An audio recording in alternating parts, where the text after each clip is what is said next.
So here we've already escaped, meaning they keep running even if you release the buttons, which is funny.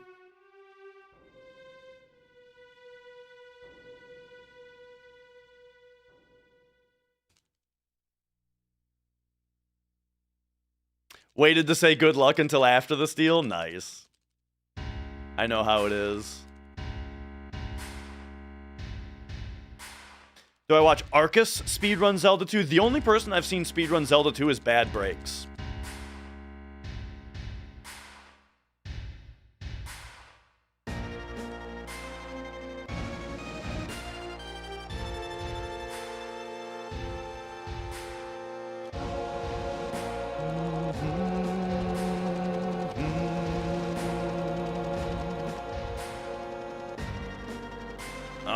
Saw one hundo for me a couple weeks ago, but there was an item missing at the end. It was the bolt armlet, and the reason is that back then what I would do is sell the bolt armlet for money early on, and then steal it back in special battle.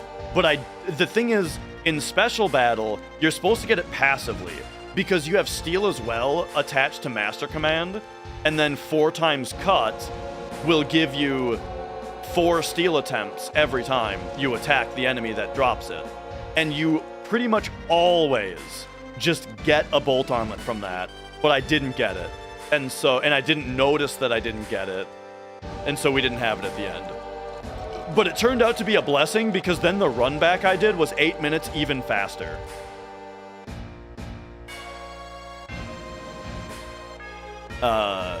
What makes a man choose a game with a 14-hour speedrun? Well, it's Final Fantasy VII, you know. It's quite possibly the greatest game ever made. I read that on the back of the box.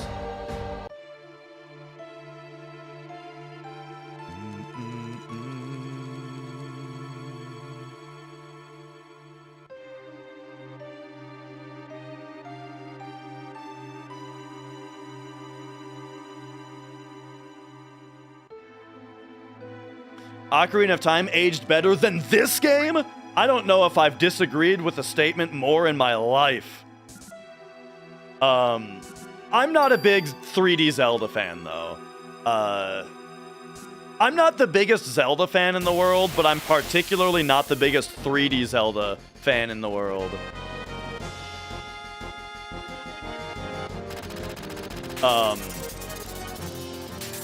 And I am not a fan of the gameplay of Ocarina of Time. But I am a big fan of the gameplay of Final Fantasy VII.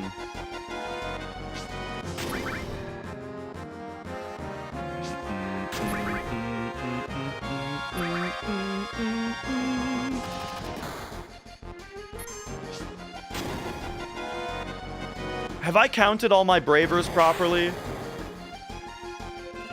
We bravered Airbuster and Reno, and that's it? I think that's right.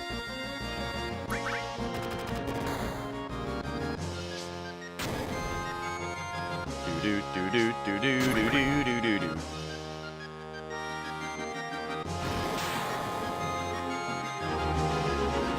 It's Schmo. Thanks for subscribing.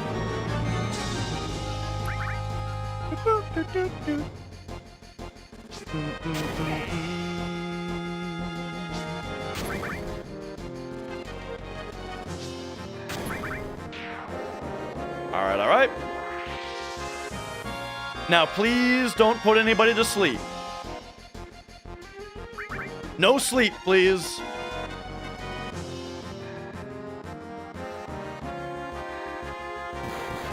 Thank you. Ooh, that's ideal.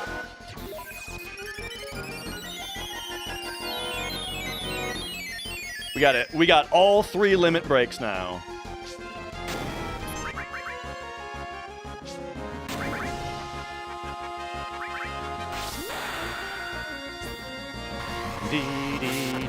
So the thing is, we need to use these limit breaks at some point in the game to unlock their other limits. So whether we use them now or later, it's fast to use them now because they're actually doing some damage. Later, we're gonna have to just use whatever we didn't use already.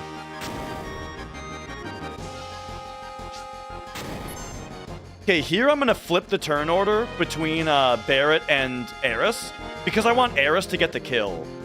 So I'm going to wait and queue up Barret's grenade and then Eris.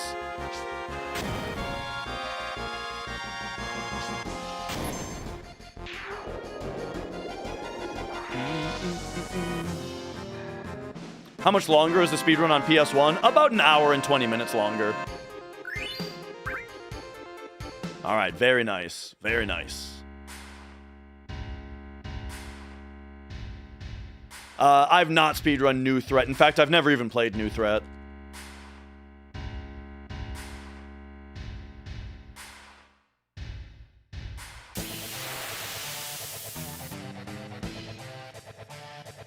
Okay, okay. Rufus, shoot me, please.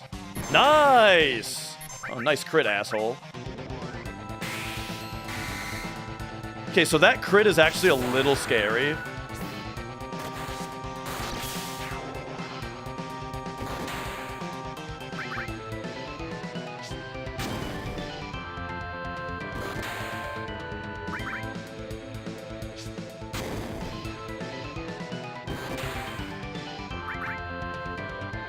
As far as verifying whether the runner got Great Gospel, we just have to, as a verifier, we just have to go back and watch the part of the run where they taught it to her.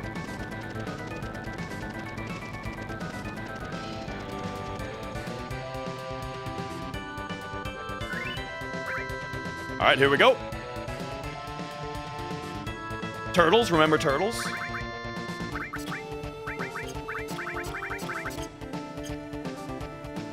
Man, menuing feels good on PlayStation, dude.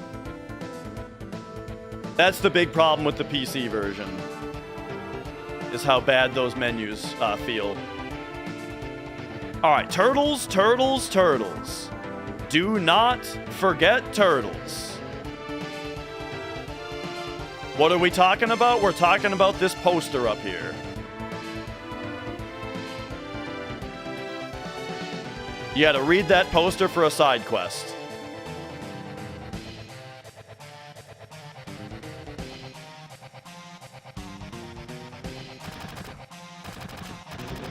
Yeah, late bit. And the benefit of doing it right now is that this room is not hostile in this moment in time. So it's totally free on steps to run and grab it now. Or if you take elevator, you can just grab it on the way to the elevator. I will not be doing the forest strat word man, but I do think that that is probably going to be the future of Hundo.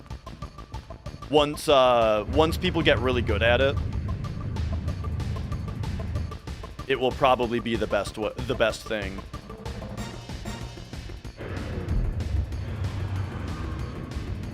Doot, doot, doot. Yeah, it seems insanely hard to pull off, but once he gets super practiced at it, I'm sure he'll be able to pull it off pretty quickly, and then it'll save a bunch of time. I'm not. Oh, actually, Idsurgeon, thank you for reminding me to stretch my wrists. I did do turtles too. Yep.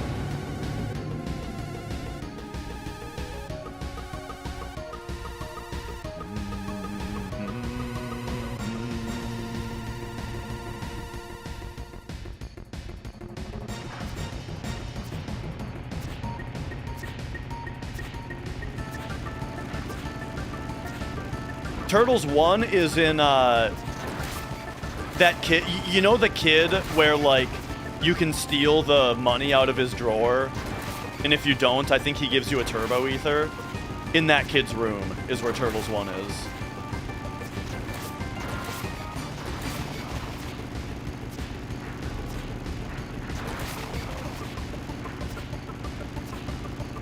I think it's Sector 5, isn't it?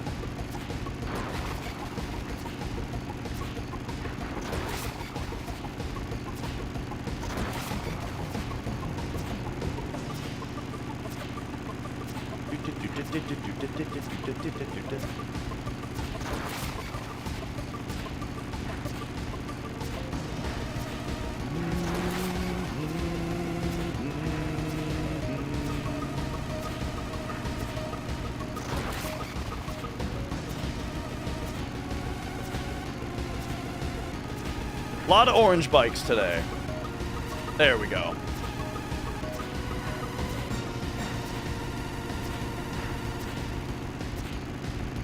Dun, dun, dun.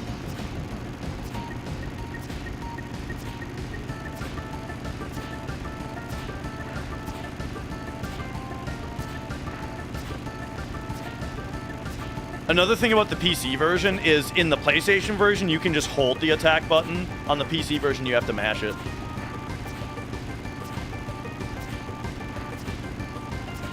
Bum, bum.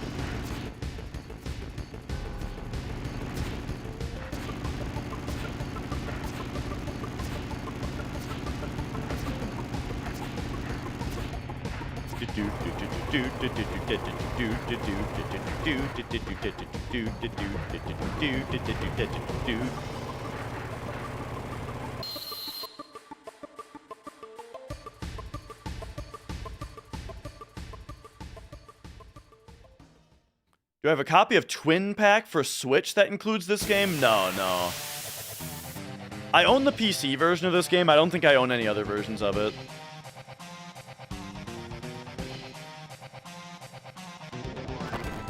Or I've got it digitally on Vita also. Okay, so this boss, we don't want to over damage him. So we gotta count how much damage we're doing.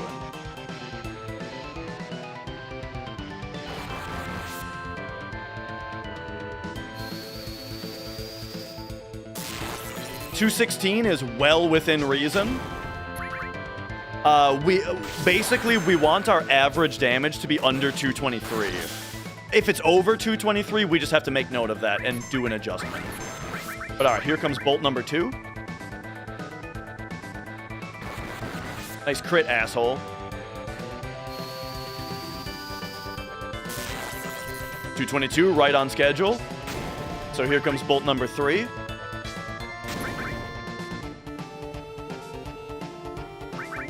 I think I have 6 copies for PS1, but there's a reason for that. Hang on, I have to be counting right now. We're on 3. 210 is just fine. It's actually kind of low. So here comes bolt number 4 with 2 grenades.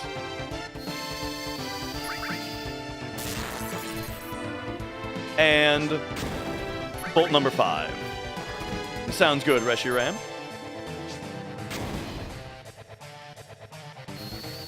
So now, because we didn't over damage him, he spends his turn standing up right now, and that's his whole turn. If we had gotten him underneath a certain threshold, though, he would have counter-attacked by standing up, and then used his turn to attack us.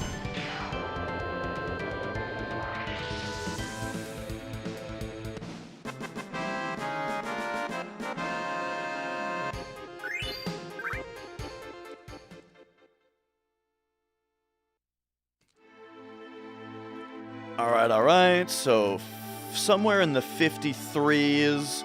Okay, so now what we're gonna do is we're gonna do a world map manipulation. So the world map is, the RNG of the world map is seeded based on your in-game time when you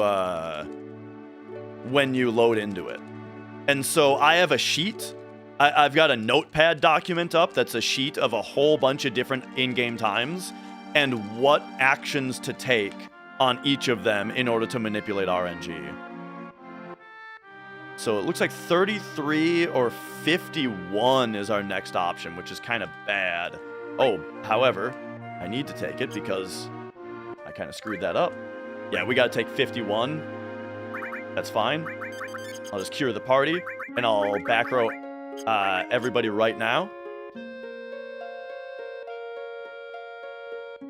And then we take 51. Boom. 53, 51. We do 4 left, 5 menu for this. There's 4, and then 1, 2, 3, 4, 5. So there's that's the manip. So now we won't get into an encounter for a pretty significant amount of time here. And then here we do diagonal movement because it's 5% faster than basically pressing 2 directions on the D-pad moves you 5% faster than pressing 1 direction on the D-pad. By the way, we're going to get our fight about right now. There it is.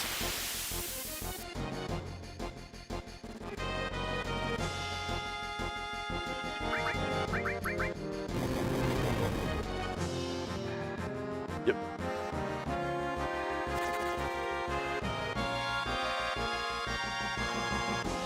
Okay. Mark a fight on my checklist. Oh, I didn't mark my bravers. Anyway, 5520. Why do I have 6 copies of this game on PS1? Because I was investigating the Sonic Disc phenomenon.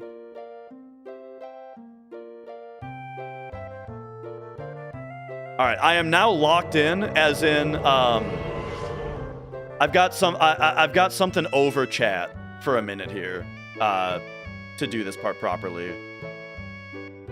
However, Mons, thank you for raiding on in. Hello, everybody. Welcome, welcome.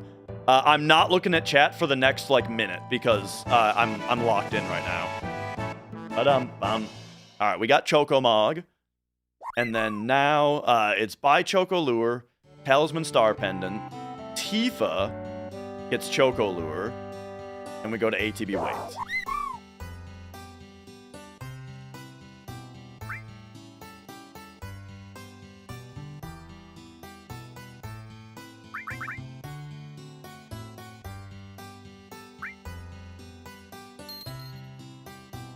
All right. Sell those 2. We're looking at 56, a low 56 here. Ah, that's not what I meant. 22, we can take 25. Boom, 56, 25. And that's a, at 3.5, 3.5 spins. 1, 2, 3.5 spins, menu on. Oh, this is a preemptive also. So we can use a... Oh, it's not a preemptive? Okay, never mind. Why did I think that was going to be preemptive? Because I was looking at the wrong one. I was looking at the wrong 3.5. The other 3.5 spinner was a preemptive. Okay, okay. Reject the nut because it just messes up my inventory. And we don't need the money.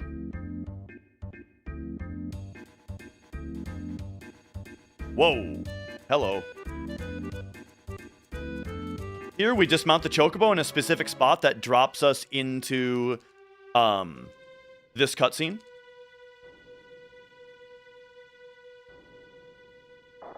Alright, alright. And now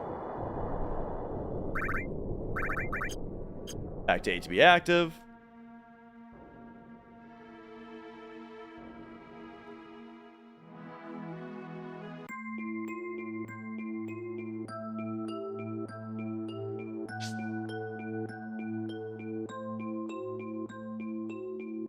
Grab long range.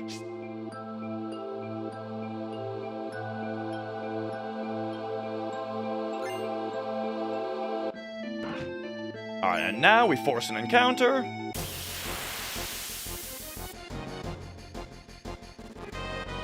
Nine and a half to 10 steps after this.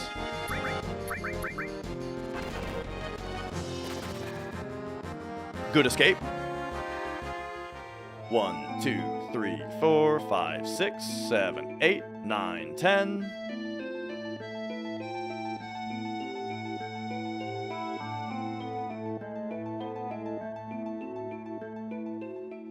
All right, and now it's time for Calm Skip. So here's the deal about Calm Skip is Cloud stepped on a couple grass triangles before getting on the Chocobo, and now what we're doing is we're running around in a specific way that reloads the world map chunks into RAM in a different order, and it's a different order that then confuses the game and allows Cloud to pop up into the air like this. But we can only do this in this chunk. So now we have to load a triangle from that chunk, and now we have to do more Chocobo movement. So here's more Chocobo movement here now that also rearranges the chunks in RAM. in a way that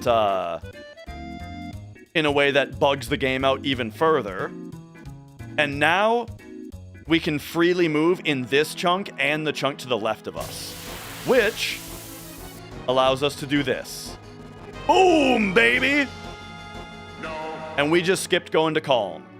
We don't need to go to Calm on a 100% run because we don't get any items. Ooh, that was a really good traversal, too. Okay, so this is fight number 3.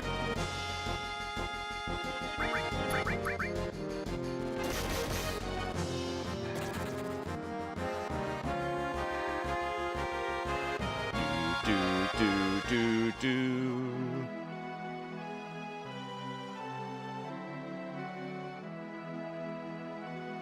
Very good calm skip, dude. Awesome.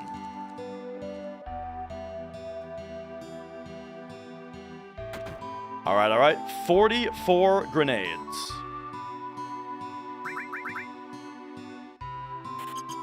I did that kind of slowly. I just didn't want to... I screwed it up last time. I didn't want to screw it up again. All right, take me down here. Go to my checklist. I need to add a couple bravers. And another world map fight. Woo! All right.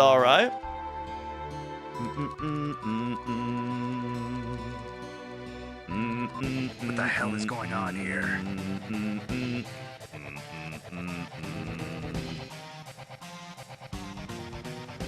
Yeah, if you try to run through the cave, your party stops you and says we need to go back to Calm. So we have to skip the whole cave. Alright, if this guy turns green, it's good. If he doesn't, it's bad. Thank you for opening on Cloud. That's what I'm talking about! Alright.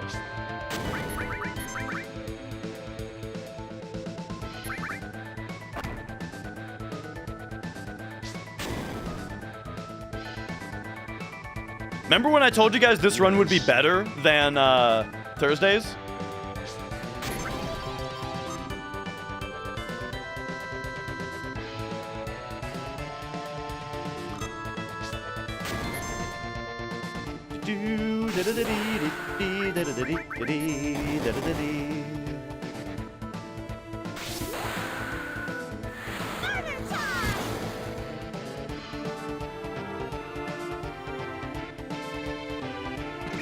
Okay, I'm not going to defend with Cloud here. Normally you defend with the character that gets bubbled, but Cloud doesn't have his limit yet, and I want him to gain his limit. So I want to make sure he gets his limit by taking full damage from the big wave.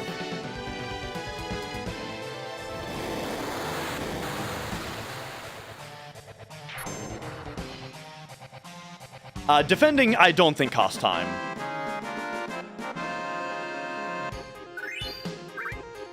All right, very good.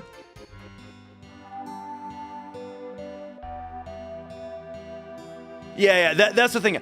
Defending either costs 0 time or it costs a frame. I'm not positive which one it is.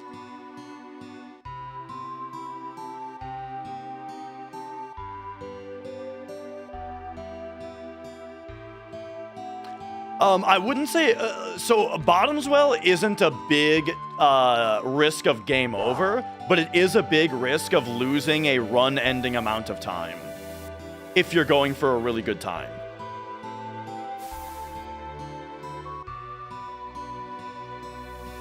Oh, yeah, the 6 copies of the game. There are certain printings of this game that have better load times than other printings. Now, luckily, it's not a spectrum. There's just good copies, and there's normal copies, and there's fast copies, right? And so I had to buy a bunch of copies of the game to investigate which ones were fast and which ones weren't. And we succeeded in figuring out the deal with it.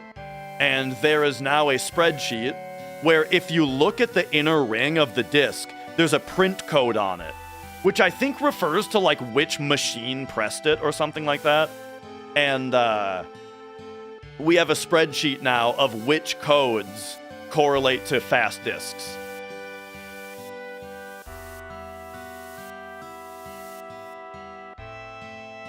Does it apply to PAL? I have no idea.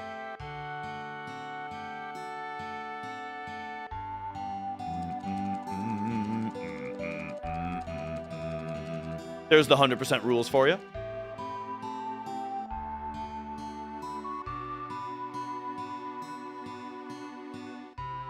How much faster? In any percent run, like any percent no slots, the 6.5 hour run saves about 2 minutes on that run.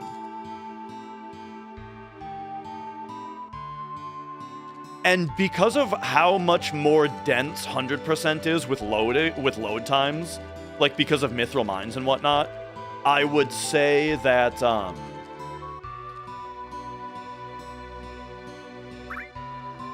I would bet that 100% saves more like 5 minutes, or like actually sorry 6 or 7 minutes. I would guess.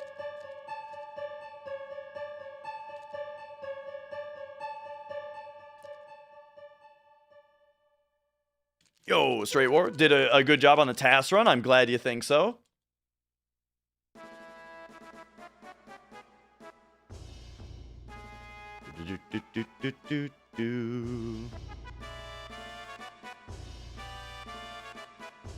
Sounds like hardware manipulation. I mean, so what would your solution be? Would your solution be that everybody has to run on a slow copy? Because that's exactly the same as everyone running on a fast copy.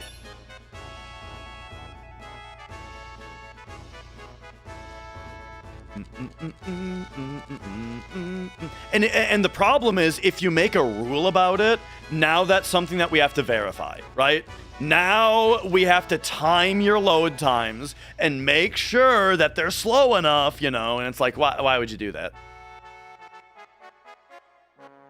Just let people buy the faster hardware and run on it.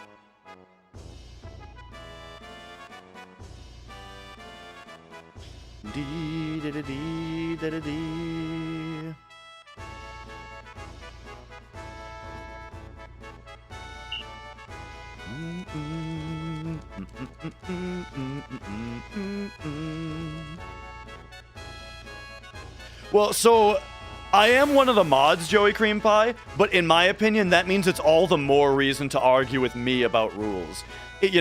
Like, if you disagree about a rule, it's more productive to argue with me than it is to argue with someone who's not a mod, you know? I think?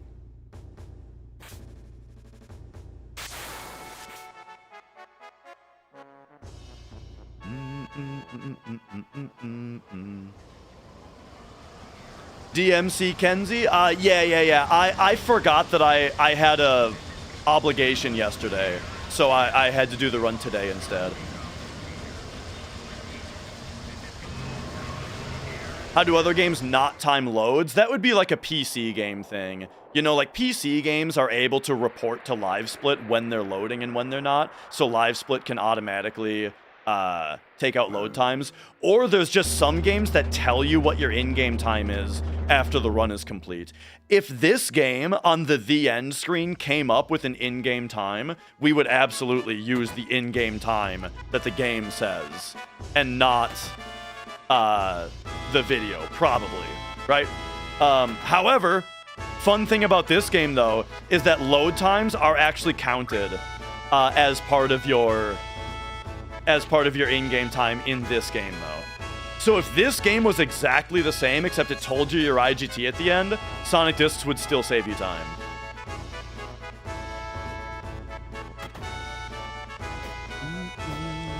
And Mooncake, I absolutely agree. That, like, yeah, when you do things where, like, the timer stops for loads, it creates exactly that kind of annoying exploitation. Where now it's like you, now, every time you open a door, you have to go into your menu and quit to the title screen and load your game, because then it loads with the door open, and then your time was paused during the door opening instead of on, you know, and it's like, That kind of thing I think is annoying.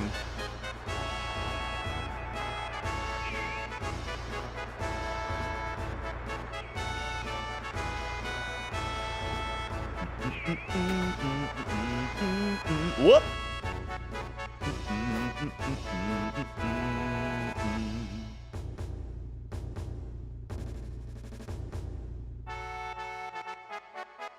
Do do do do do do do do do do do do do. Zoozley, hello, welcome, welcome.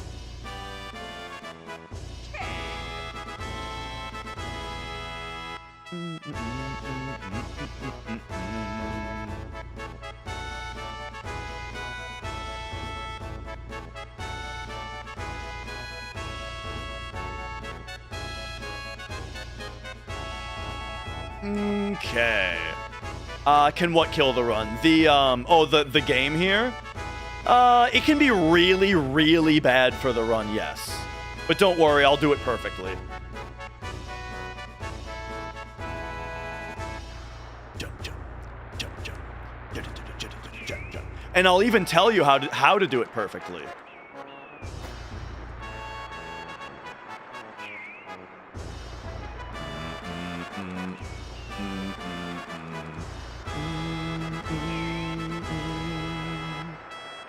All right, how you do it perfectly is buffer, down, and run. Yeah? We're buffering down and run right now until we bonk the second guy. So bonk 1, bonk 2, then walk right, start walking left when you're lined up and hit circle. And now while you're holding circle, time your circle presses on closing these text boxes as optimally as you can. There you go. Perfect score every time. Except when RNG screws you. You can actually get RNG screwed on that.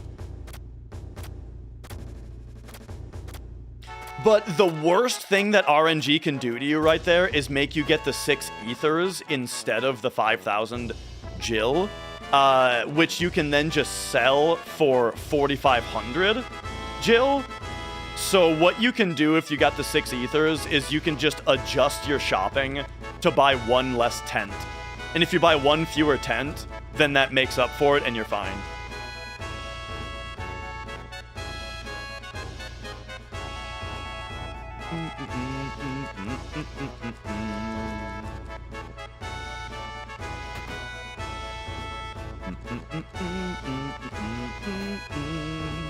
But you don't have to mash here. I always mash here way too much.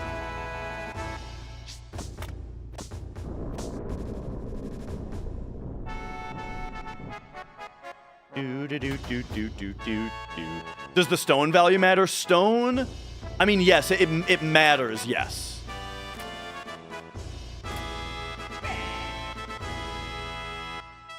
If you took stairs, though, your stone will always be 33 here.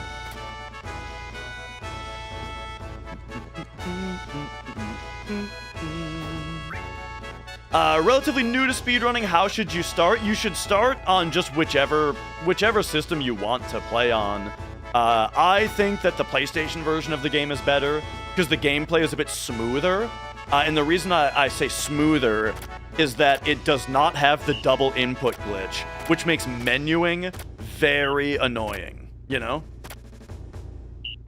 Menuing is very annoying on the PC version. And also, in the battles, in the battle menu is also 60 FPS, while the PC battle menu is 15. When you do DG and you want E skill, you end up in item. Yep. What's better for a beginner? Absolutely taking stairs.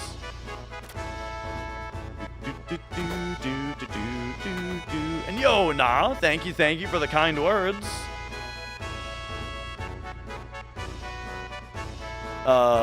Okay. Now hang on, I gotta lock in for a second. Sorry, I gotta not answer questions for a second. I gotta be locked in for this menu. 1111 11 13 4.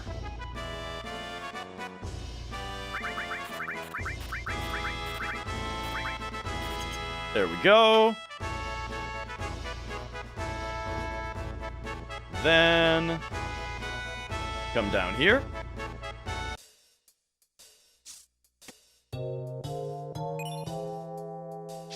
Grab E skill. Yo, Sparrow. P4L, baby.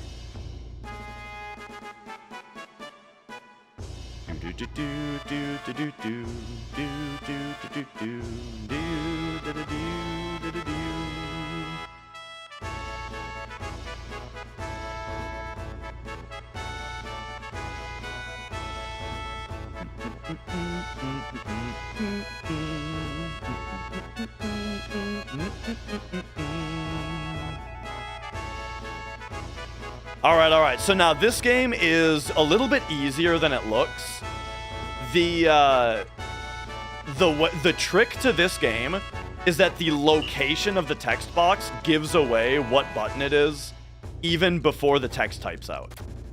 So you could do this minigame without text in these text boxes. So once you realize that, you have a lot more reaction time. Also, we only need to get 100 points.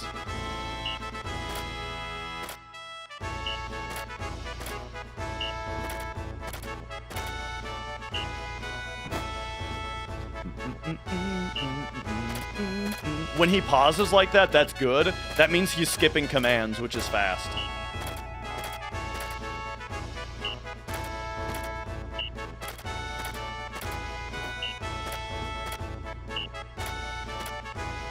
We only need 100 points, so we don't gotta bother anymore.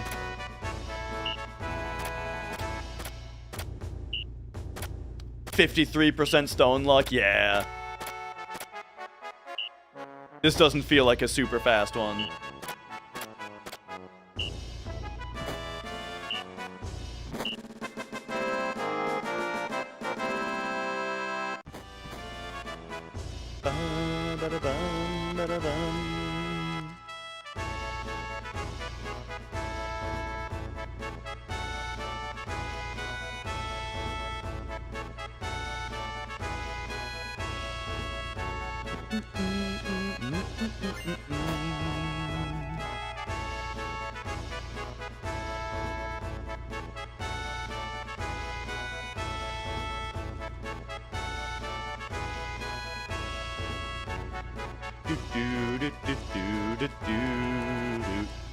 Hope the little pumpkin is coming along.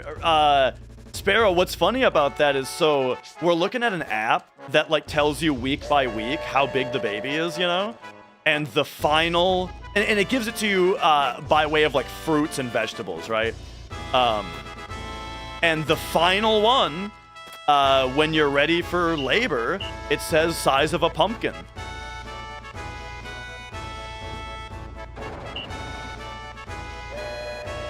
She's been kicking a lot lately, yeah.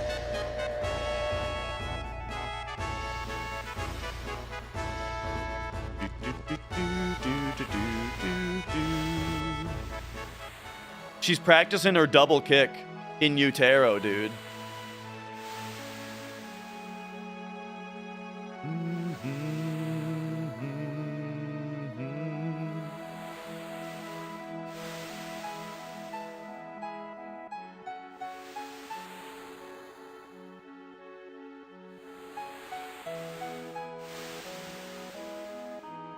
All right. Oh, is someone asking? Sorry, I may have missed the question. We are playing on a real PS2. PS2 has better load times than PS1. So yeah, we play it on a PS2 for that reason. But you know, still using PS1 controller and memory card. The way that I'm getting the input display is I'm using, it's an Arduino called a Retro Spy. And it's basically a capture card for a controller, you know? Where it's like, it's a controller extension cable that plugs into the PS2, but it has like an offshoot, like a split off at one point that goes to an Arduino that goes USB to the PC, which then reports what buttons I'm pressing. Whoops.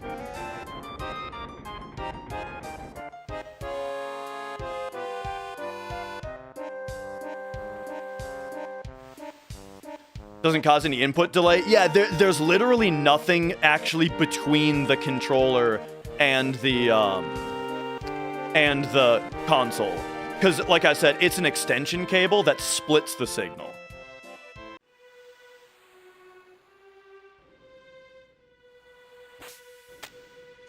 Alright, alright. T for Eris.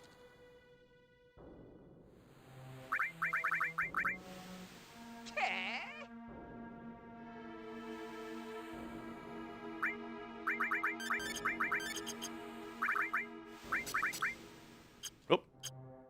Alright, now do not screw up the preemptive this time. Remember when I screwed this up last time?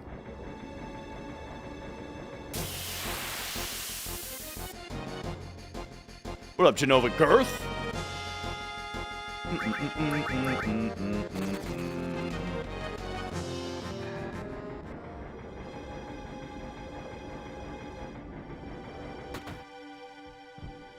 Okay, okay. So this setup, we do some weird movement here. Slims are best, specifically slims that are 75k or higher. So you want a slim and you want it to not be a 70k. And that'll get you the best performance. 75, 77, 79, 90, they're all basically the same at that point. All right, so that movement setup, boom, it gets you a preemptive here, which gets us a double damage Braver here. This is Braver number 5, by the way.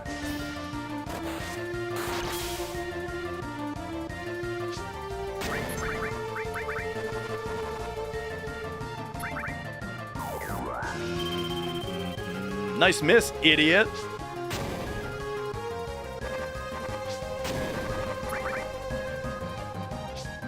Oh, I've got my characters in the wrong order now.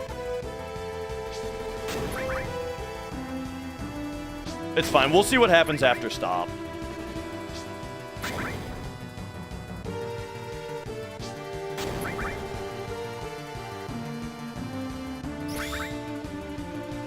Okay, this is totally fine.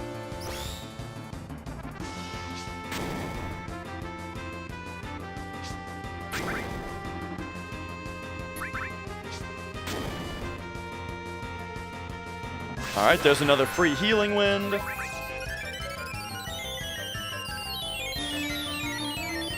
Not any boss, Real Magic Conch. The formation also has to be preemptible, and most bosses are not preemptible.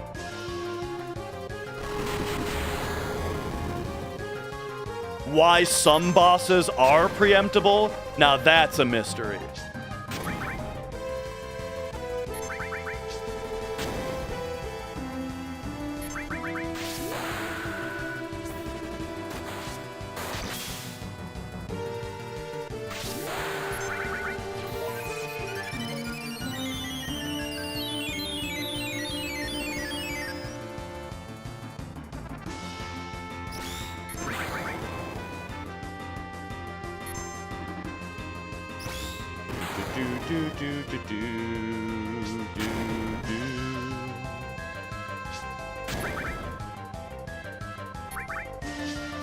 Alright, so this is Braver number 7 already.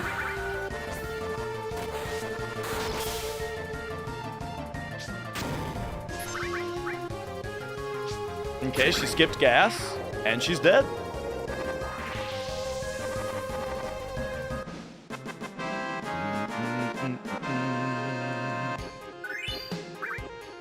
Excellent, excellent. Orestes, thank you for resubscribing.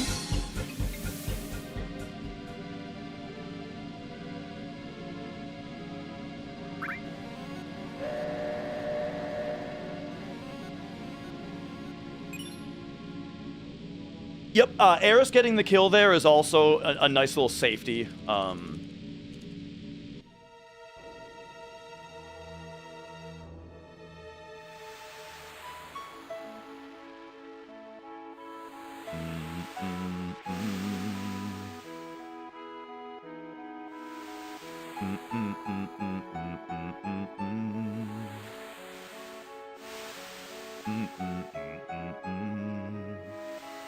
Have I ever forgotten Ifrit during a hundo? I don't think so. Because, I mean, we grab Ifrit on any percent also.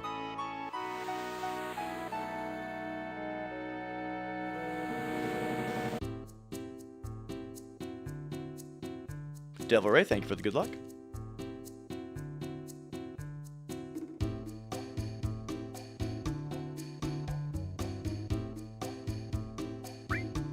I've not forgotten Rama either.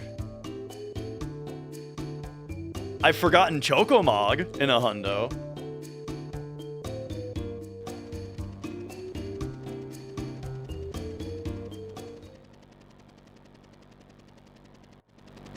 Have I ever been like 5-10 minutes ahead and then messed something up at the end? In any percent, absolutely. One time I was on PB pace and I fucked up Safer Sephiroth so badly that I actually got supernovaed.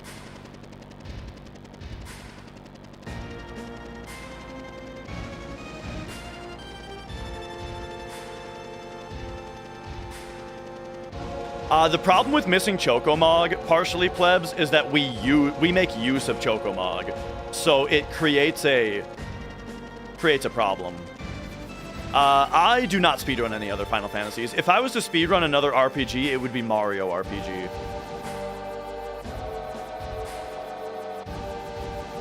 And now that I've got a CRT set up upstairs, I could actually practice speedrunning Mario RPG in the family room with Mrs. Dash there, you know, with like while I'm hanging out with Mrs. Dash.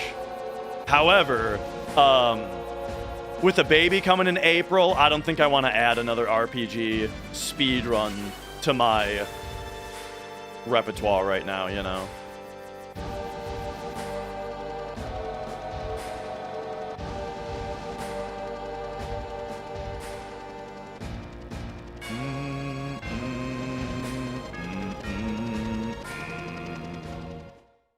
And thank you for the congrats. Yes, we are due in April for our baby.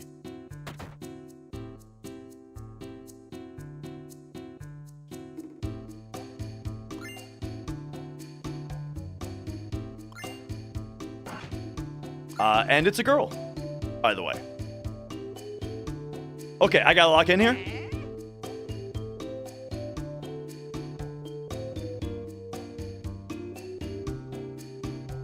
Two ethers, protect vest, white cape.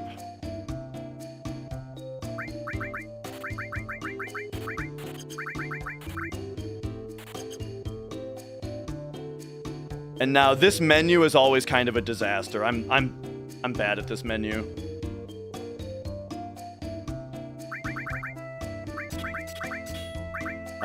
Four slots, pop over here. This is... Oh no, you get all long range, and then you get all steel, E-skill, you get ice, fire, Ifrit, Chocomog, lightning, and that's everything. And now we go here and say 228.05 works. Yo, chill.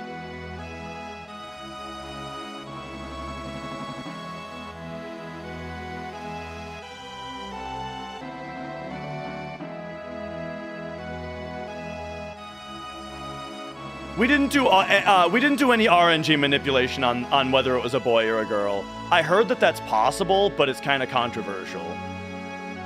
Oh, the zero encounter, dude.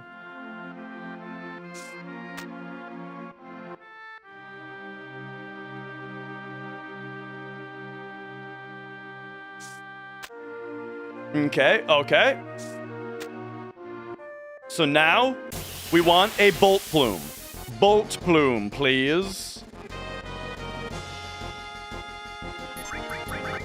Now, what I'll say about the zero encounter there is that is very good RNG. It was manipulated for the first half, though.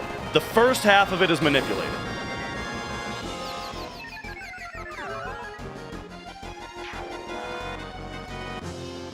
Okay. Gaia's Cliff, I think, is the hardest part, or Battle Square. Bolt plume, please. Jebaited by the high potions again. I kind of have to pee. I'm really wanting to get through North Coral here so that or Mount Coral here so I can go to the bathroom again. Next bathroom break is on the way into Gold Saucer. All right, 5.5 steps after this. Just had your first in July. Very nice. Glad to hear it. Okay. 1, 2, 3, 4, 5.5. Then, Fat Chocobo, I think, is a little faster. Okay, then we get this encounter.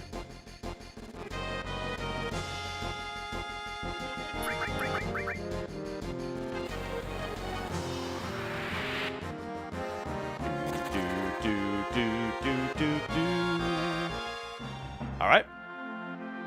1, 2, 3, 4, 5, 6.5.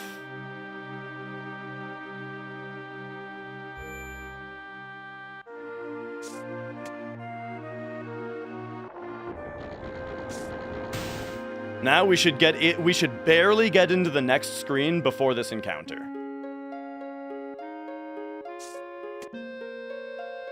There we go. I thought Jebaited was from the fighting game community, but maybe I'm wrong. All right, here's another Bolt Plume chance.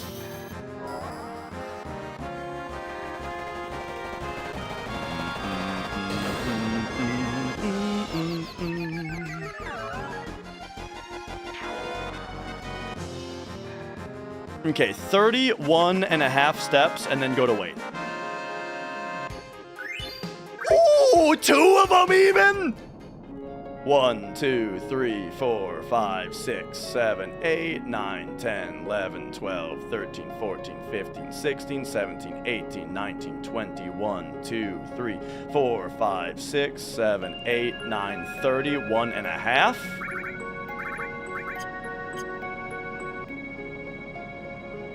All right.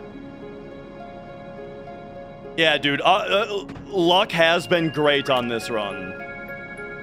Let me just mark that on the checklist. There we go.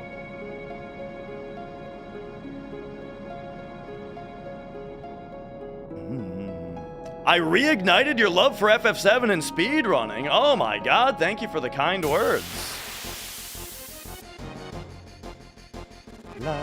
Oh, don't run from this. We do another kill here. Oh, please don't kill Cloud. Uh-oh. Don't kill Cloud. Okay, this is fine. Just don't kill Cloud. You gotta be fucking kidding me, dude. God damn it. That's annoying. Worst possible ATB on that one.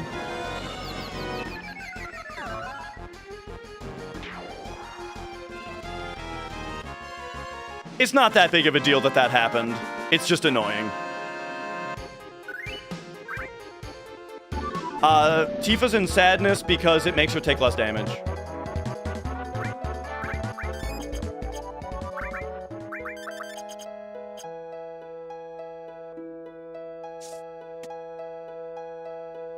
Okay, I just gotta keep it up. Uh-oh. Oh no, Mia's here at a really bad time. Because I've got, it's a bad time because I really have to pee right now and I don't want her on my bladder.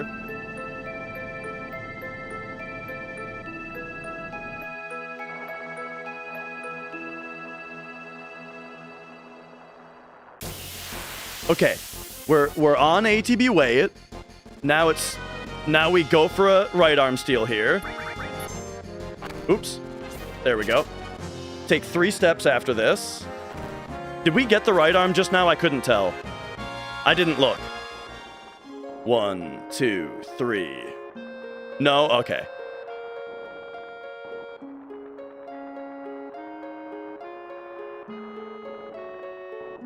I almost get my next bathroom break.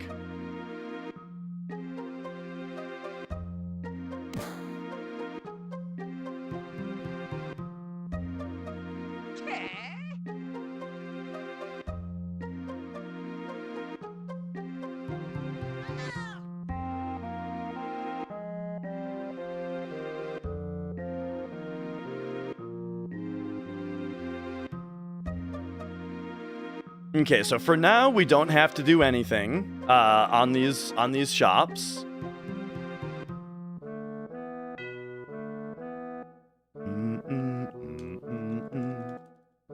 No, oh Mia, no.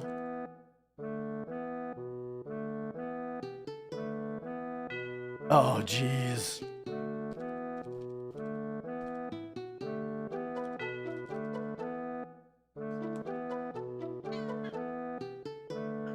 Okay.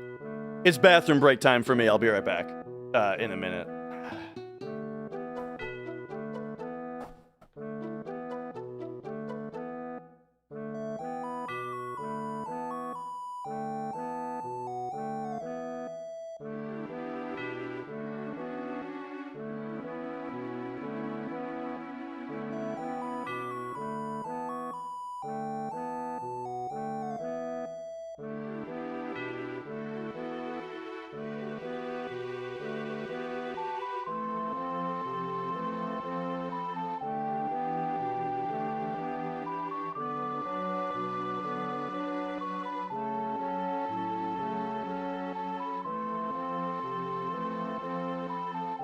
I don't think this one's long enough. It's gotta be after we get into the gondola.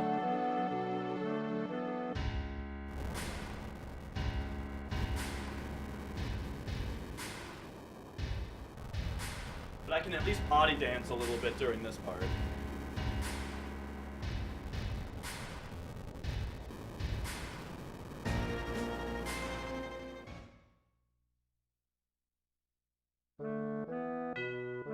Okay, this is kind of a quick one. You gotta be a little fast on this one. I might lose some time here. I'm not gonna worry about it, okay?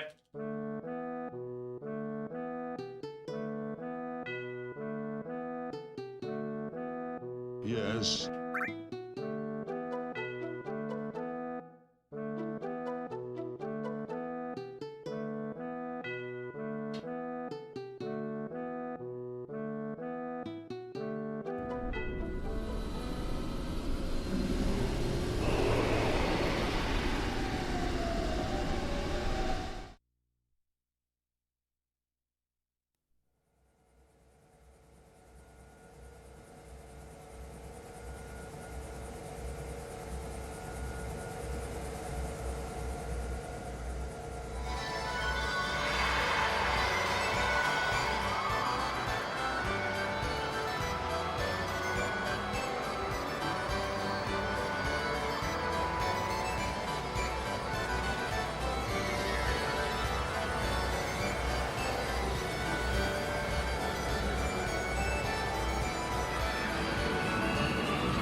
I made it!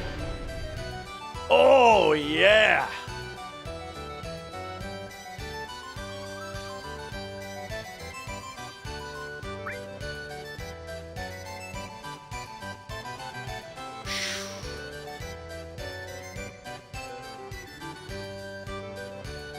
All right, all right. Did I wash my hands? No, I washed my penis in the shower this morning.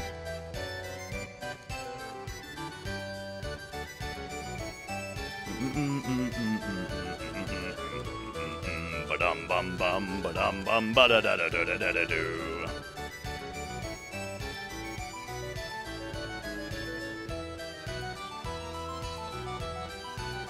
You're goddamn right.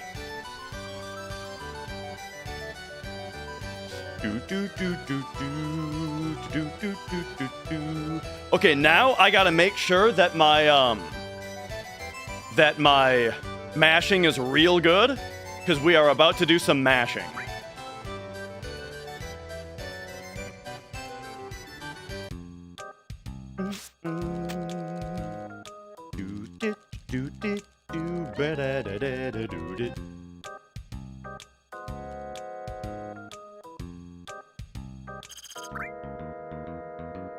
Leaving that eye on is gonna cost me.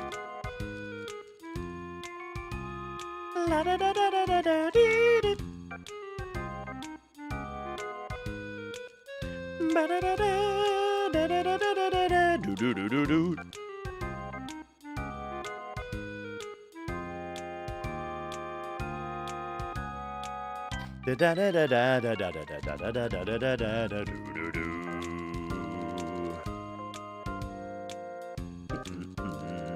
Bow, bum, bum, bum, bum.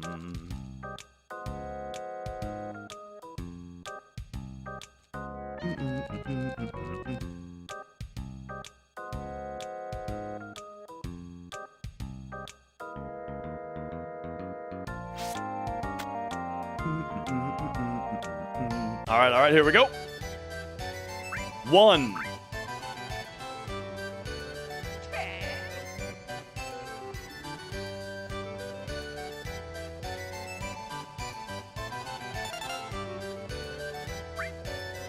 2.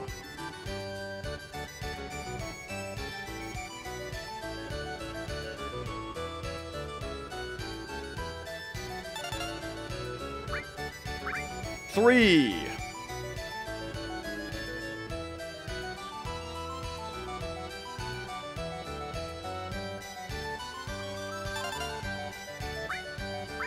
4.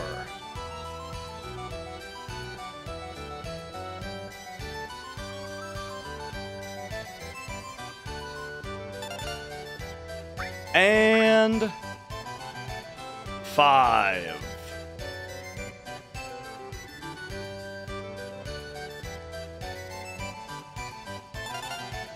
All right.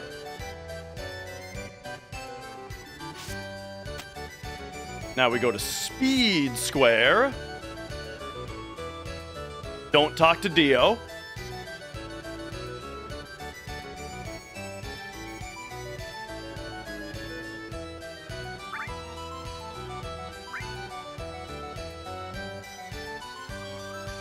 Do. Oh, all right. Yeah, a significant portion of the hundo is run on disc 3.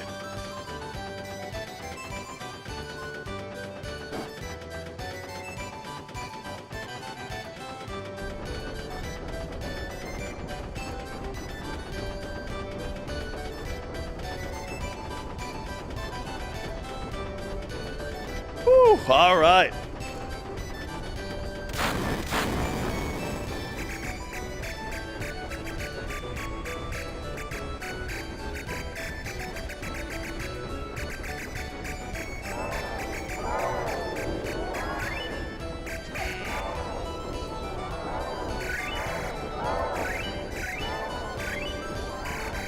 Whoops.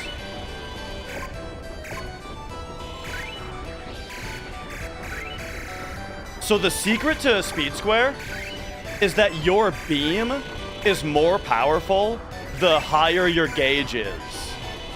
So it's all about doing small shots to shoot things and keeping your gauge high. And then besides that, it's not random where the stuff is, it's the same every time. So it's just kind of memorization of where the targets are going to be.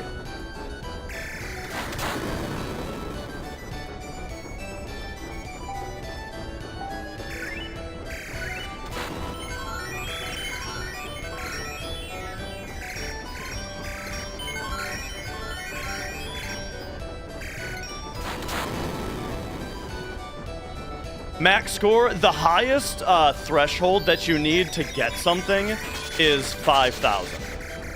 If you get 5,000 or more points, you get the best item.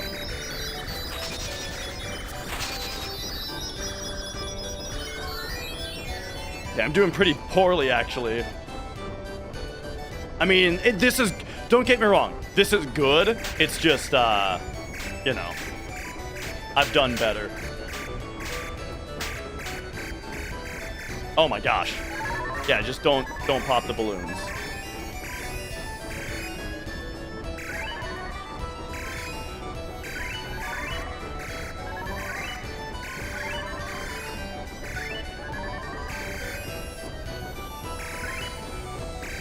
Yeah, that's better.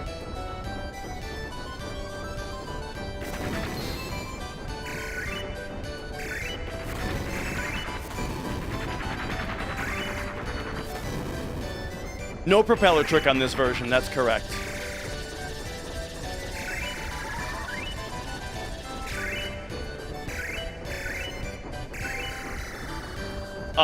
I'm dumb.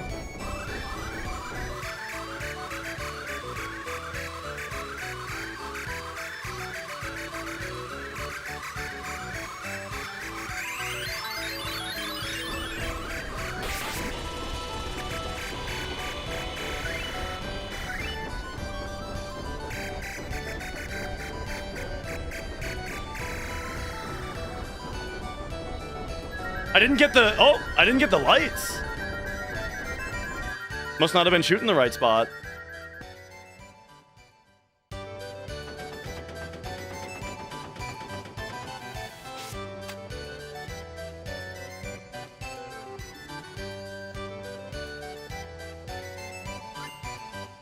All right. Boom. Now we're on to battle.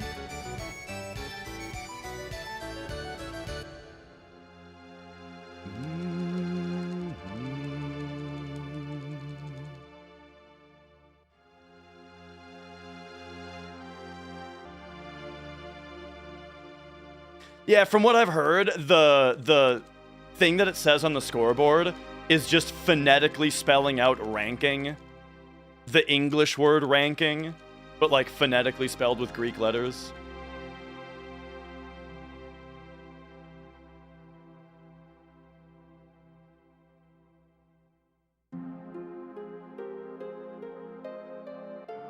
Whew. Oh man, I tell you, it is a relief, that bathroom break. I'm feeling great now.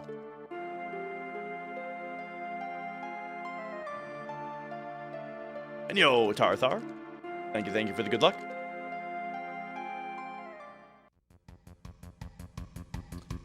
So someone asked me on Thursday, and I forgot to answer the question. It went by, I forgot about it.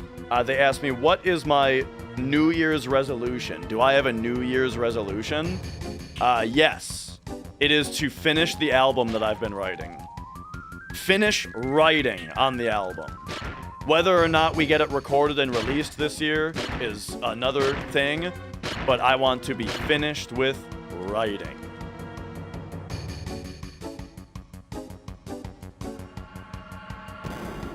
So basically I've got one song to finish up music writing on, and I've got another song to do a lot of work on the music writing on.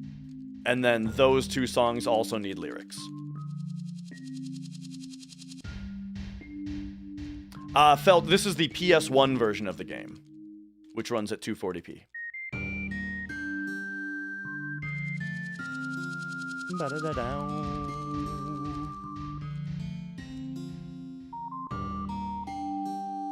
Okay. Bronze bangle for Kate. Boom, boom, boom, boom, boom.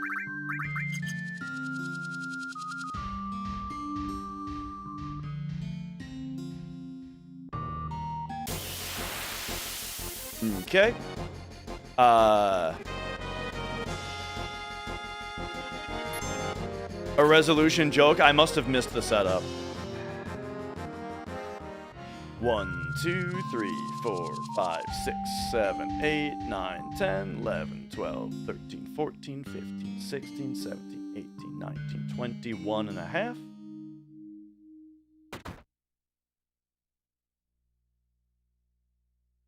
Oh, New Year's resolution. I got you. I get it now.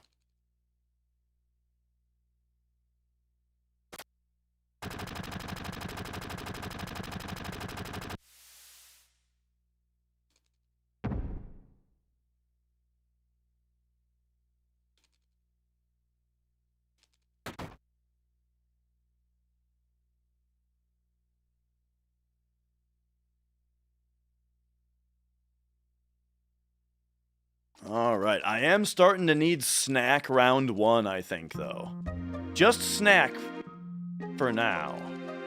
You know what? I have a Soylent in the pantry. That would actually be perfect. to hold me over until dinner time. I forgot to grab that. New CRT, was I saying that S-Video was overall better quality? So S-Video on the new CRT looks a hell of a lot better than composite.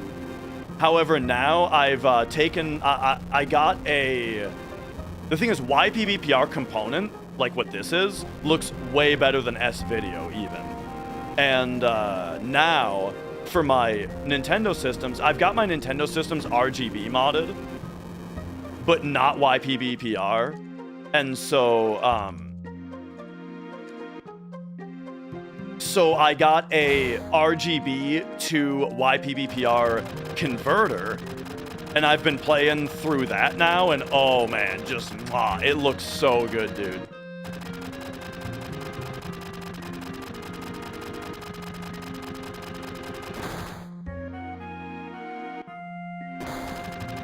How many steps is worth it? So the thing is, we're not only skipping an encounter with those steps, we're also setting up our formations to be correct.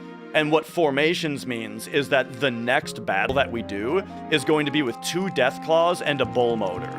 And that's really good because it allows us to learn Matra Magic and Laser on both of our E-skills in the same encounter.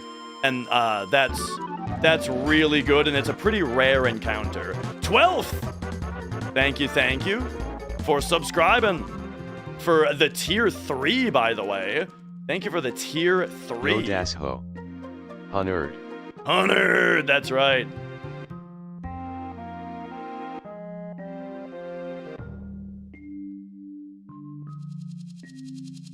The question is, do I re-hyper cloud?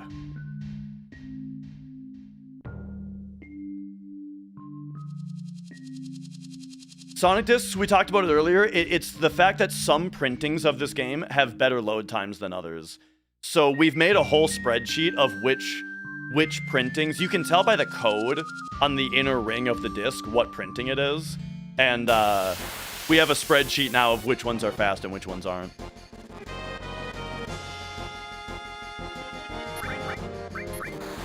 Ooh.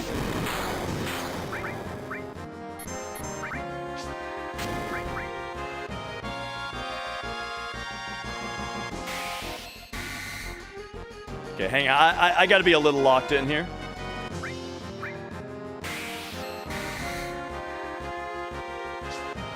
So we learned Matra Magic, so now we take out the Bull Motor.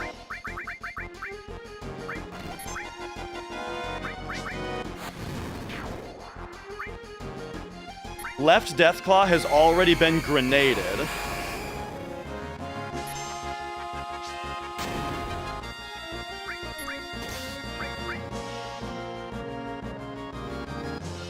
There we go.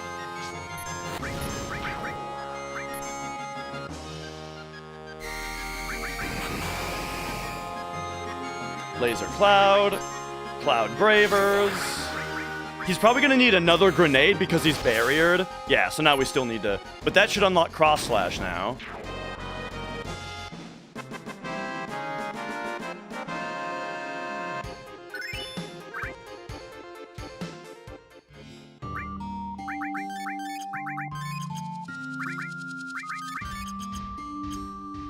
Don't need to cure Barrett because he's going to get automatically cured by this next fight.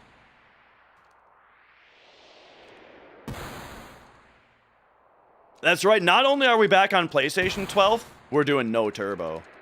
So yeah, anyway, to finish answering the question about how many steps is too many steps, that fight, the 2 Deathclaws and the Bull Motor, is kind of a rare encounter.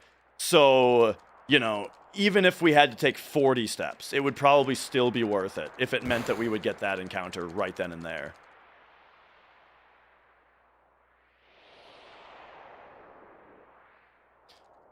Because if we instead, like, you might say that, like, taking 40 steps is slower than escaping from a fight, but if we got an extra fight and escaped from it, and that was faster, that would advance our formation value, and then 2 Deathclaws and a Bull Motor would not be the fight that we got on that screen following.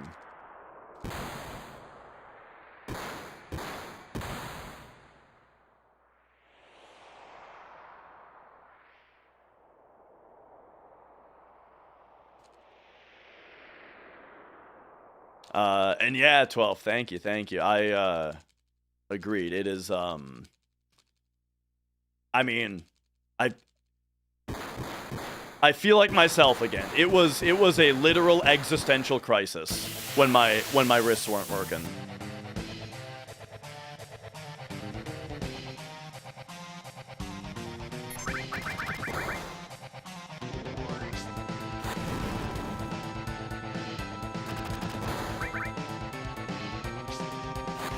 Yo, Clipper. Thank you for the good luck. I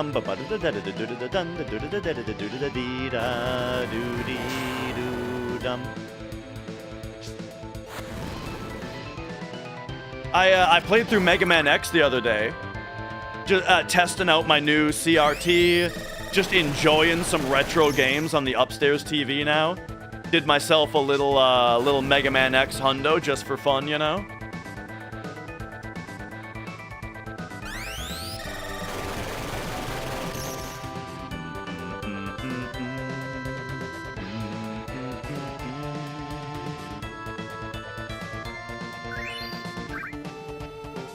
Just for fun, though.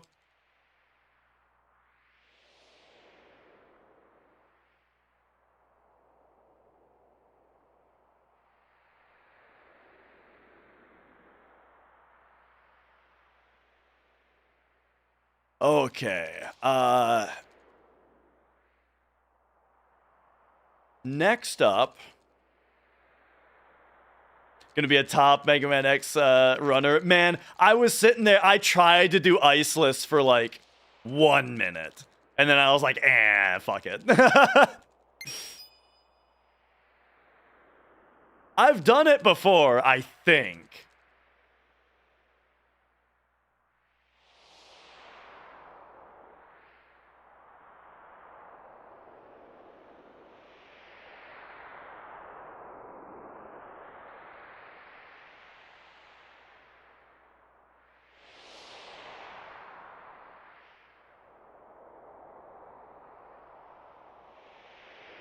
All right.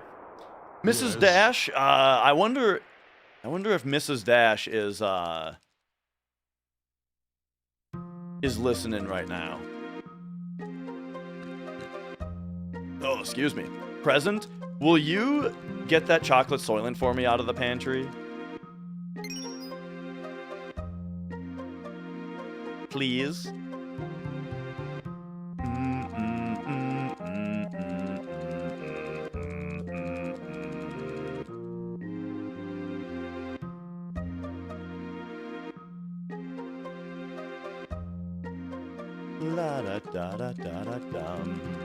Galaxiel, welcome on in. Also, Stray Pilot, welcome on in. I'm doing very well. Thanks for asking. Oh, I gotta get my harpy ready. My harpy sheet.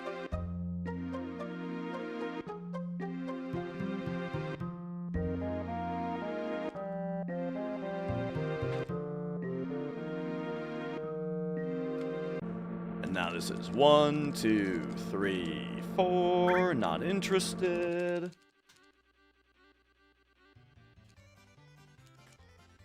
It's just a meal replacement. Thank you.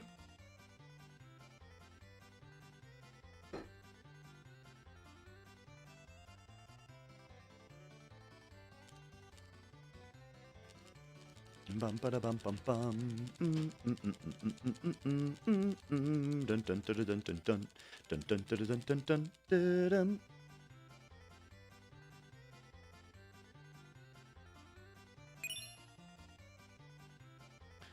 Whew.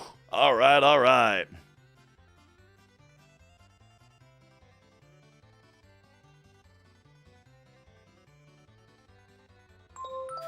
Yo, Bone Collector. Good to see you. Kill Twitch Engage. Welcome. Oh, I'm going for sub 16.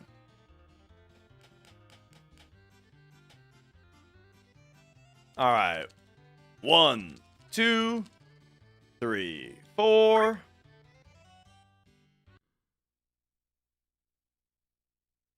And oh yeah, Mrs. Dash is MVP. I don't know what I'd do without her. Because the thing is, not only is she helping me out during the run, but the fact that we're even doing a hundo today is thanks to her. The hundo on attempt on Thursday and then run back today was her idea. She wants to, she's having a nice relaxing day upstairs, playing Animal Crossing, New Horizons, and listening to the stream. Cuddling with the cats.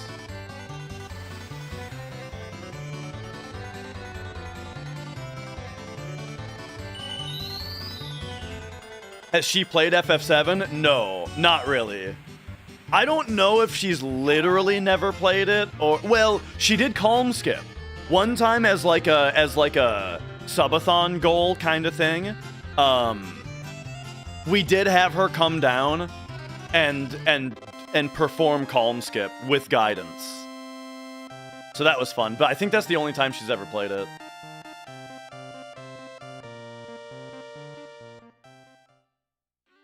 She's not much of a Final Fantasy fan.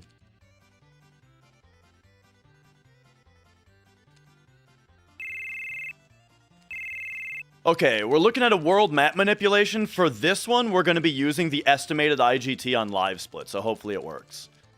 Looks like we can take 17. Oh, I kind of hit that late. Hopefully this works. Oh, wait, but it doesn't work because of the buggy? It doesn't work because of the buggy. I'm a total dipshit.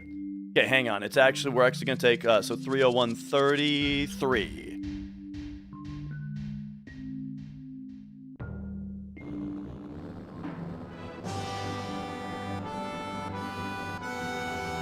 Okay, so this is only encounter number 4.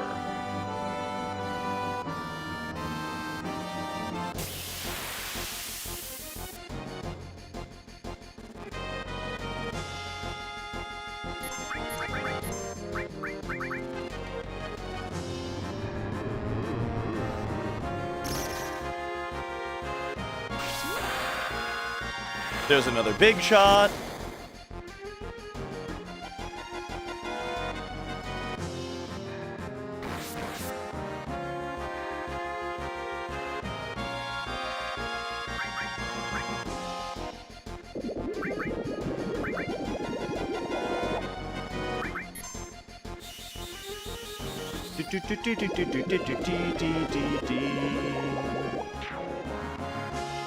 Aqualung cover time? Aqualung!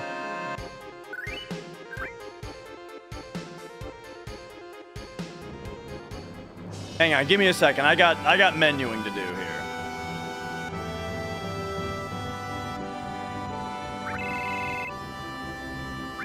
Barrett to Eris. Not config. Eris to front row. Cloud gets silver armlet. Take this off. You get umbrella. Power wrist. Pop over here. Give that to her. Cure all. And trank her to normal. I think that's everything. Front row. Silver armlet. Umbrella. Move the E skill. Cure. Trank. Yep, that's everything. Sitting on a park bench. Do I play the kit on stream? Yes. Give me a second.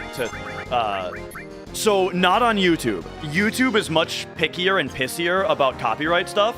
So, when I do... Come on, Tifa.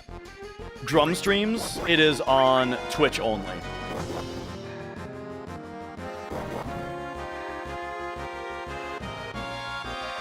There we go.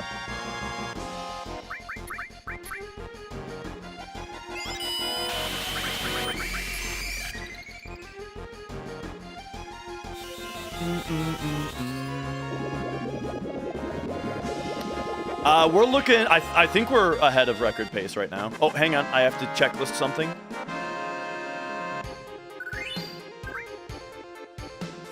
So, we've had 5 world map encounters, or 5 extra encounters. Now we use a tent real quick. Pop me in here.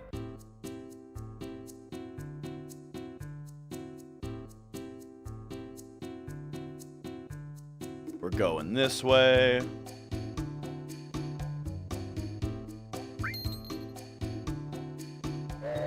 Okay, so we're gonna do Fort Condor for 6, right? Yeah, and then it'll be 7, 8, 9, 10, 11, 12.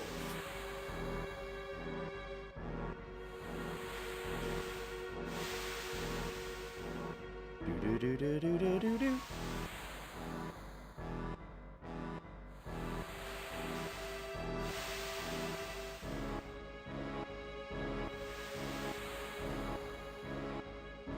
Right? Because we had 1, 2, 3, and that was 4, 5. So I think Fort Condor was 6, 7, 8, 9, 10, 11, 12. Yeah, that's correct. Okay.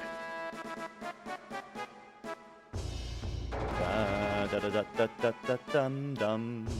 But yeah, pace is very good so far today.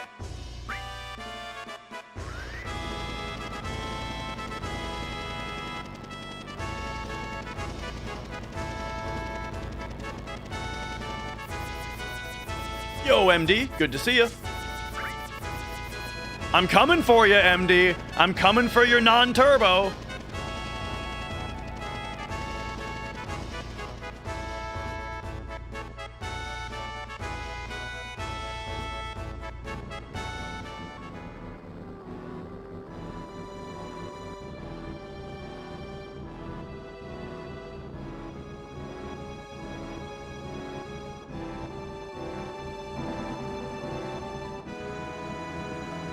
Buy a guitar and a keyboard. What if I told you that I do already play guitar and drums, and I just started a metal band where I'm gonna be playing guitar and vocals?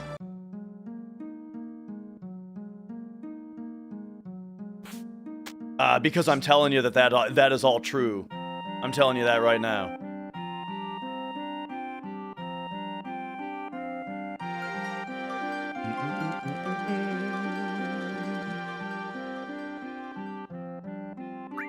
Dad metal, kind of. I mean, my biggest influence in music writing is Death, the band Death, and Chuck Schuldiner. So that's kind of dad metal at this point.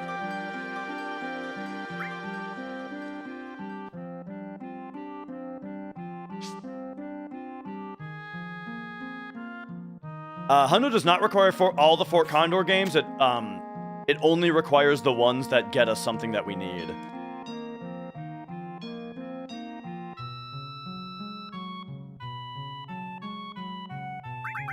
Enough! Alright. So the fastest thing to do here is just to lose the game as quickly as possible and then fight the boss.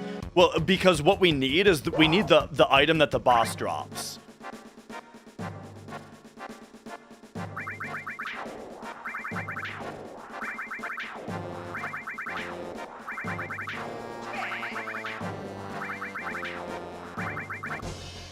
There we go. Listening to Sound of Perseverance a few hours ago. Oh, yeah, dude.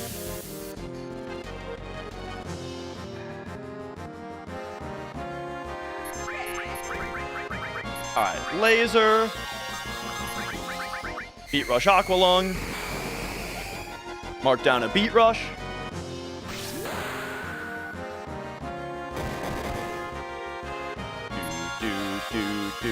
Yeah, I was telling you guys that Thursday's run was ass.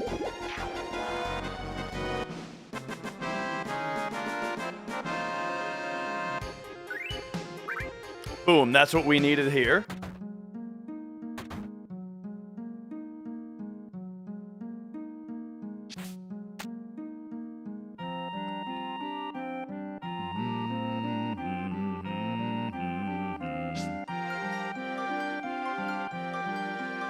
Voice of the Soul, oh yeah.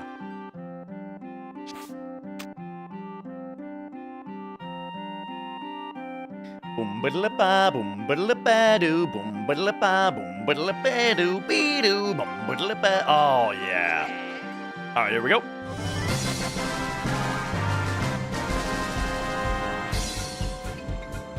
All right, Dorian, thank you for subscribing.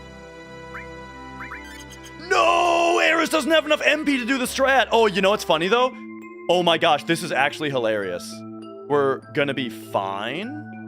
I gotta think about it though. Yeah, we're actually gonna be fine. I can navigate this. I can improv this, I think.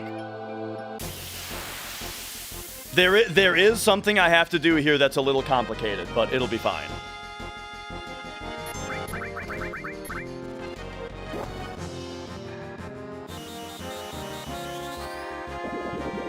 Well, so here's the deal is I have to leave.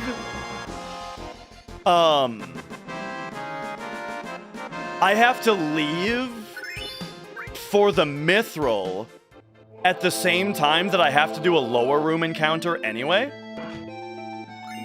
And so I think what I can do is just leave, use a tent, and then come back and continue from there.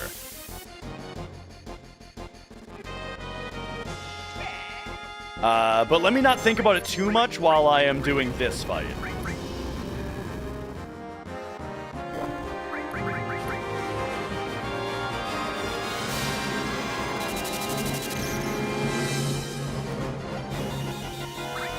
Oops.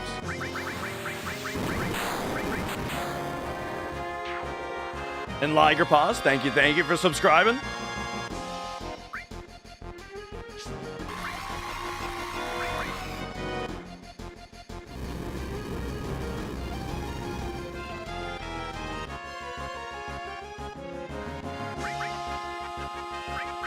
Oh, there we go. Oh, that wasn't fast enough.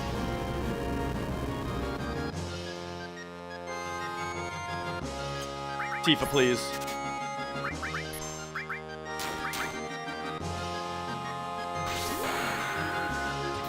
All right, so this is Healing Wind number 4 out of 8. This is 4 out of 8.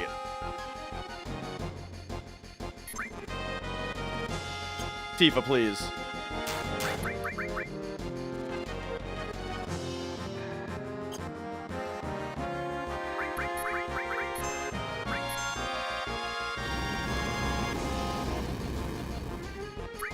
Five.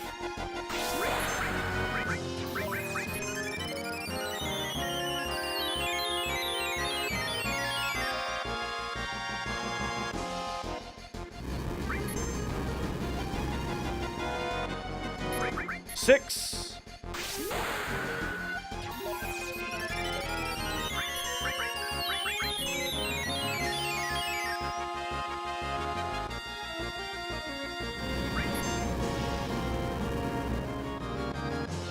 Seven.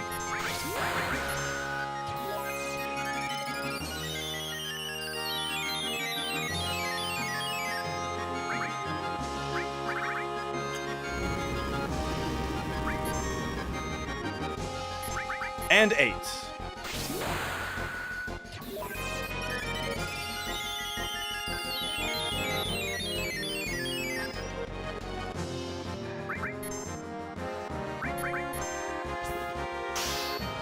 Oh, that's a good sound.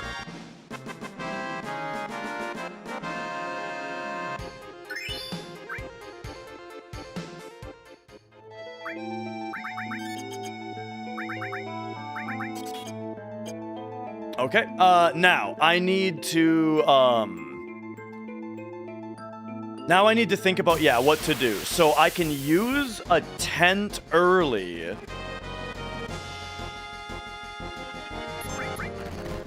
Oops, there we go. Does that really help me, though?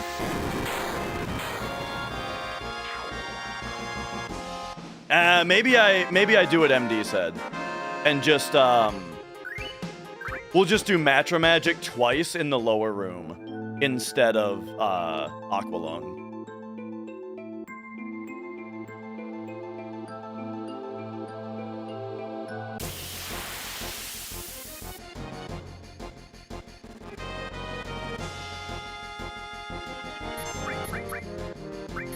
Oh, geez, that was really bad. I didn't know. I didn't know whose thing I was in. Oh, you mean later? Oh, yeah. No, that makes way more sense. Hey, thank you. Awesome. All right, there we go. There's our ether steals.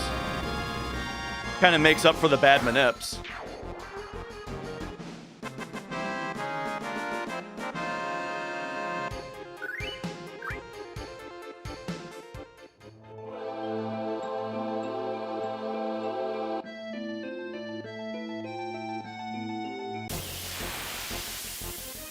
Okay.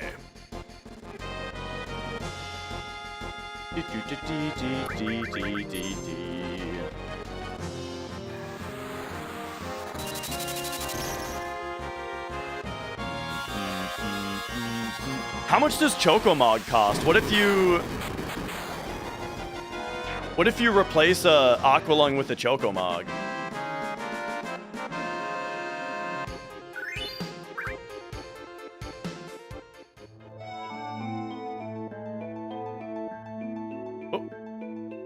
Oh yeah, the run is really good right now.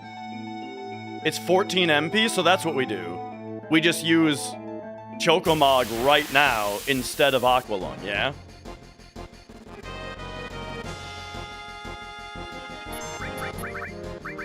That's what I'm doing.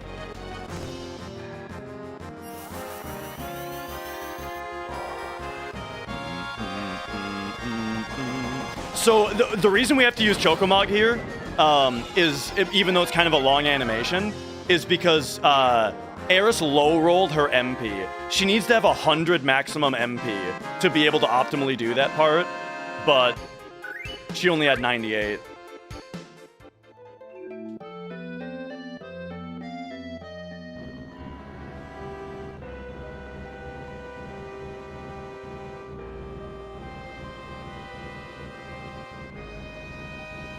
Oh yeah, the cloud death didn't matter. It was just annoying is all. I had to stop and use a Phoenix down because of it. But it shouldn't ruin anything. Alright, there we go. There's our Mithril.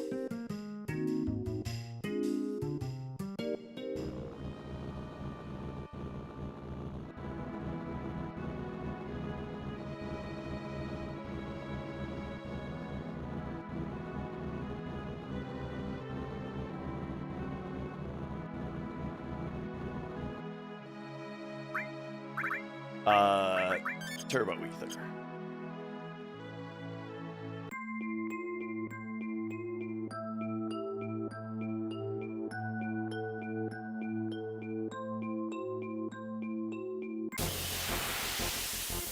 Okay, now we just got to keep a close eye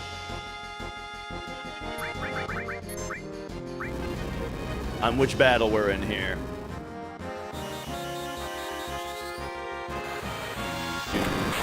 So here's a wait trick, by the way. The enemy just went, and then Eris got her turn after, and watch this. Eris got another turn. Wait trick.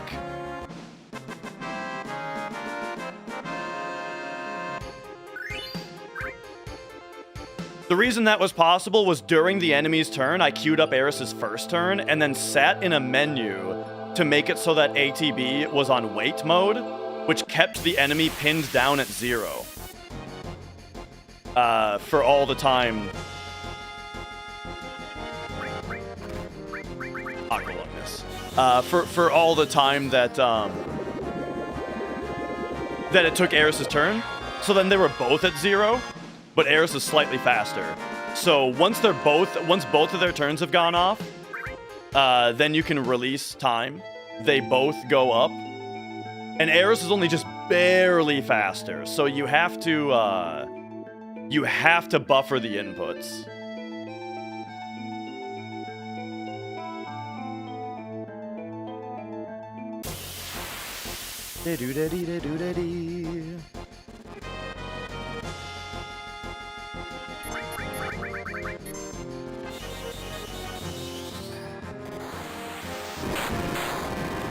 Missing the window for Mithril is a run killer? Yeah, because it's required to get Great Gospel. And so And we need to learn Great Gospel as part of the 100% requirements. So unless you find a way to go get Mithril at some other time, then it will kill your run, yes. And grabbing it at any other time is going to be a big pain. Now, the thing is, right here, what we do is we get it after...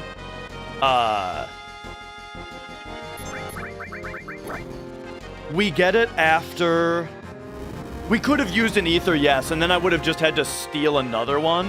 That would have been totally fine, Liuma. In fact, I wouldn't even had to steal another one because we got one randomly dropped for us. So yeah, that would have been fine too.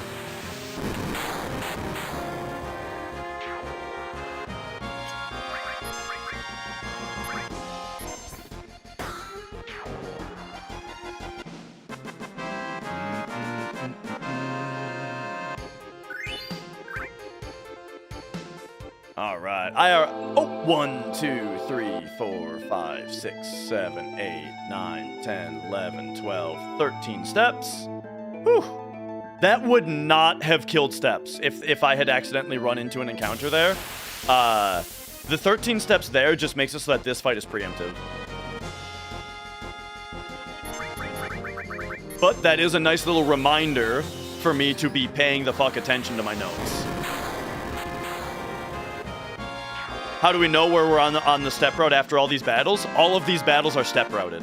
So I'm looking right now at a thing that I'm looking at my notes, right? And my notes say, hey, walk to the next encounter, and then the next encounter is going to be 5 snakes. So the walking is to set up step ID for later stuff. But yep, here's the 5 snakes. And next it's going to be another 3 snakes and a dragon.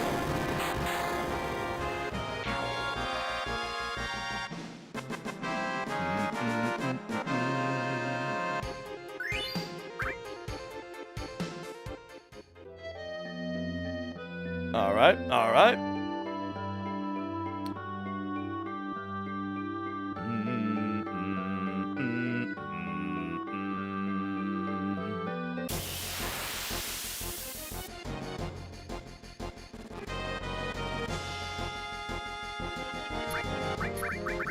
Oops.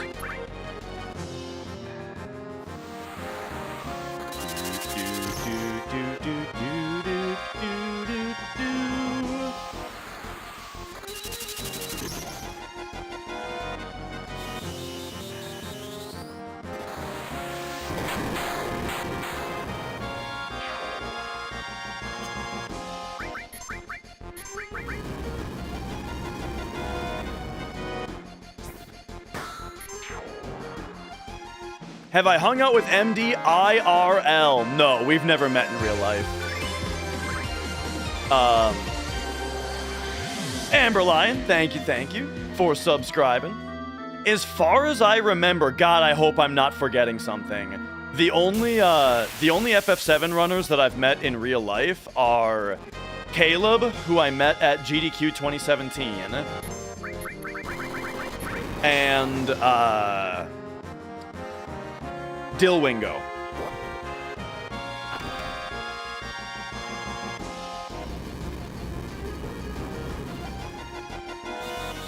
But yeah, Caleb, it was just like a quick... I just found him while he was practicing and just talked to him for a minute. But Dill was like, he had like some reason to be in Minnesota, and so he like DM'd me ahead of time to like grab lunch, you know. So we went and we had I think we went to Smash Burger, right? I think we got Smash Burger.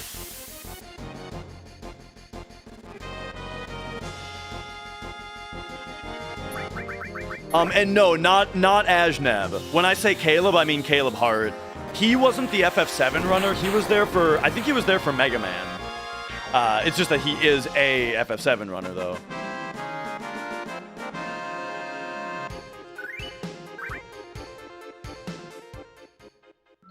All right. Now we gotta prepare for the hype tent.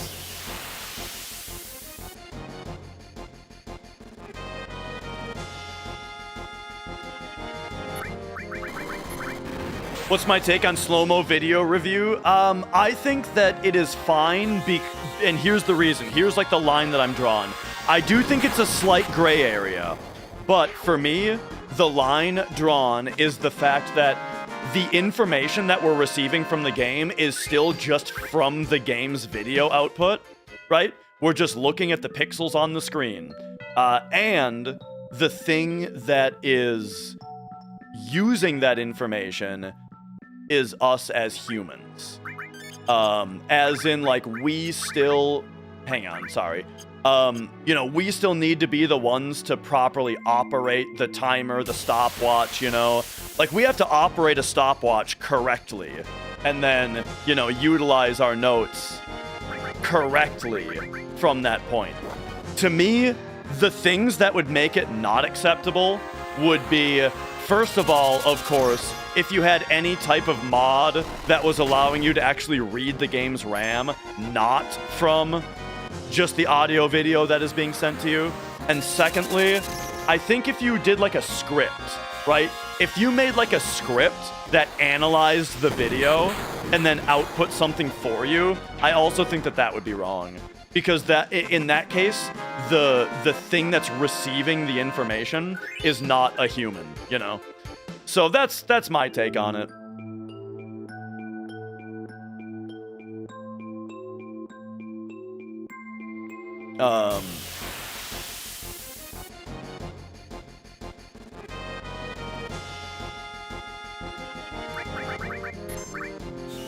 Okay.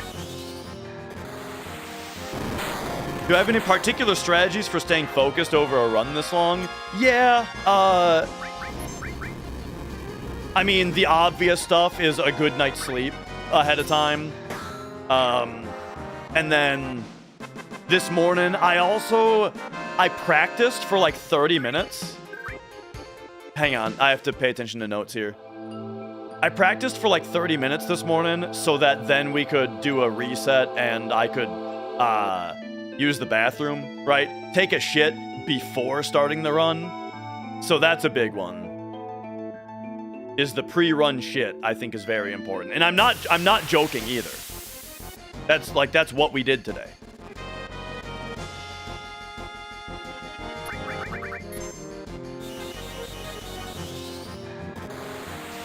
What happened to Dave Stereo? I don't know. He just retired from streaming, as far as I know.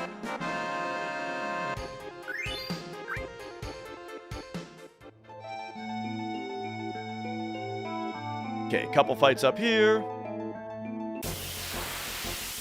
As far as staying focused during the run goes, that's just not a problem. The run is very engaging the entire time, you know?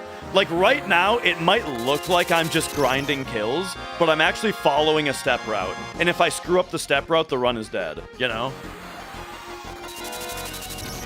And like every single one of these encounters, I'm trying to maximize my, I'm trying to get Eris's turn in as quickly as possible. This is a really bad example because she got awful ATB on that turn, or on that particular fight. But like, here's what I mean. I've strategically set it up so that Cloud and Tifa only have a single column on their battle menus. But Eris has a double wide menu, and E-skill is to the right. That makes it so that on every battle, I can just hold right and circle until I'm in Eris's E-skill menu. There it is, you know? That way, I'm minimizing the number of frames before we get into Eris's menu and lock in her ATB. You know what I mean? So like little things like that are happening all the time in the run. And so it's very easy to stay focused on like, it's very easy to stay focused in general. What's difficult though is I'm a yapper. You know, I'm always glancing at chat, I'm always yapping about something stupid, and I do just mess shit up all the time. So as far as that goes, you know, I don't know what to do about that really, because I don't want to sacrifice stream entertainment So I just kind of do my best as far as that's concerned.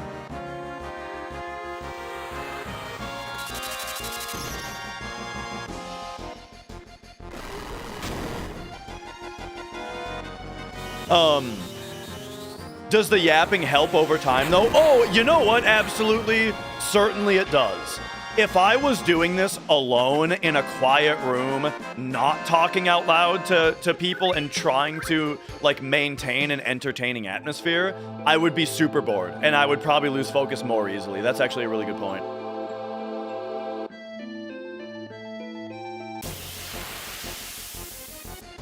And yo, Murderous Jack.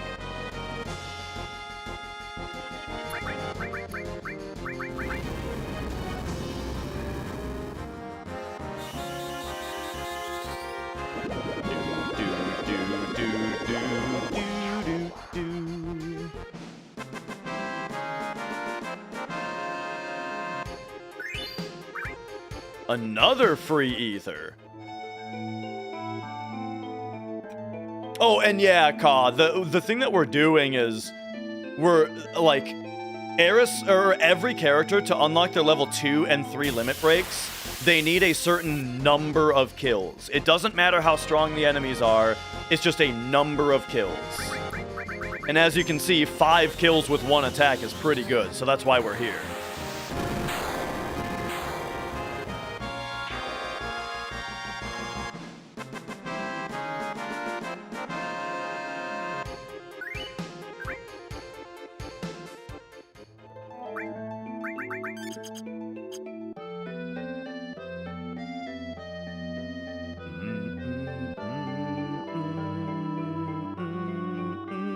Low Tier Hive, hello, welcome, welcome.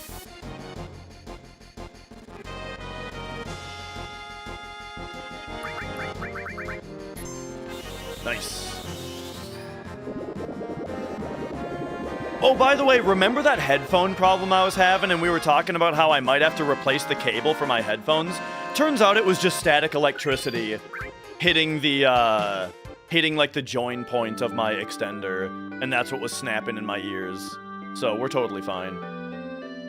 I'm back to my in-ear monitors. Ooh, terrible ATB.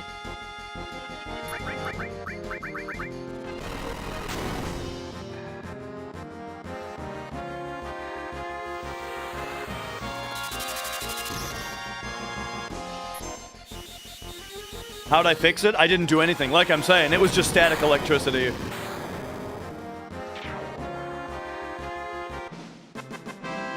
I think it was only just happening to happen at that point in time. And now it's not happening.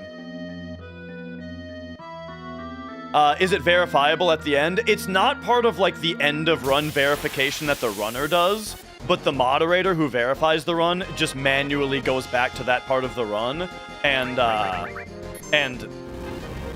sees that they do that. And oh, dude, Minnesota winter. I don't know if it's just Minnesota winter is particularly bad or what, but dude, every fucking time that I stand up off my couch, the next time I touch something, it's like a painfully powerful static shock all winter long, dude. And let me give you an idea of how powerful it is. When I'm playing like Metaphor or Yakuza on my PC, if I touch the case of my PC, boom, it shocks me, and it disconnects my controller. Touching the case of my PC disconnects my controller from the shock.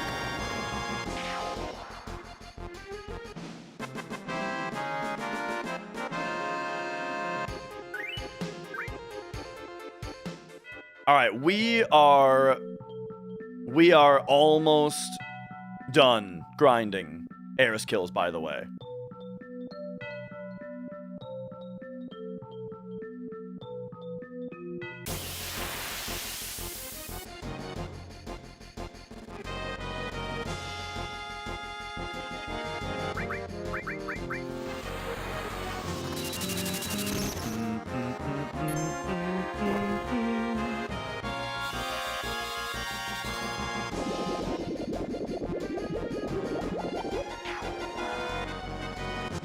And, you know what? Mrs. Dash does have a humidifier upstairs. I think she just hasn't been running it because, it's like right next to the new CRT, so she'd have to move it. So it's not like, you know, humidifying the retro electronics.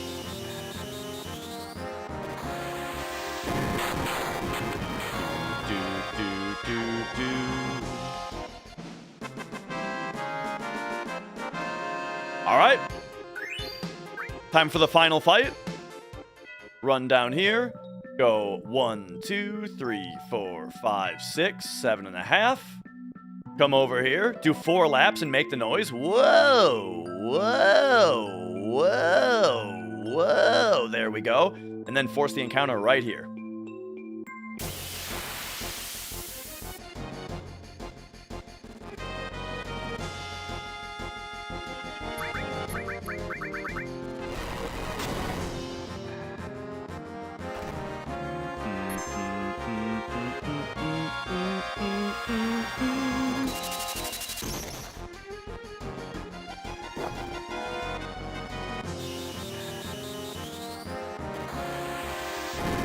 We do have a humidity detector in the house, yes.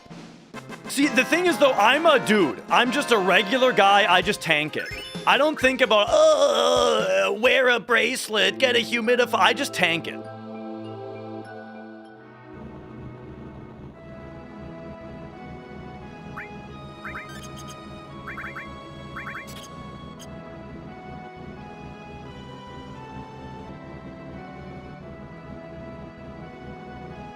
Are those the guaranteed enemies? Yes, that is what formations do.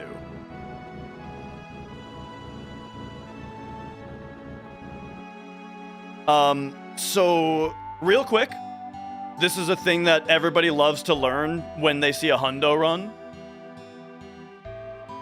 Is down here, we can still blow the whistle. Oh, I forgot to split the Eris grind. Oh, man. Hang on, I forgot to split on the Eris grind. We saved a lot of time though. So here, I gotta skip that. We'll see how far ahead we are on this split instead. See, that's the thing. I'm telling you, I'm you know, just yapping too much. I forget something like that. This hundo is going exceedingly well so far. It's going really, really well so far.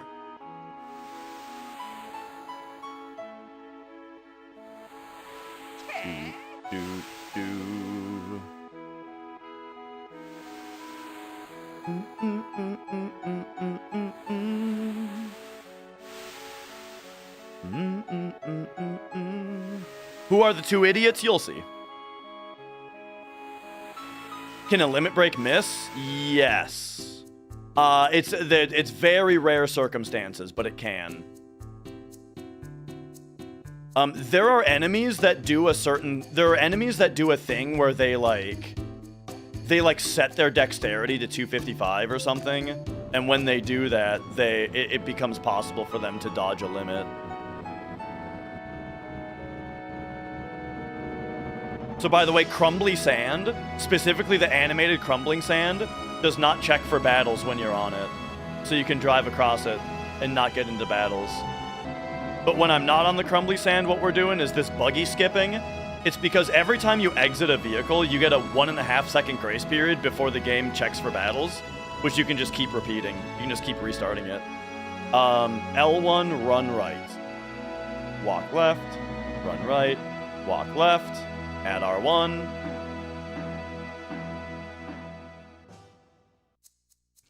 Yeah, I think evil heads can also, Septimus. And yeah. World record is 1559.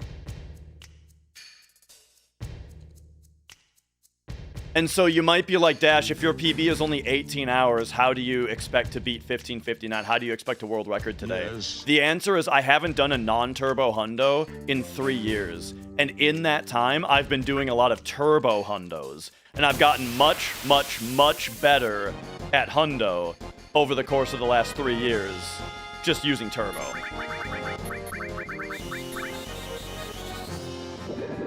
There they are, by the way. These two idiots are facing the wrong direction. Oh yeah, so that's another preemptible boss that I forgot to mention earlier.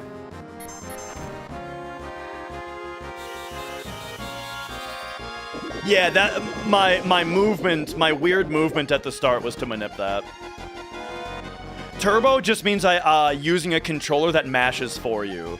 So you can just hold a button and it mashes through the text boxes for you. It's just way more relaxed, you know. All right. Boom. There is our actual status right now. We are 11 minutes ahead. So like I'm saying, again, I'm much better at Hundo than I used to be. So here we go. Now I got to lock in for a second. 4 Ethers Fairy Tale. Fury Ring Mystify. But first, a ruined reactor. 4 Ethers Fairy Tale, Fury Ring Mystify.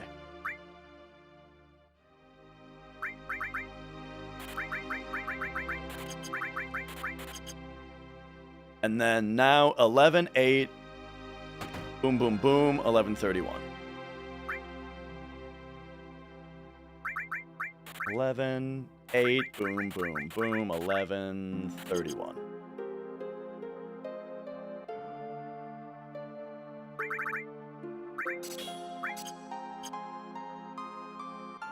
This is not a turbo run, no. That's what I'm saying, is that I haven't run non-turbo in 3 years. And so that means that today, like, I've spent 3 years getting better at Hundo just using turbo. So now, because I'm not using turbo, now we're up against a PB that's 3 years old and does not represent my current skill level.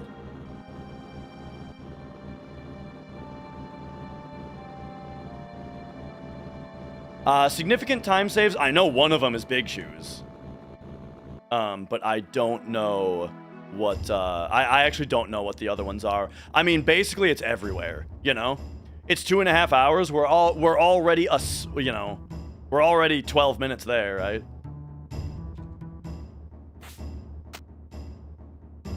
And yeah, the route has also changed a little bit, you know? Like, I've also, like, optimized the notes and optimized, like, the way I menu and that kind of stuff. Yo, Neon?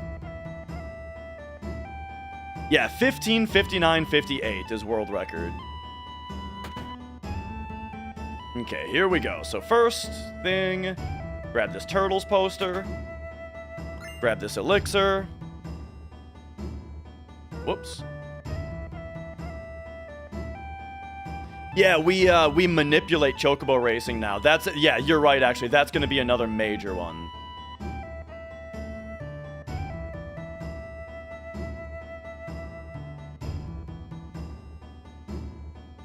Oh man, we gotta just double thumb this, I think.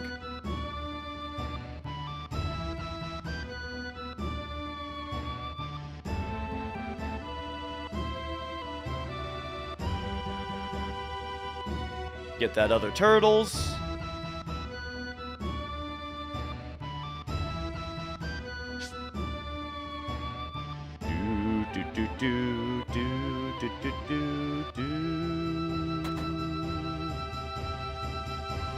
How's Chocobo Racing manipulated? Oh boy.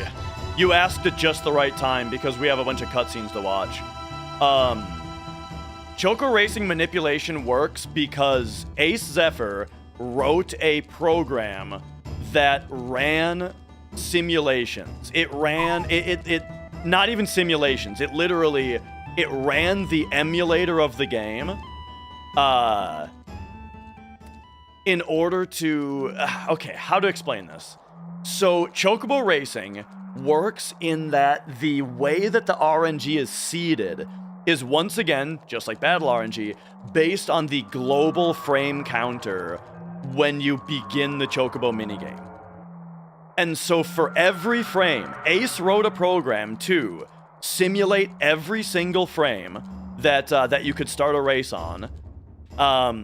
You know, figure out what the other races are and what the prizes are going to be, and then literally emulate brute force what would happen in this race if you left it on automatic, left it on manual but held square the whole time, put it on manual but held right the entire time, and so on and so forth. Like, every single frame of possible RNG was brute force ran through multiple times with all different manner of inputs in order to build a database of what prizes you can win on every different frame. Given that you have the exact chocobo that we have when we do this this manip. As in, when we do this route and we manipulate our chocobo breeding, it creates the exact chocobo that that we need for the manipulation to then work. So, how the manipulation works then is that Ace also how it works though is that Ace also made a fork of Flow Timer. Flow Timer is a program that you can set a timer, and then it gives you a countdown of beeps, so you can boom, hit circle on the exact right frame. You know what I mean? And so he made a fork of Flow Timer that what you do is it gives you a countdown to hit circle on, you do so, and then you have to look at what the RNG you got is. And you have to real quick type in to the timer, these are my items, these are the other racers, and that is then able to divine what frame you pressed circle on. And then at that point, it's able to, on its own, stay synced with the system by just, what do you call it? Just like simulating the frame rate that a PS2 runs at. And then what you can do is you say, I want sneak attack, or I want enemy away, and you can, then you can look ahead in the database for a window of frames on which that prize is available and manipulatable, and get a timer for it. So you say, I want one of those two things, and you hit the button, and it says, all right, that there's a window of RNG that gives you one of those prizes in 12 seconds. So then it gives you that 12-second countdown, and you go, boom, you hit circle on the exact right frame, and then you see what RNG you got. You have to cross-reference it with the database real quick and say, okay, I'm on this frame. The database says if we leave it on automatic, we get the prize. So we leave it on automatic, and then we get the prize. And so you just do that the whole time for every race. That's how it works. It is probably the most complicated manip in the entire game.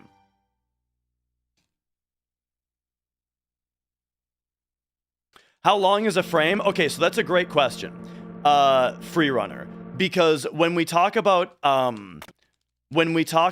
every frame having different RNG, we're talking about that at 60 FPS frames.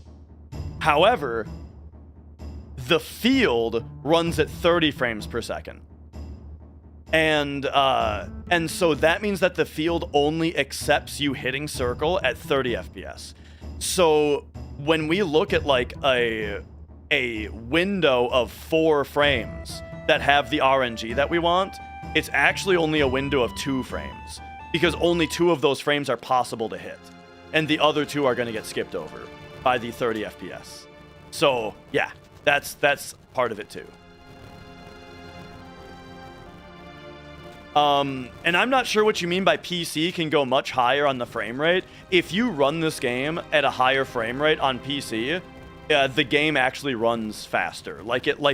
It's not the same game. The game will, everything moves twice as fast if the game is running at 60 FPS, for example. However, there is a mod that makes the game run at 60 FPS, but that's a mod. That's not a speedrun thing. And how long is a frame? 16.666, repeating, of course, milliseconds, is a 60 FPS frame.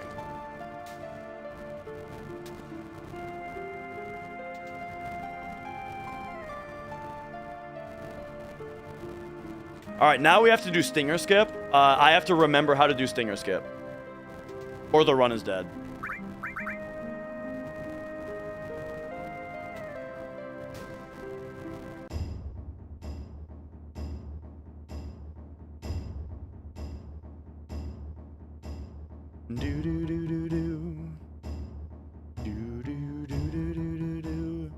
Albies, is that the world's richest affiliate? Because I think I've heard that before. I think someone came into my chat one time complaining about how annoying your stream was. And I was like, I don't know what to tell you. You don't have to click on it.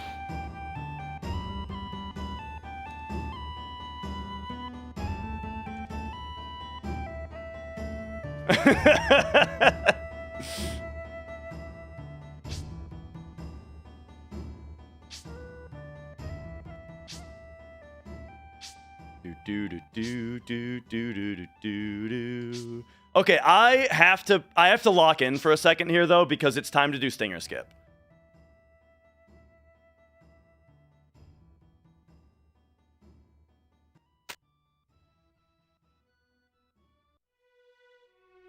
So the way stinger skip works is we need to hit the spider webs on the exact same frame. Me too, Jimmel. On the exact same frame that the game tries to produce a random encounter.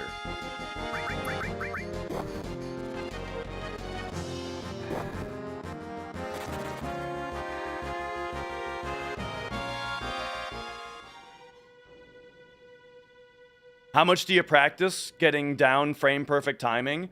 I mean, you just do it. But I am a drummer, so, you know, that helps. I'm not perfect at it, though. I mean, I don't get it every time.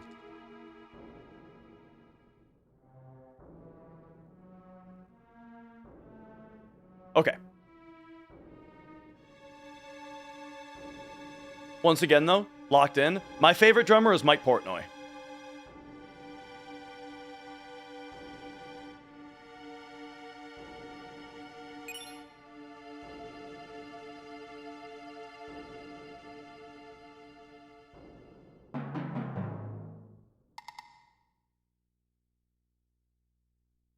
Hey, Dave Lombardo is top 5.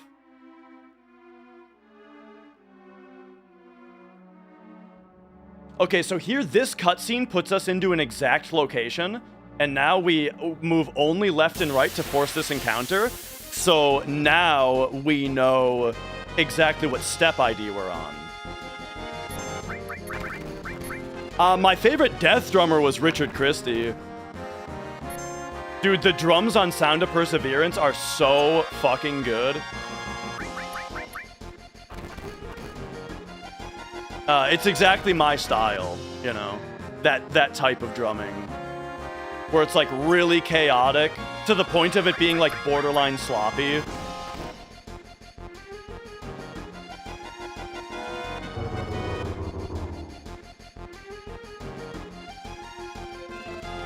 There we go.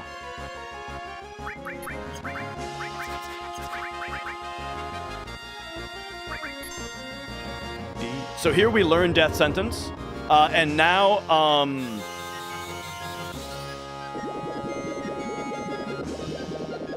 okay, I have to just do Stinger Skip. The only way I can do Stinger Skip is by muscle memory, so I'm locked in, okay? No talkie.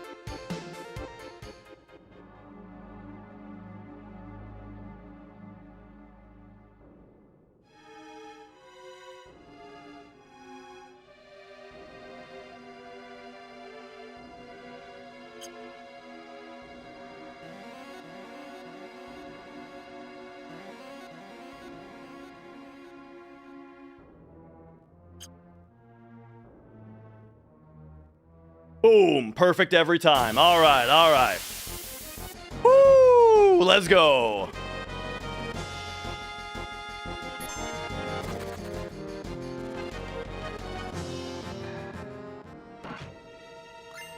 And now we walk pretty much all the way out here. The thing is, I don't have it in my notes how to do that skip. I have to do it from memory, so I can't talk while I'm doing it. Was my issue tendinitis? Honestly, I don't know. Well, so ultimately the issue is that I am extremely not flexible. And so I had to start doing stretches. Split after this boss.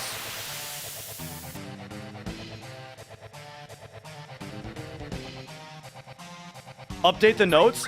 The problem with updating the notes is that the skip is different depending on whether you're on PC or PlayStation. So I actually have 2 different variants of it memorized.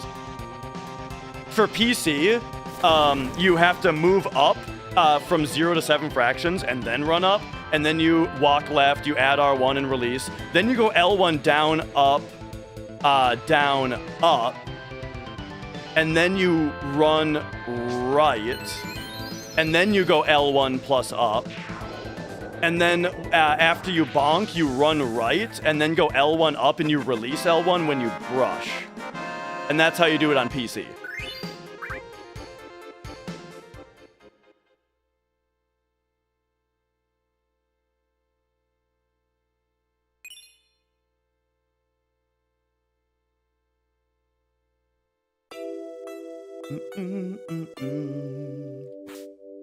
It is harder to think about than do, yeah. The same as guard skip. Like if you asked me how to do guard skip and I explained the inputs to you, I would probably miss something.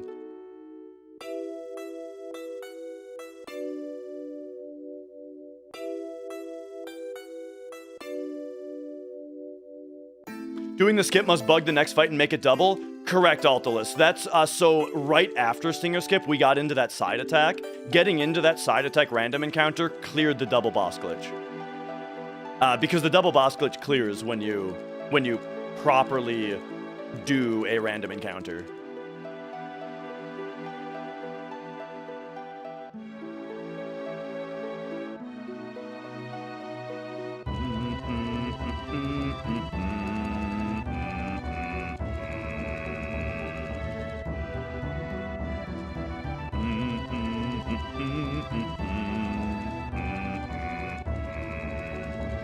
Would have been the easiest double boss. I only had 1 X potion. But no, we also have an elixir.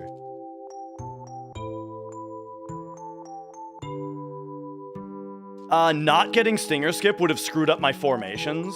And that would have, and messing up formations, what it means is, so the step route determines when we get into encounters.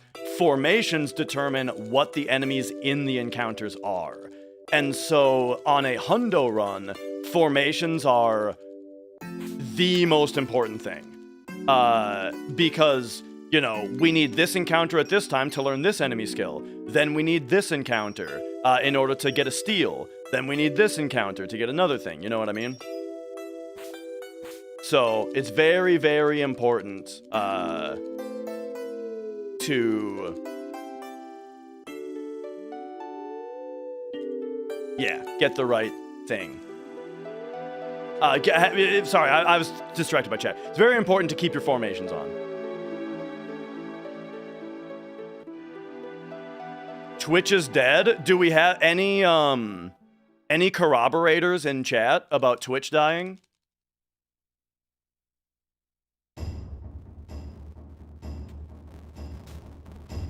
No, everybody's good? Okay, everybody's good. Okay, Tifa Eris.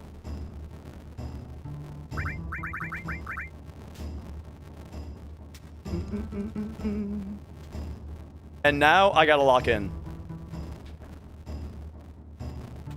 So sorry, I'm not gonna be looking at chat for a minute. I have to be ultra locked in for the next part.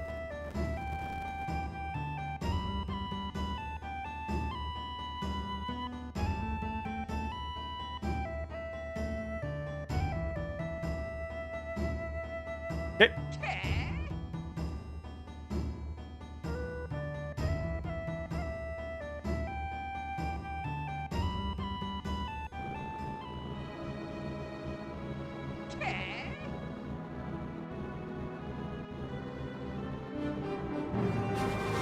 Conflicts, thank you for subscribing.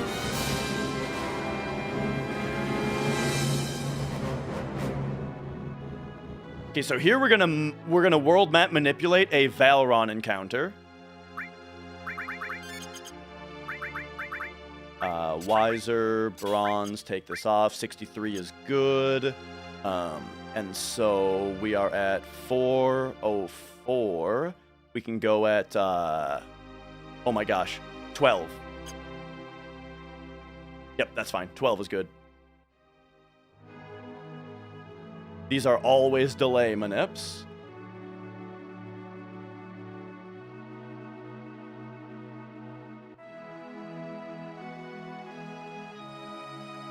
So now we have to use Breath of the Earth 6 times. Oh, you Aqualung, then you Manip.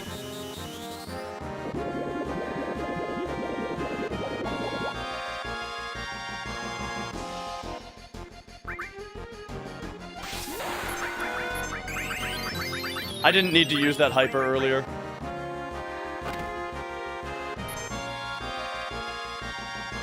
There we go.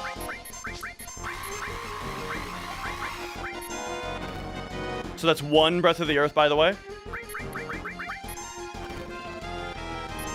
2.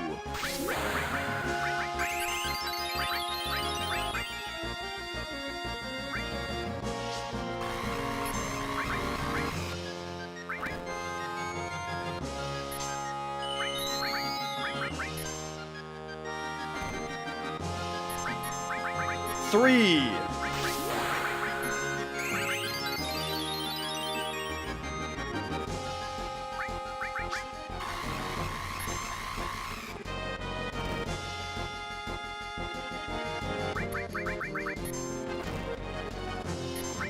Four.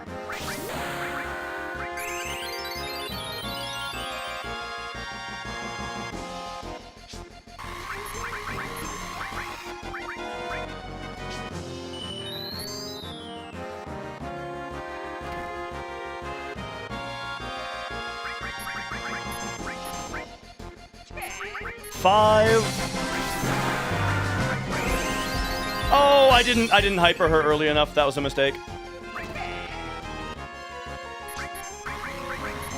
I have to do 1 extra dive kick because of that.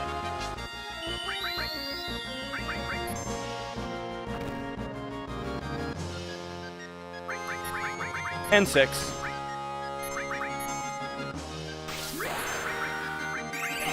Okay.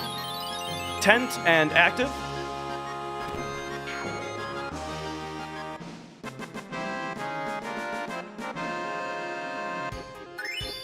Perfect.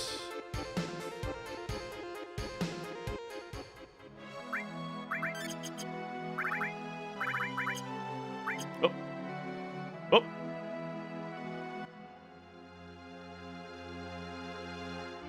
All right, there we go. Okay, I'm back.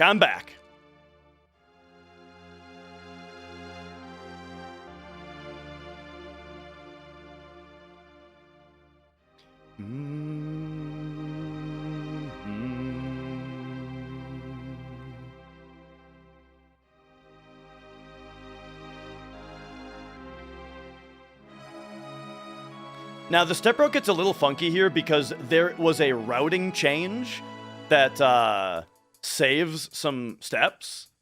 And so we just need to be a little bit wasteful of our steps on purpose for a bit because, yeah. Because we're not going to reroute the whole game, you know, for this little change.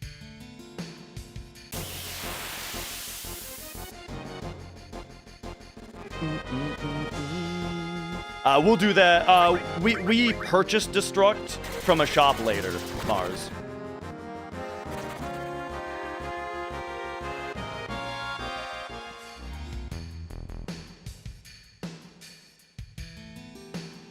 Da da da dee da doo da dee doo doo. Here we just take some steps. Doesn't really matter how much we take, so we can just buffer them.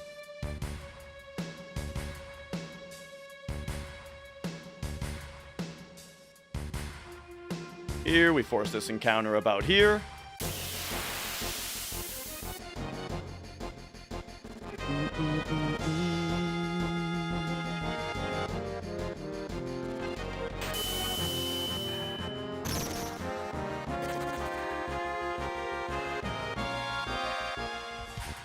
All right. Just take a few steps, and there we go.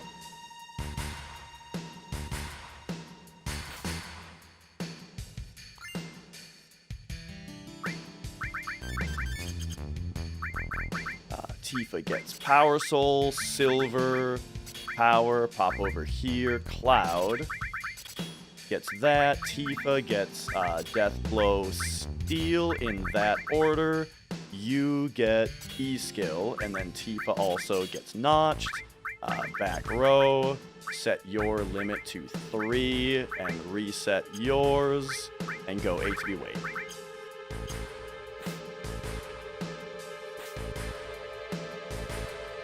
All right. Ready for the ass kicking?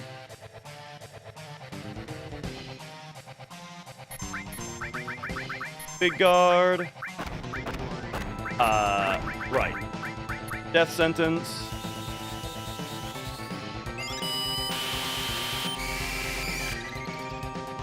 Attack into lasers.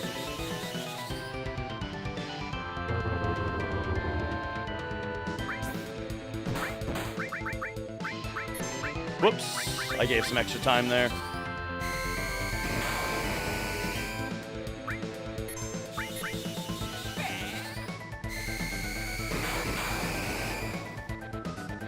Please don't kill Tifa with your turn, thank you. So now, cross slash, death blow, hold time. Nice crit, asshole.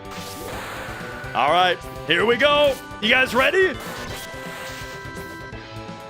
Boom! Boom! Blammo! Yeah! And there we go. Oh, that's a miss split? Okay, I screwed up my splits a little bit. Okay, these splits lie a little bit. They're gonna lie until the next split. Okay, so now, we do that, and then cure, and then I need my list back. We're at 407.30. We need a double Valron here. Oh my gosh, the next one is at, okay, 49. The next one is at 49. And remember that it's an always delay. So I'm locked in again, by the way. So 407.49. Don't worry about the materia I left. Don't worry about it. Okay, 407.49. Now we delay. And then we move. That changes RNG versus if you had buffered your movement. And then we force an encounter right here, and it's going to be another singular Valron.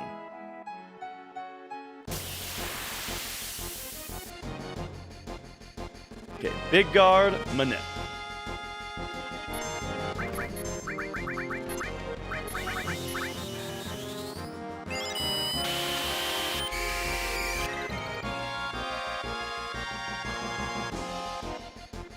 Nice.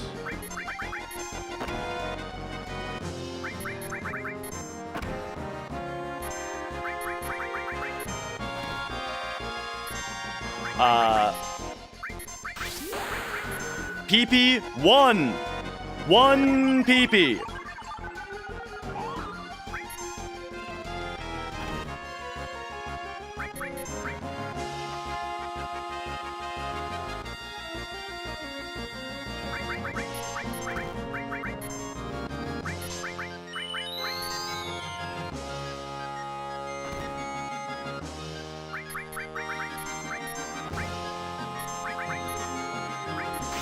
Two PP.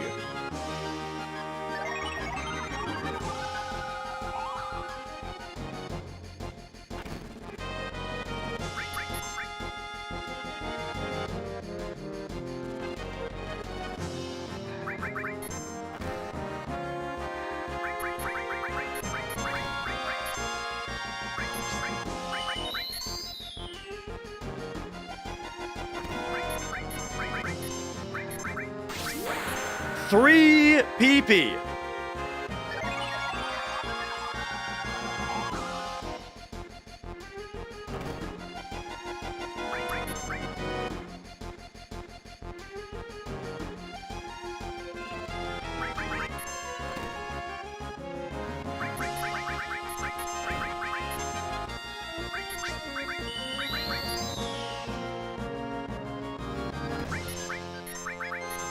Four PP.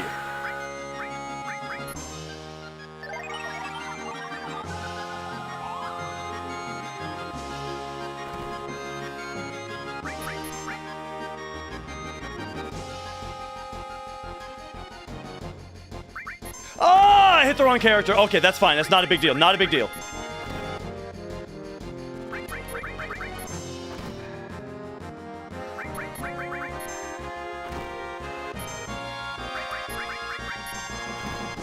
And we're done. Okay.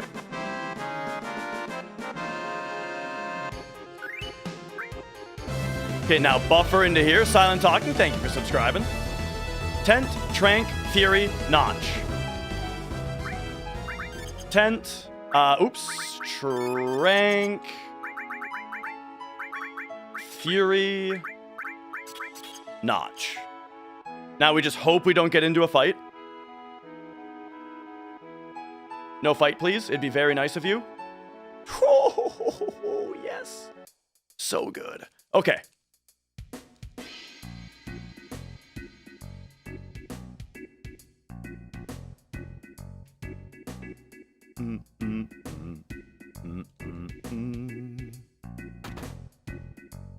Okay, buy a shotgun.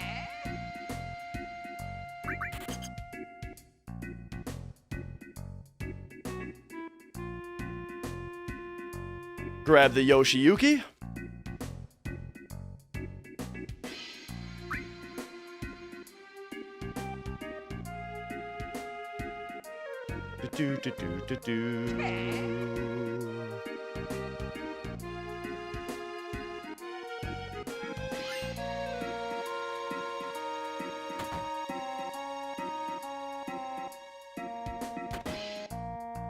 Kind of forgot what I was doing there for a second.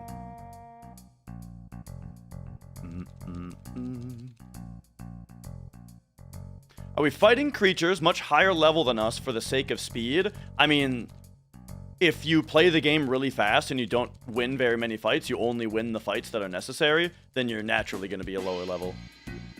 Like, we're not a lower level by choice, we're a lower level because we're playing fast.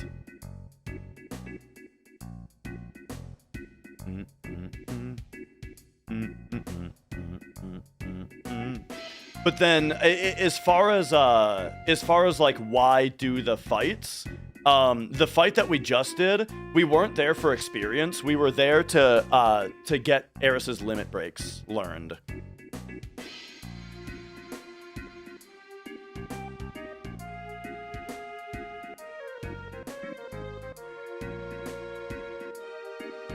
What's the shotgun for? Just 100% completion. It's our only opportunity to get the shotgun, so we have to get it now.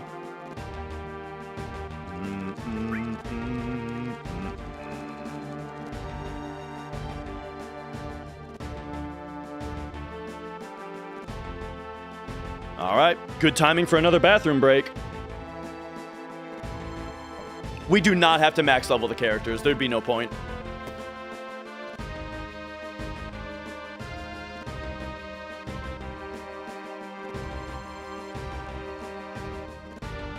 Man, I've got like a Pavlovian piss response to this game, where since there's a bathroom break coming up, suddenly I have to go worse than I've ever had to go in my life.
Oh, all right, all right.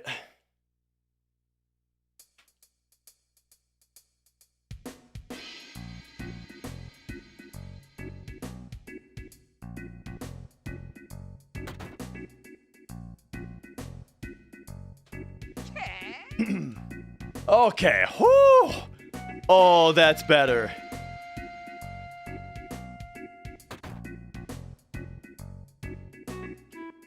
Oh man, the relief.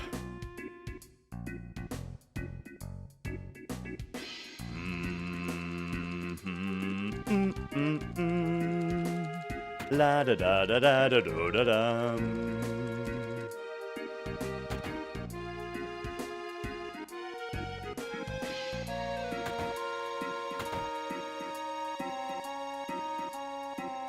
Okay, okay, Palmer time. Would it break the rules for Mrs. Dash to mash? Yeah, because I'm the runner, not Mrs. Dash, you know?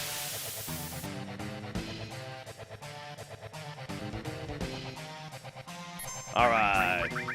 Big guard.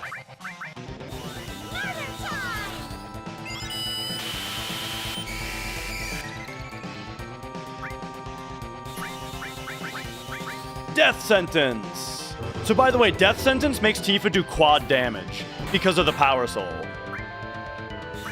And then her being in critical HP makes her do double damage and it stacks. Oh yeah, splits are fine. As I said, the last split lies to us because I reordered some things that I do. We're losing time because I reordered things. I used to do the Eris grind before Materia Keeper. All right, get him, Tifa! Get him! This is expected time loss. It's not actually time. It's not actually time loss. Oh my God, Tifa, stop missing. Bro, I swear she misses. I swear she misses on PlayStation more. Oh my God, Tifa, hit. I don't think she can survive another hit. Like, if this is on Tifa, doesn't that kill her?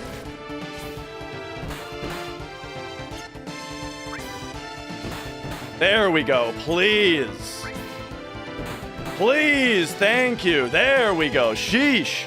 But no. So don't compare to the 1602. Compare to the 1202 we were at on Stinger Skip. And we have saved, like, 45 more seconds, 40 more seconds.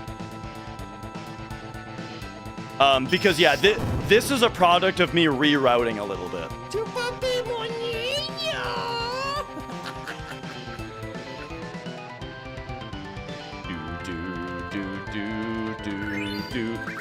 There we go.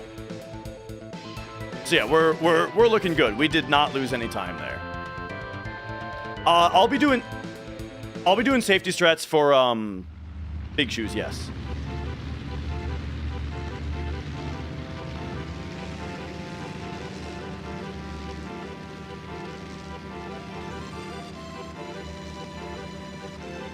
All right, the guy that pops up every once in a while, that's Popo. He's a family friend.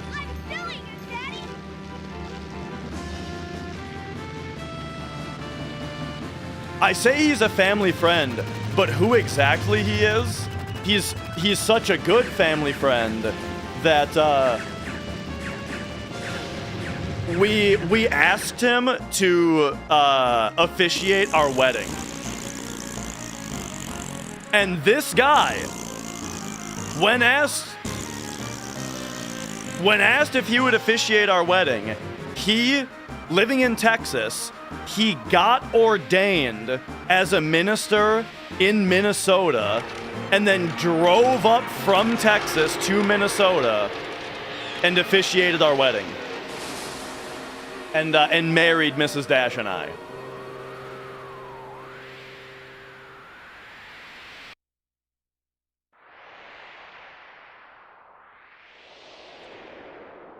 All right. We're doing a very difficult manip here though, so I gotta be locked in. Let's see. 26, 30. 32 is an easy one. Or 44. Looks like we're doing 44. Yeah, okay, 44.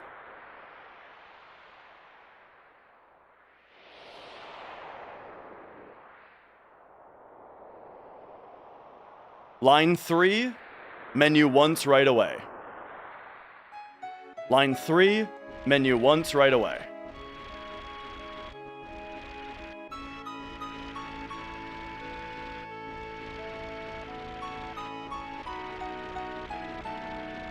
Line 1, 2, 3. I think that looked good to me for line 3.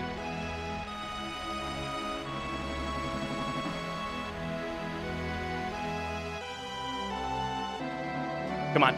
There we go.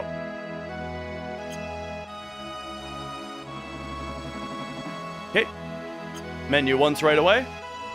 And now we should get 0 encounters all the way up to Corel. Doing this manip.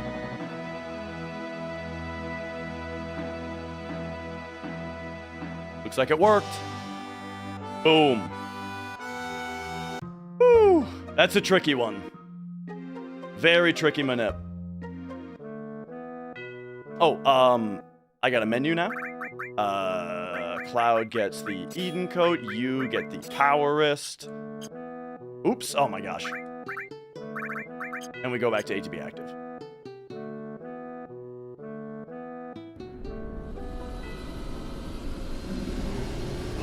Okay.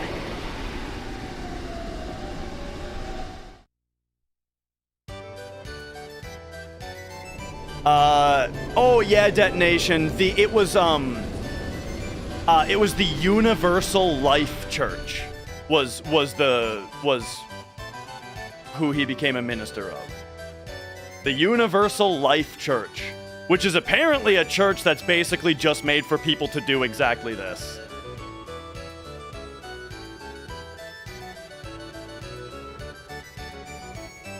All right. Now we go to Battle Square to get the Keystone. I mean, I'm following notes, Lucas. I got notes.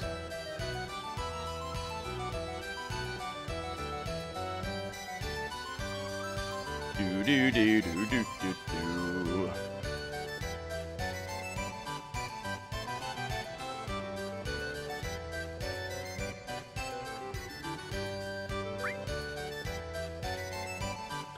It is kind of interesting that you don't get into fights in the Submarine or Tiny Bronco in this game. Because yeah, usually in JRPGs when you get a boat, there's water encounters. All right, that was a good escape. Do not forget Turtles 3 here. Is it more or less RNG based? The thing about Hundo is that there's so much RNG over the course of 16 hours that it kind of evens out. You know what I mean? Like, you're gonna get some good RNG and you're gonna get some bad RNG. Phoenix Tier, thank you for the 25 months.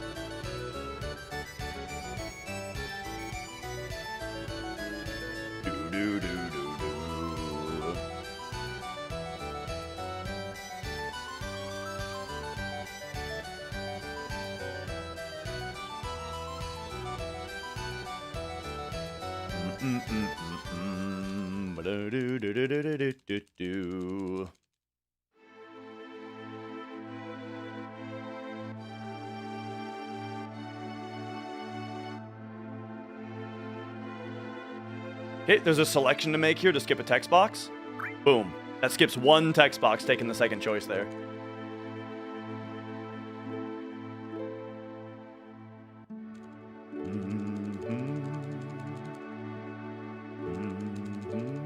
That said, though, Big Shoes is a major time difference. Like, when you get your Earth Mallet drop is a really big factor. Sound One, thanks for subscribing.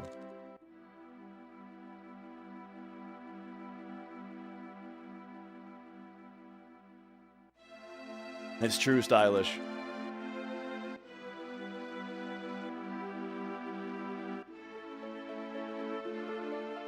Do we do anything to negate bad RNG? Yeah, I mean, all the time, right? Like, being a good runner at the game is all about being able to capitalize on good RNG and minimize loss from bad RNG. You know what I mean? Like, anybody can get lucky, but only a good runner can really capitalize on it and squeeze every frame that they can out of a lucky situation.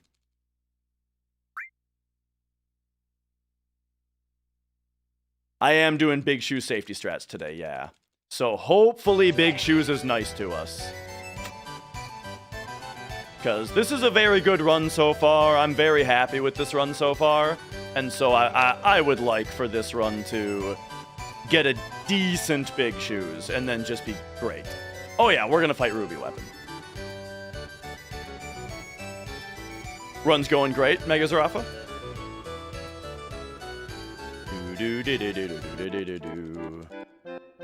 Dude, first Gaia's Big Shoe Earth Mallet drop is amazing, because then you get to walk under 3 encounters in order to get to step ID for Gaia's 3 and then go. It's so good. So the safe strats for Earth Mallet, initially it's an investment of about a minute. And then I think it's like a minute. And then it all just depends on what RNG you actually get, you know? So if you get Gaia's 2 or 3, then you lost a minute. But if you get Gaia's after that, well, then you just get to continue a run that's not dead, you know? Without safety strats, the run would just be dead. But with safety strats, you're losing several minutes at that point, like several minutes per Big Shoes attempt. Before Sideshow, my 1552 was using Turbo, and we're not using Turbo today. And then the other run, the 1432, that was on PC, and this is on PlayStation. So lots of different categories for the same run, basically. You know, just running it different ways.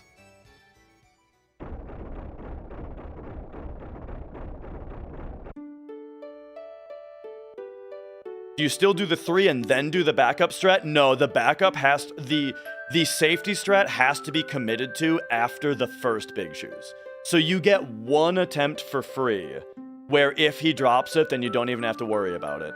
But after that, you have to commit to it before 2 and 3. Because that's exactly what the safety strat is it keeps on loading your file to put you back on the step ID of Gaia's 2 and 3, but you do other stuff with soft resetting to keep your formations advancing, and then every time that your formations are coming up every time that your formations are coming up on another Gaia's, you soft reset, load your file that's on Gaia's 2 and 3 step ID, and then you go get your Gaia's encounter. And if it produces an Earth Mallet, then you get to leave on the correct step ID and stay on steps for the rest of the run. Your formations are screwed up.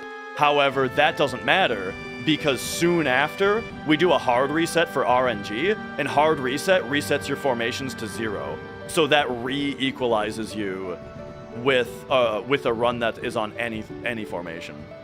So yeah, that's exactly what the safety strat is. How do you soft reset the PlayStation? It depends on the game. This game, you hold start, select, and all 4 shoulder buttons on a field. Maybe just on the field or the world map. I know you can't do it in battles for some reason. Anyway, you press those buttons and it sends you back to the title screen.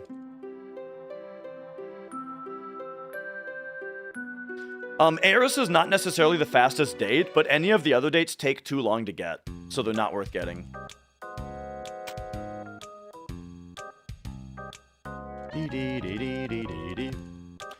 And Ona, this is a 100% run, where we need to finish the game. Because this is 100%, we need to finish the game with every item in our inventory, fight all bosses, learn every limit break, learn every E-skill, do the side quests.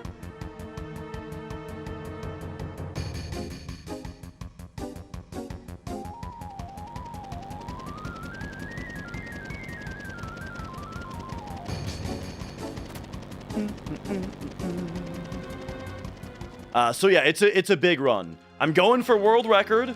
World record is 15:59.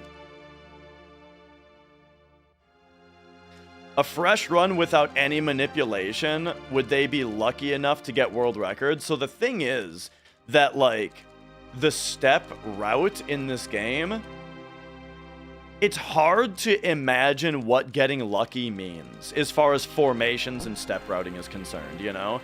There's no such thing as getting lucky when it comes to your encounters in this game. You know what I mean? You can get lucky as to what happens within the battle, but, like, whether or not you get the correct encounter at the correct time is deterministic. And so what I mean is, like, if you refused to do any steps, for example, I don't think you could get world record. Hang on a second though. We gotta lock in here. I gotta make sure that I don't get Turtles 3 here.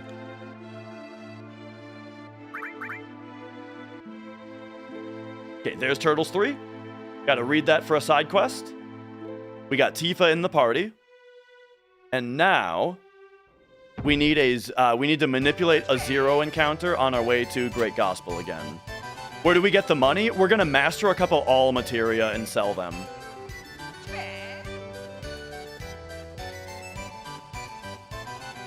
Okay, 434. All right, I'm locked in for a second, so I can't see chat for the next like minute or so because I'm doing a manip.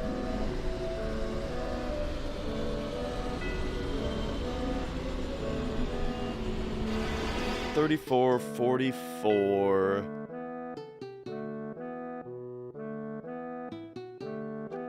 We're gonna get there in time for like 0. No. Okay, I'll take 10. 35.10, that's kind of rough. So go at 30, twice at 30. Okay. 1, 2, 3, 4, 5, 6, 7, 8, 9, 10, 11, 12, 13, 14, 15, 16, 17, 18, 19, 20, 2, 3, 4, 5, 6, 7, 8, 9, 30. 2 menus at 30. Perfect. There it is.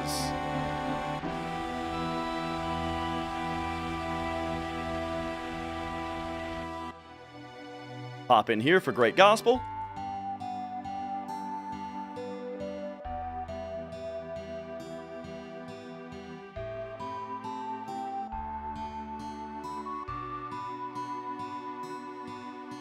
All right. Change the subject. Give him the mithril. Grab Great Gospel. I've got the record using turbo. Now I'm going for the non-turbo record.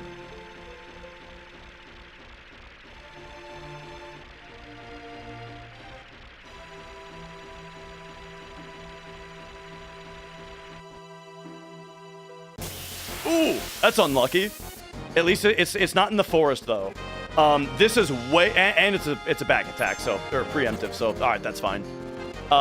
Getting a fight in the forest here has a chance to pincer you, which is way worse.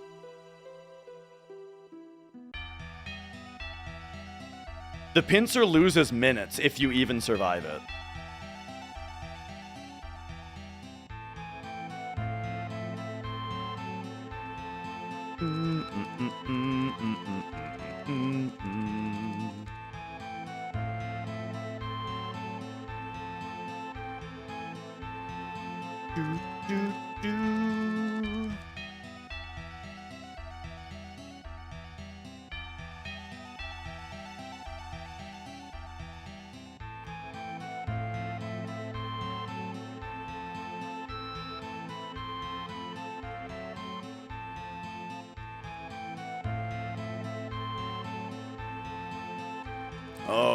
Okay.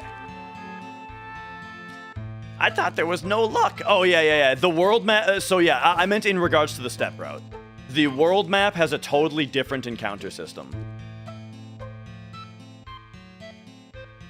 So when I left at a certain IGT and then did those 2 menus after 30 cloud arm swings, that was manipulating the world map battle system. Very different. I don't know. I mean, I'm fine clarifying. It's an important distinction.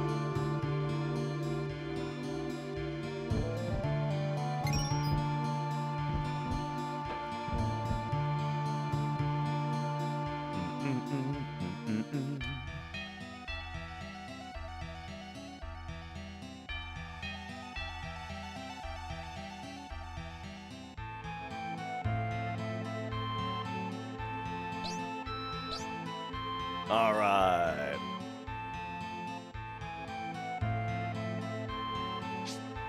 So, as far as the step route goes, we get an encounter right here. It's going to be 1 under lizard. What'd I tell you?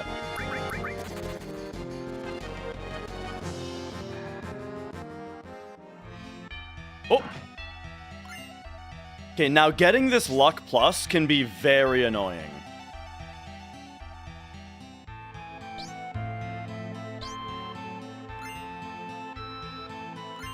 Oh, perfect grab. Okay, nice.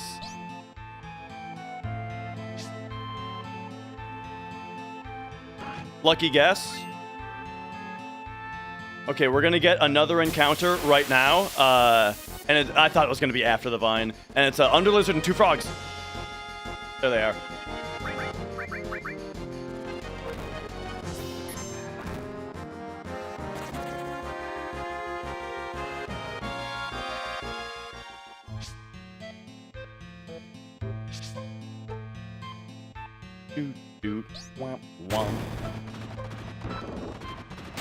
Yeah, it can be a little finicky sometimes, Mega.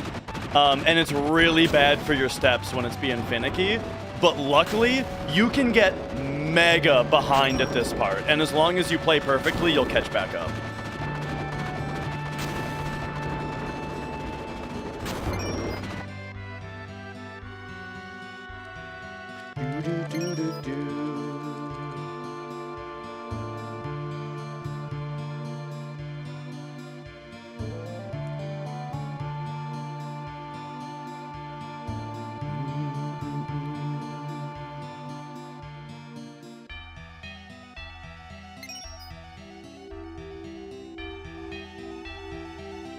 Is my tutorial on any percent still mostly valid? If you're looking to do any percent no slots, where we don't do disc 1 skip, then yes, it's still mostly valid.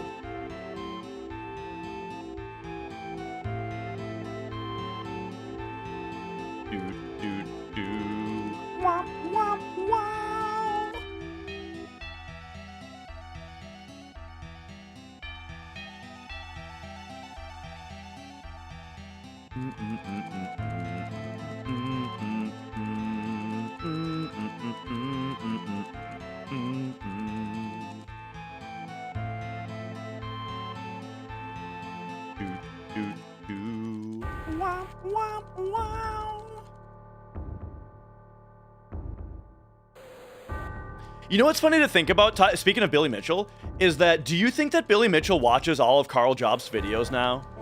Do you think he watches them? Because if he does, then he saw the video about me. Isn't that weird to think about?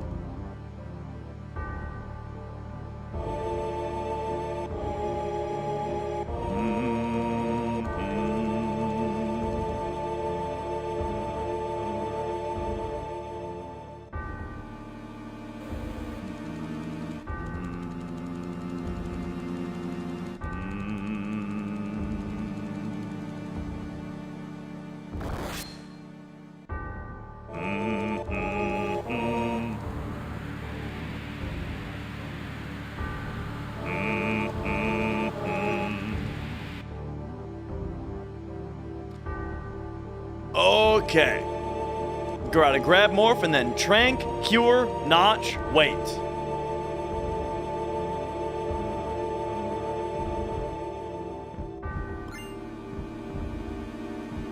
Trank, cure, notch, wait.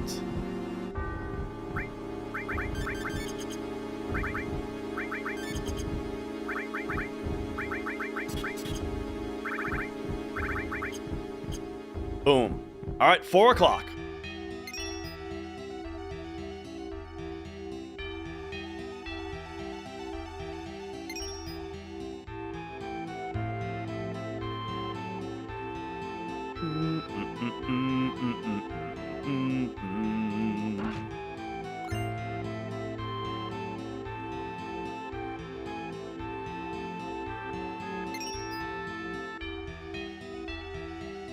X. Okay, I had to hesitate there because I couldn't remember if you have to hit circle first. And if you hit circle first, you kind of get really fucked up.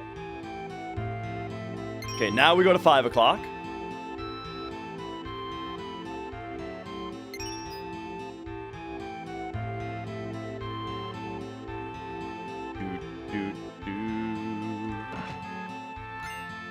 Grab that ribbon.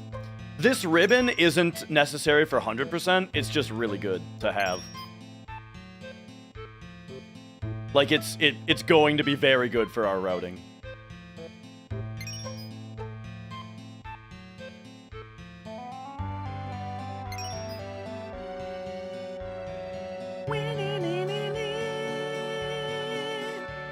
If you steal on low level, does it affect your chance to steal rare items? Yes. The chance to steal is heavily based on your level versus the enemy's level. Now, as far as the Vagris Claw goes, though, there's actually there's another layer of complication that makes the Vagris Claw incredibly difficult to steal. And that is the fact that the enemies, the Vagrisks, they have multiple stealable items, and you can only steal one item from them. So every Vagrisk that you try to steal from, usually you'll get a soft from them. And if you steal a soft from them, then it says nothing left to steal. So you have to get lucky not only to get the steal, but you have to get lucky to get the claw steal, specifically. And, oh yeah, the 4 on the door, or the 4 on the clock thing, it's specifically a thing with clocks because, okay, I don't know what the exact rule was. So some detail of this might be slightly wrong, but it has to do with IV. IV being something to do with the god Jupiter, and having it be upside down on a clock would be, like, taboo, right? And so on clocks specifically, they wrote 4 as 4 eyes instead. So it's something like that.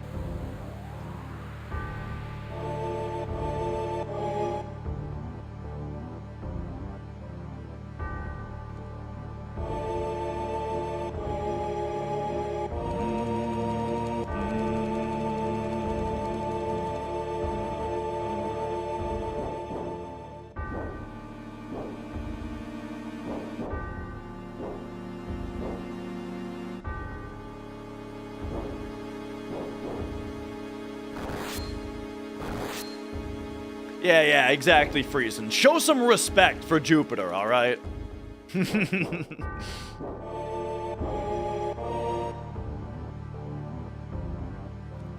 All right, Cloud Midgard, Air's death sentence. And then we would love it, if the dragon opens with a flamethrower on Tifa.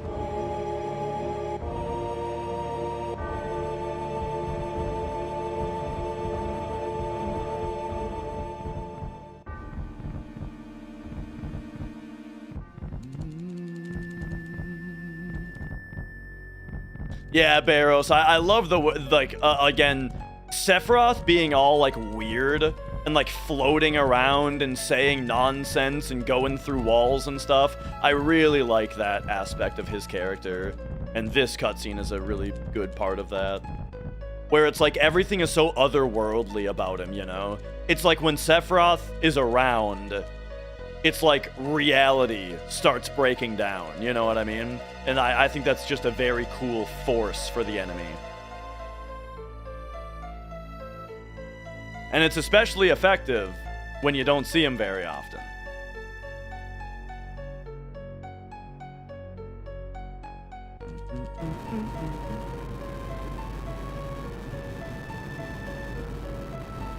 All right.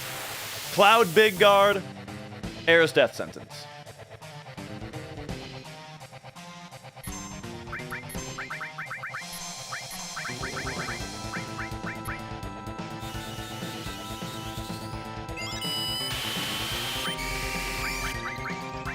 High pot into lasers. Laser, cross slash.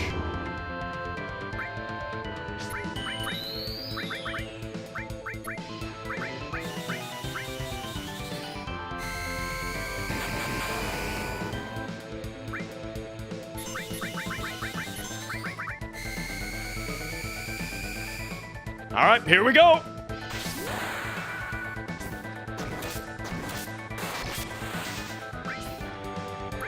Boom!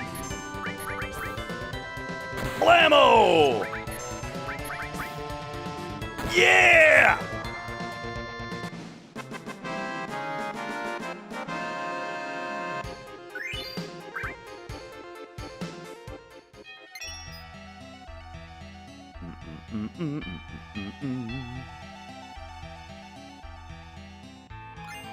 Specifically, that was Paralyze Sake Tanuki. Alright, now Ribbon, L the Fury Ring, Elemental, Long Range, Shiva.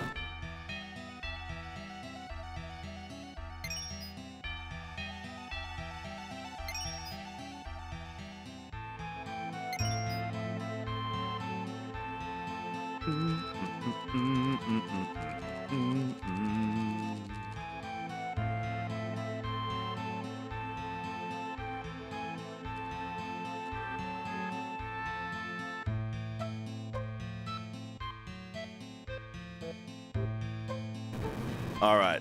Nev, I'm going to have to read that in a second. I have a menu to do.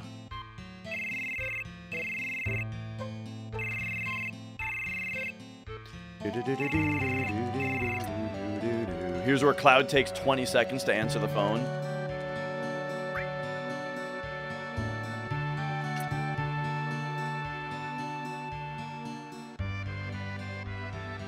Okay. Cure those two. Cloud gets a ribbon. You get the Fury Ring. Elemental, Long Range, Shiva. Tifa is hitting for so much damage because she has the Power Soul equipped, which gives her double damage if she's in critical HP, and quadruple damage if she's under death sentence, and they stack. And then Death Blow always crits for another double. Alright. Aer's Big Guard, Cloud Death Sentence, Planet Protector.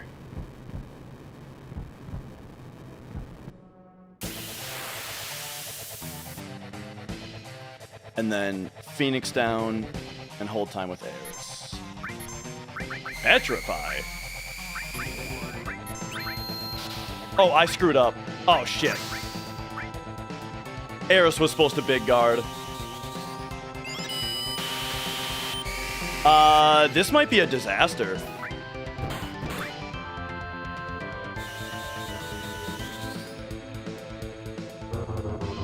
Okay, potential disaster incoming.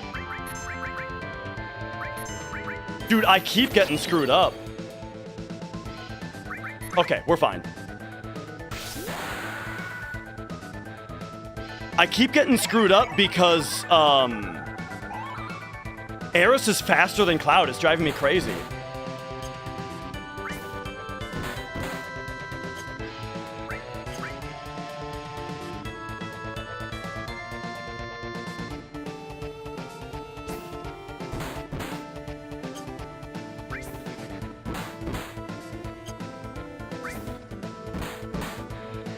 Ooh, nice. We got an extra turn there. I hope Tifa doesn't, can she get petrified if she... I'm not doing my usual shit talking, because I don't know if Tifa's gonna get petrified here. Okay, he's dead. All right, we're good. We're good. We're good. Death sentence doesn't reset the petrify. It just makes it. It just makes it so that you can't see what the petrify number is.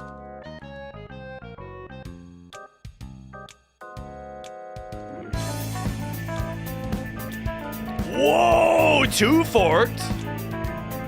Thank you for the 10 gifted subs. Shit, thank you. Damn, that's huge. Ba-dum bum ba-dum bum bum ba-dum bum ba-dum ba-da-bum ba-da-bum ba-dum bum ba-da-ba-bum bum ba-dum bum ba-dum.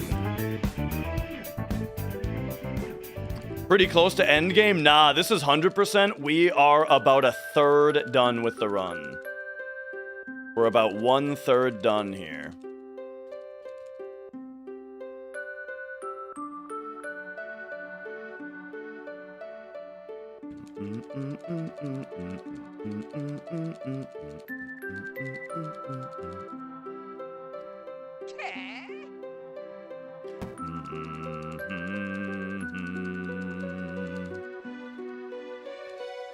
So yeah, anybody who posted a question a minute ago and I didn't answer it, you can go ahead and just post it again. Hardest part of this run, Gaia's Cliff, which is like the next dungeon that we're going to be doing after Genova Birth.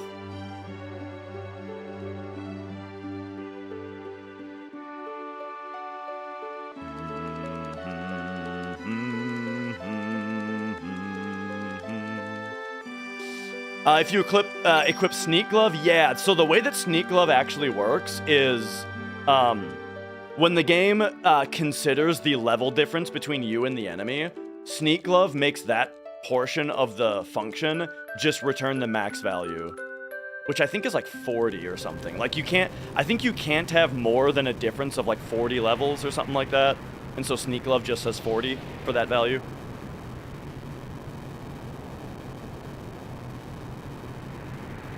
It's something like that.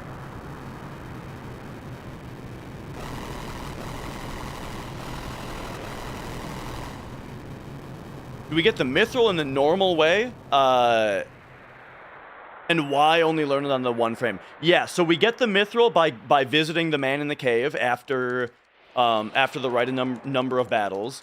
And then the reason to do it on the last frame is that when I did that fight, were you here when I was counting the PPs and doing the planet protectors? The thing is, every one of those took like 30 seconds, right?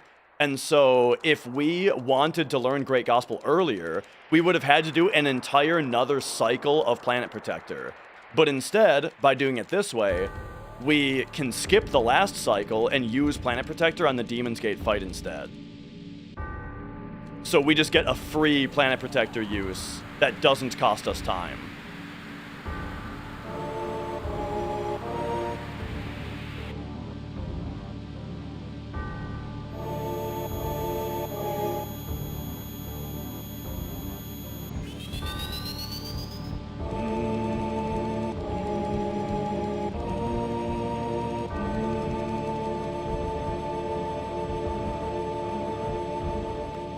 Does the order of the characters make any difference? Nah, just preference. I usually put Tifa in the middle, but for this route, I'm going off of a route that was made primarily by Ace Zephyr and Monetary Dragon, and I just didn't bother to change her to the middle for my own preferences.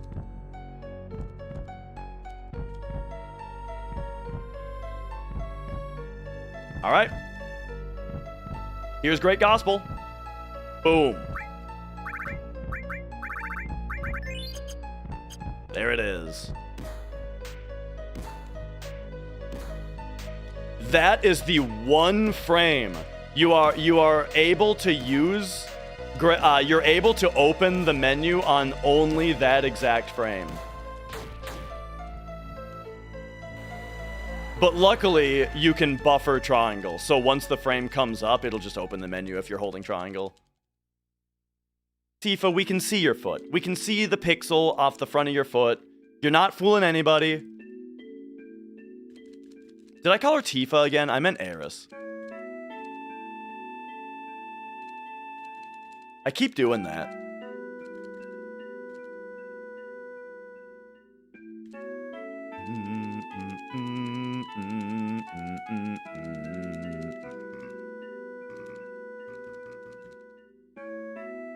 I guess she did fool me.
Who am I more of a fan of those characters? My favorite character in the game, like, personality-wise and, like, just, like, their character and their role in the game, I like Yuffie the most. I just think she's funny. And, I like that she doesn't care about the mission and is just coming along to steal from you. I think that that's great.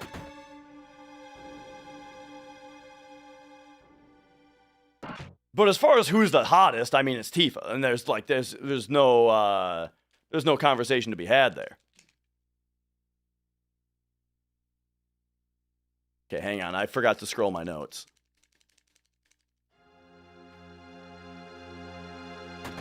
Okay, we got the X potion, white megaphone.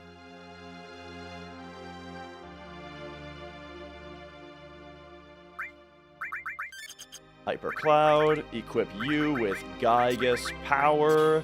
Pop over here, Cloud goes front row, and we go ATB active.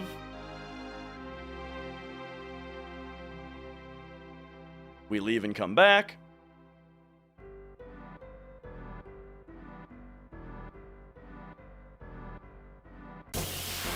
Okay. The Kimara bug, eh? So we need to make sure to force our encounter now. So steps can go a couple different ways here. You don't always get this Kimara bug fight.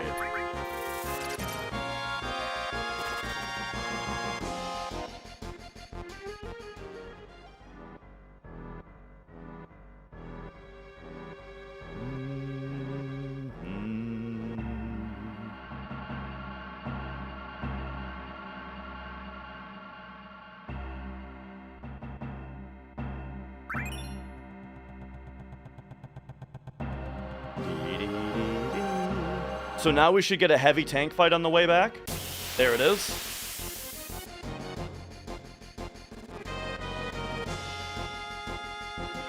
World record is 15:59:58.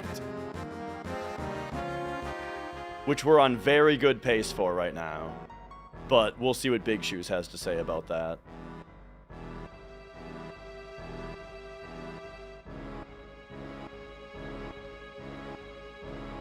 Alright, so it's finally time to go to Calm.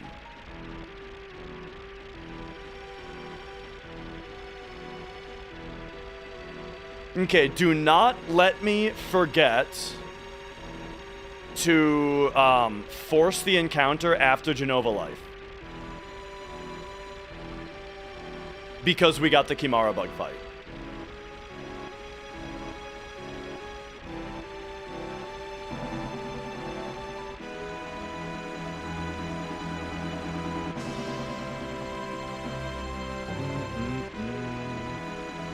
Mako mutant. Now that you mention it, The heavy tank, it is kind of like Mutoid Man from Smash TV.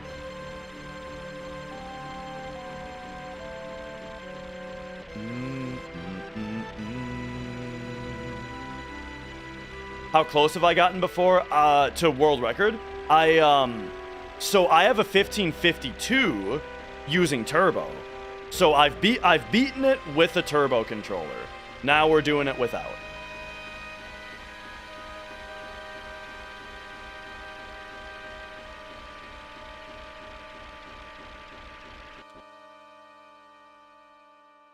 And Bubbles Del Fuego, thank you for the good luck.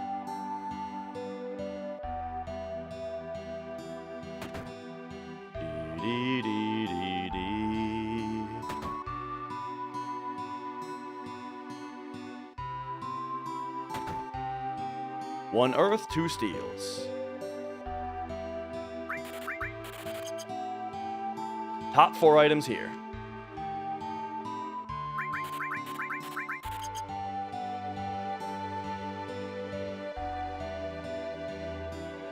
And we out. Turbo just means I'm using a controller that can mash a button, that can do auto mashing. Which answers all the questions about bathroom breaks and stuff, because with Turbo, you can have it auto mash a cutscene while you go to the bathroom. So Turbo's really nice. It's very convenient. It's very healthy too, because like, you know, might not be super good for your hands to do actual mashing. But hey, you know, people are more competitive without Turbo, so that's what we're doing.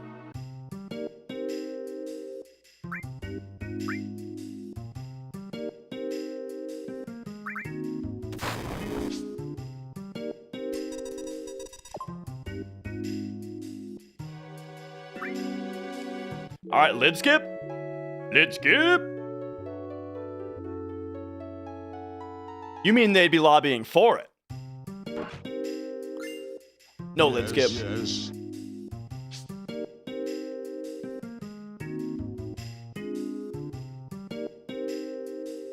Okay, now I think I have to Fury Cloud, right? Yes.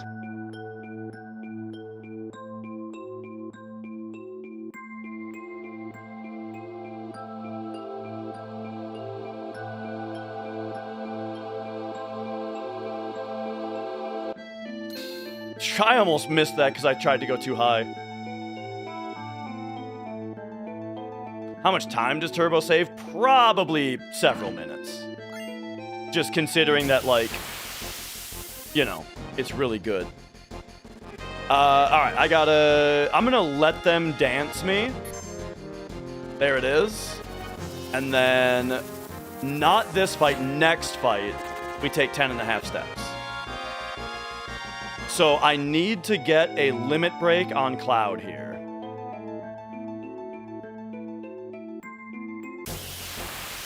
So I cannot run from this fight until Cloud has a limit.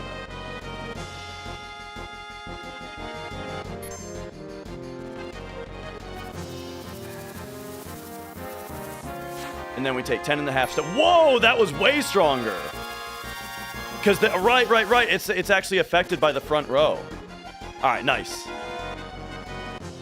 1, 2, 3, 4, 5, 6, 7, 8, 9, 10.5. All right, and then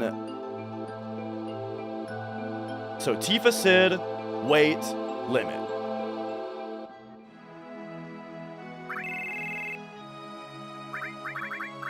Tifa Sid, weight.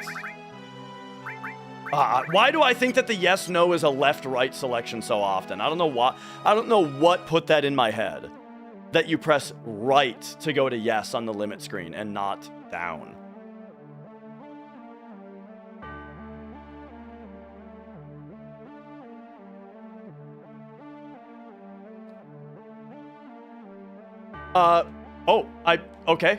Okay. I guess you can talk to that. I never have done that before. Hang on, I gotta lock in. There's a menu here. I like red meat the most though.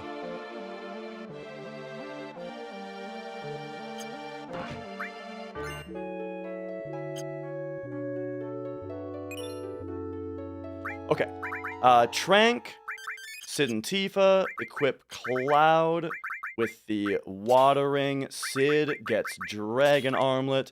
Pop over here. Tifa gets Morph, and then this Manipulate goes here. And then it's Earth, Steel, E-Skill, and I actually want the Steel right there. And that's everything.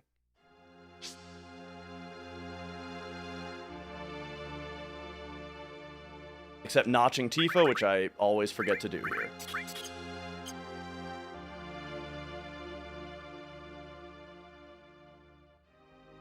Tranks, Watering, Dragon Armlet, Morph, Manipulate, Earth, Enemy Skill, Steel.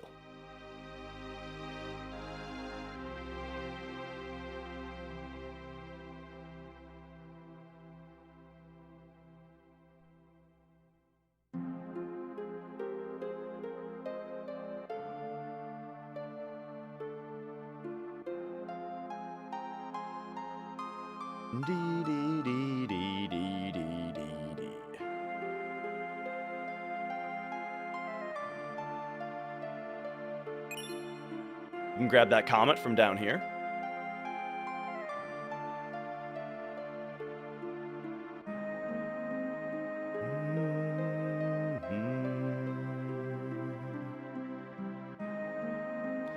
Yeah, there's still lots of skips in 100%.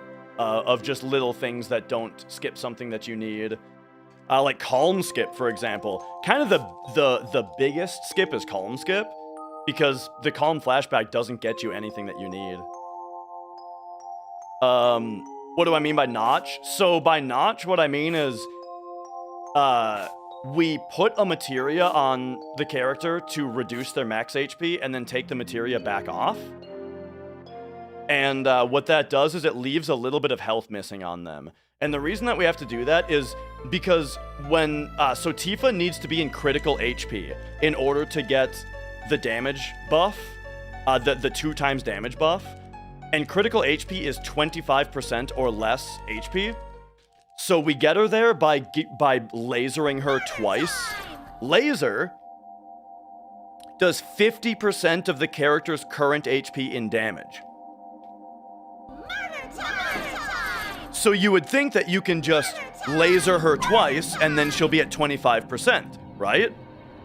However, laser always rounds its damage down, which means that if the character's HP, maximum HP, is not a multiple of 4 and they have full HP, then that means that they will be left with slightly more than 25% HP.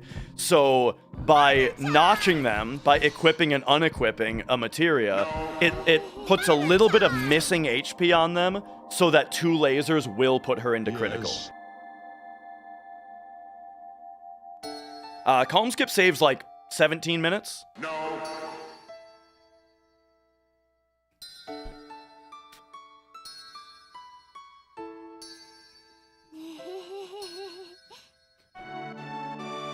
But it's hard to say exactly because without Calm Skip, that you would have to do a different step route. Yes. Lick my ass. Fucking game sucks a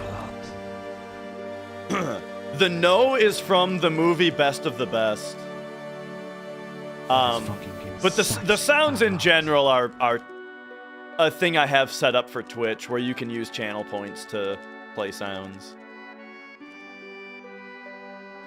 All right, here we go. Cloud Big Guard, Sid Death Sentence, Tifa, hold time on that death blow. Hopefully we don't get aqualunged this time. What are these holes in the wall for?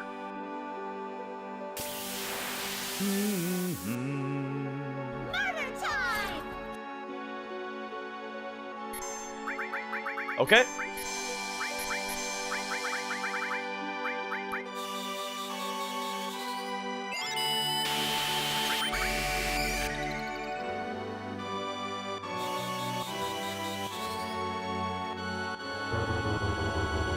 And now it's cross slash.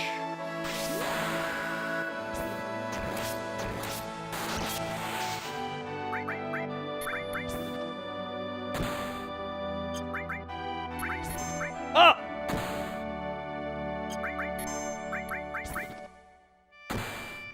Nice. I didn't have to laser her because she hit her opening death blow. All right, I gotta run to the bathroom. Sorry, Mia. Sorry.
Okay, okay.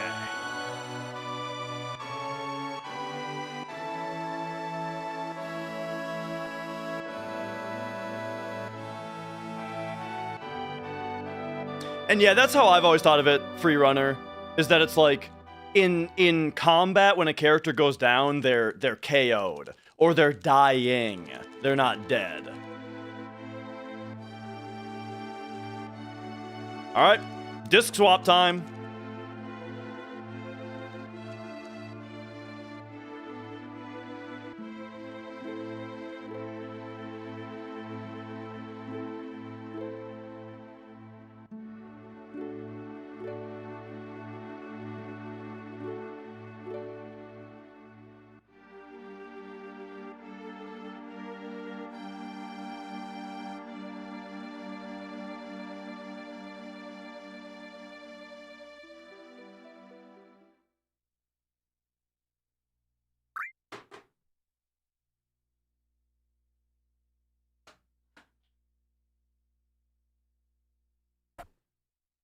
Hyper Cloud.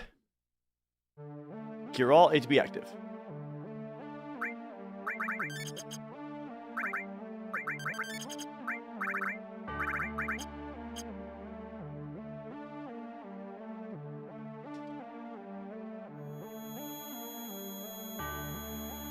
Okay, remember to force the encounter.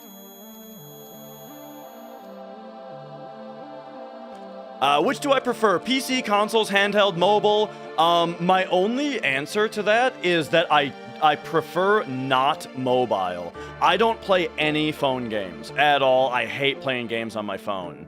But as far as PC versus console versus handheld, I do all three. You know, they've all got their strengths. They've all got their time and place. Yeah, you know. Like consoles, I love old consoles, you know? Ah, I have to force this encounter, dummy. Okay, hang on. Sorry. I lock in. There we go. Force this encounter. There it is. Holy shit. I almost fucked everything up right there. Okay. Oh my god. We're good. We're good. Everything's fine.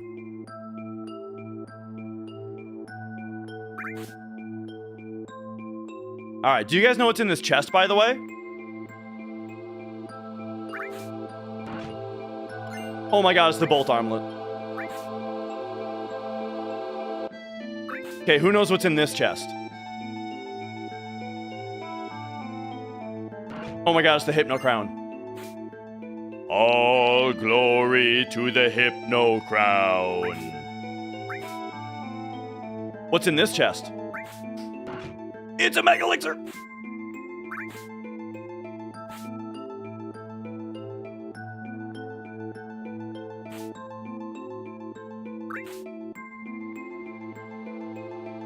What's down here? What's this materia down here?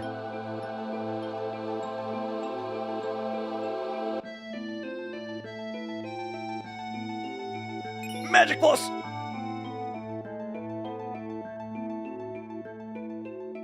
Okay, now I am prepping a world map manip, so I do not have access to chat for a moment.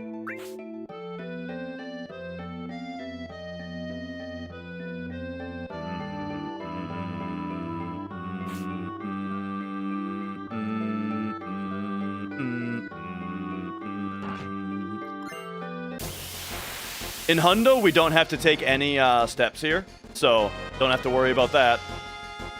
Now, it looks like 41, 49, or 50. 41, 49, or 50. It's going to be 49, which is a delay and 1. Okay? 49, delay and 1. Boom.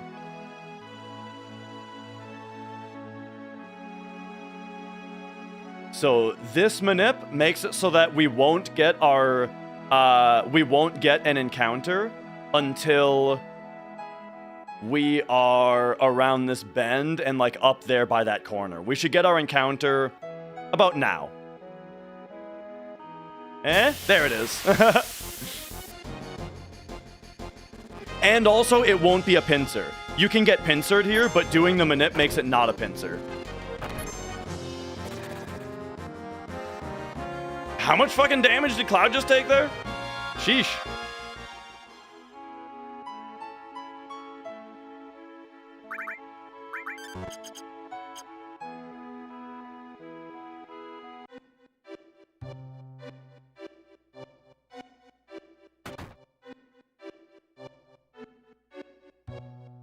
All right, in this town, you just got to take the map. The map is what allows you to start the cutscene with Elena, but now we do another little trick here, where talking to this girl, if you open the door, it lets you move, even though you're not supposed to move with this text box up, and then this text box allows you to move again. So now, since we cleared it after talking to that guy, now we can move during this cutscene.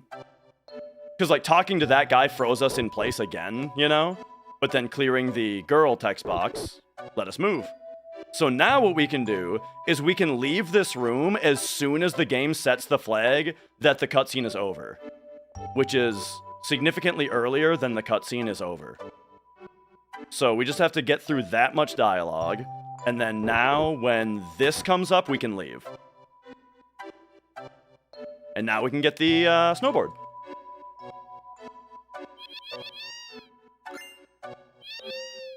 Make sure to pet the cat.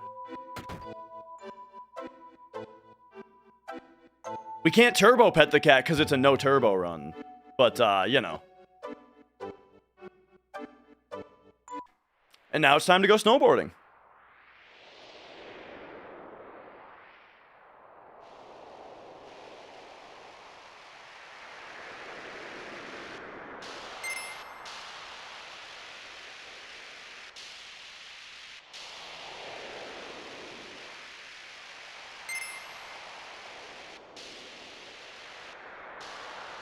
Cut that a little tight.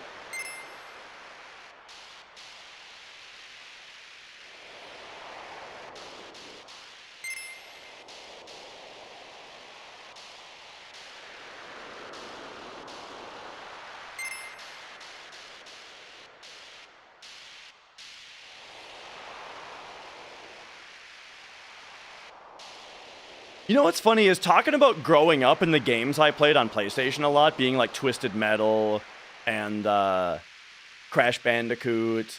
I never talked about Cool Borders. I played a lot of Cool Borders.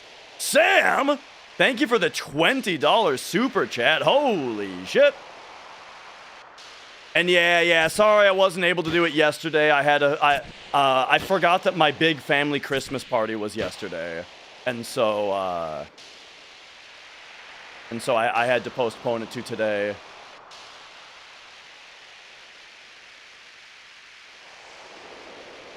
Cool Borders 2 was the one I played a lot of. 1, 2, 3, 4, 5, 6. Woo! Almost hit that snowman. Yeah, backflips are slower. I should have done one anyway, though, because it's a hundo. I don't think I have a chance now, though.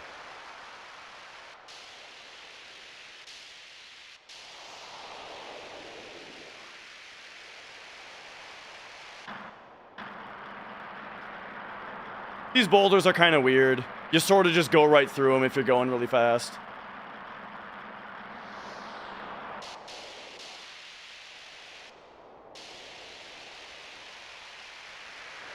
But yeah, mostly played Cool Borders 2. We did have Cool Borders 3 and 4. But I remember not liking them as much. And they were made by a different company, right? Weren't 3 and 4 made by 989? All right, there's a bonkless snowboard for you.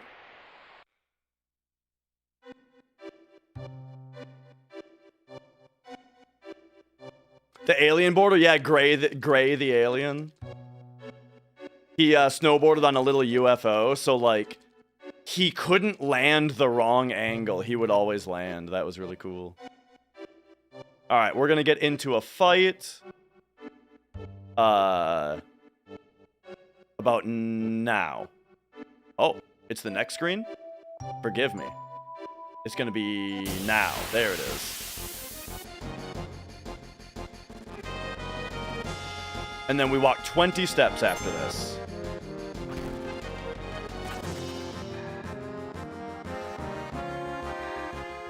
One, 2, 3, 4, 5, 6, 7, 8, 9, 10, 11, 12, 13, 14, 15, 16, 17, 18, 19, 20 and a half.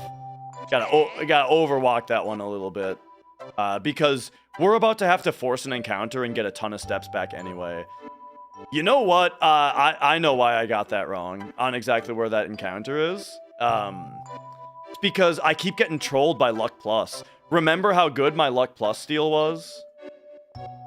But then there's the forced encounter with the Kimara bug. I don't know. Look, things are going fine.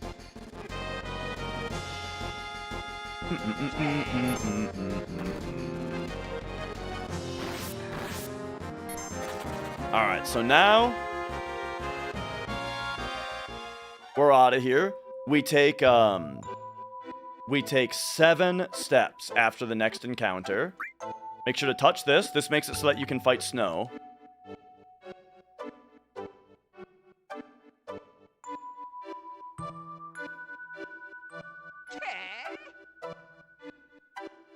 All right.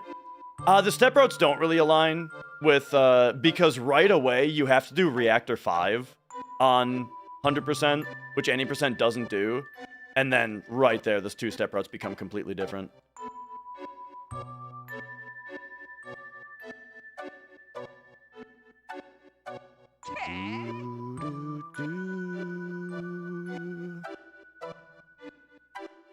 Okay. Oh, got this right away. All right, so 7 steps after this.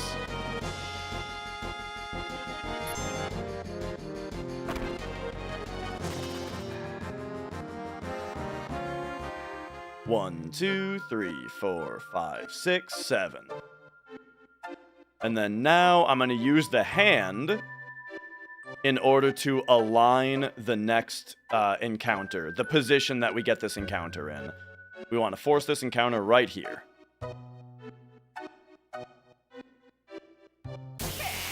And this is going to be used for a setup to get a preemptive fight against snow. So first, Trank everybody, Power Source Tifa, Cure.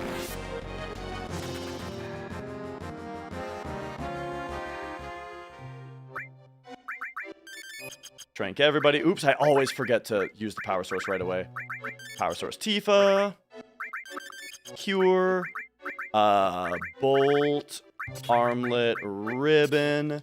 Tifa gets Fire Ring. You get Hypno Crown. Pop over here. You get Magic plus Cloud gets Cover, Comet, Steel, and Tifa, right, gets, oh, it's just 2 up, Added Cut, and then that goes there. Back row, A to B wait, run to the side of the screen. Then we do steps into a steps into a visual cue here. So I'm not counting these steps. We gotta walk to a specific spot, which is right here, I think. Then add L1 right here. Now this should get me a preemptive encounter against snow. But if not, we just cross-slash her. Yeah, preempt. So now we just Death Sentence Tifa.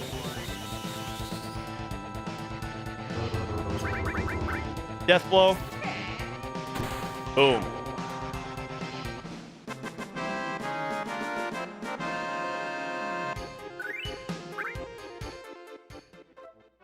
We get the circlet later. All right, and then force an encounter here. Aqualung the left. Woo! Aqualung that side. Death Sentence Tifa. Tifa grenades.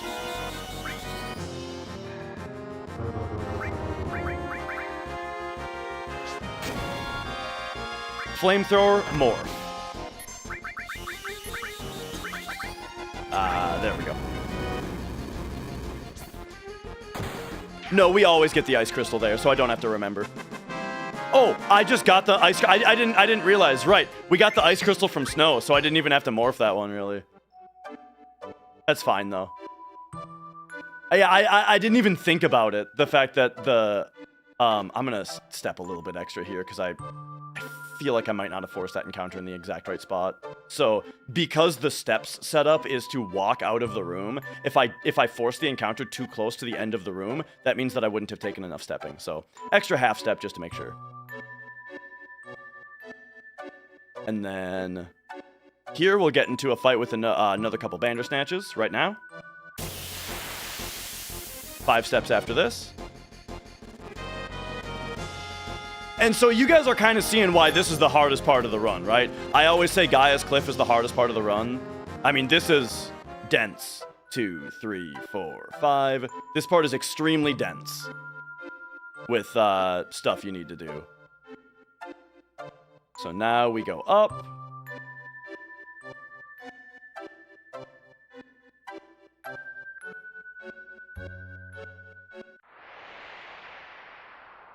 I'm going to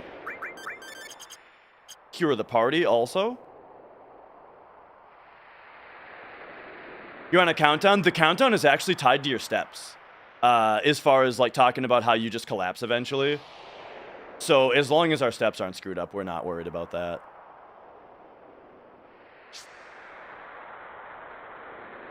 Thanks for the play-by-play. Yeah, my pleasure. That's what I really like about streaming the game.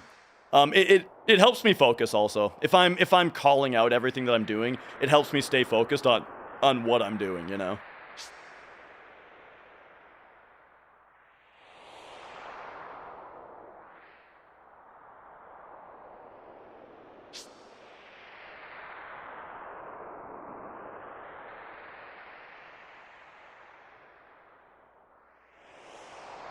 Okay, here we go.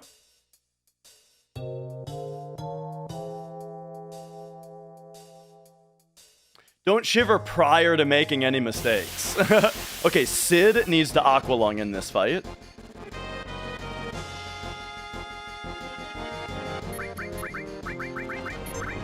Mia, I need you to not be interested in the table over here. If you're, you do, yeah, you have to shiver on the second part, but not the third either. Tifa keeps missing. Did you use cross slash to paralyze him first?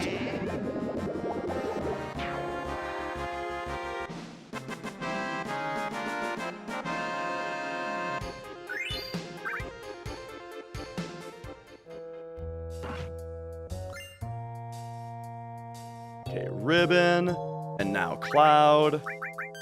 Cure Sid to full. Elixir Cloud. Grab the javelin. it expires quickly, watch my video called All About ATB and the Weight Trick, and you will understand why paralysis is doing that to you.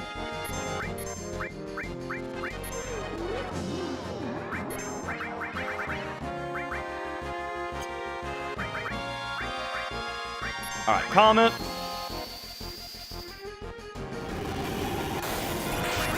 Grenade. We just learned Magic Breath, so go ahead and Death Sentence Tifa. And more.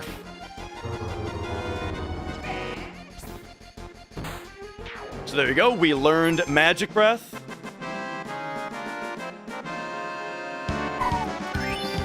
And we got the Holy Torch. Freakzilla, thank you, thank you.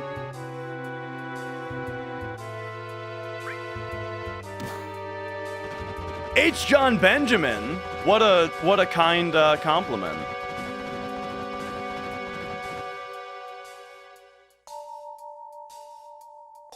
Okay. We got Magic Breath and Holy Torch.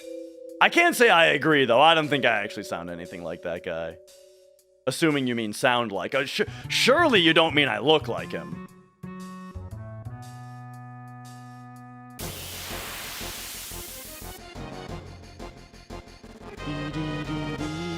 The reason we don't learn Trine yet is because we do not yet have all 4 E-skills. So we're going to learn Trine from Godo later, because at that point we're going to have all 4 E-skill materia, and we want it on all 4 of them.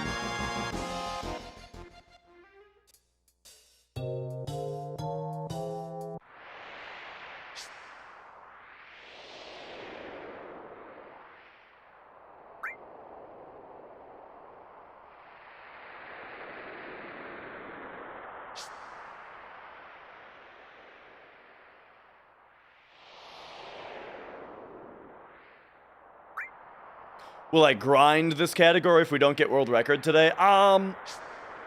What I'll tell you is I took tomorrow off work. That doesn't mean I'll do it tomorrow, but it does mean that I also took Monday 2 weeks from now off work. And so maybe we'll just have to try again in a couple weeks if we don't get it today. How do you like that? Maybe. It's all maybes right now, though.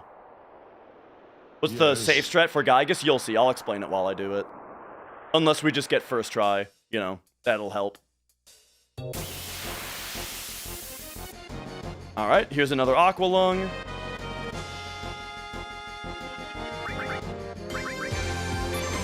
Bum bum, bada bum bum bum bum. Super Sheep, thank you for subscribing. Thank you, thank you.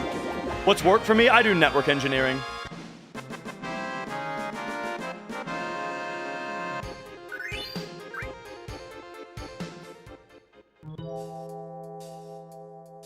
A little bit more specifically, right now, the company I work for, like my specialty is, hang on, I gotta just make sure I'm not making any mistakes. Yep. My specialty is like, VPN connectivity back to the data center from a remote office, right? So I like build remote offices that then connect back to data center. Is there a manip for Earth Mallet? Oh no. If there was, it wouldn't be a problem. Alright, here we go. So, fire armlet. Hello? Oh, there it is. Fire armlet, go to Sid, Javelin, Ribbon. And that's the whole menu, but I think we have to do that as well. Ooh, now Cloud can't, Cloud is 1 MP short of being able to Magic Breath now. So now Sid has to do it.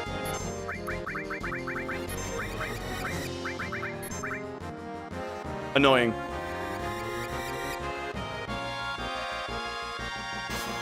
Is there a manip for VPN routing? Yeah, it's called EIGRP. They're called route maps.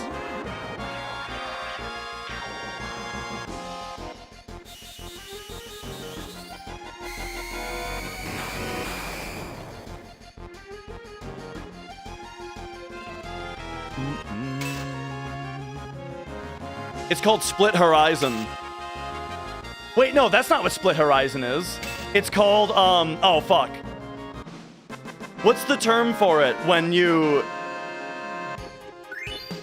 Okay, no, hang on. No Vampire Fang.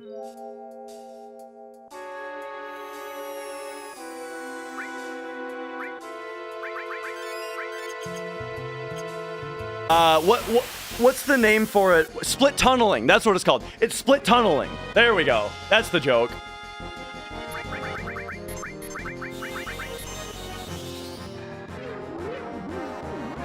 Split Horizon is where a router will not advertise a route on the same interface that it learned it on.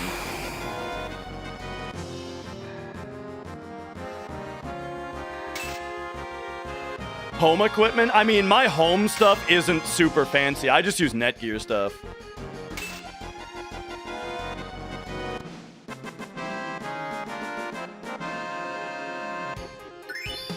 Ah, there's my Vampire Fang.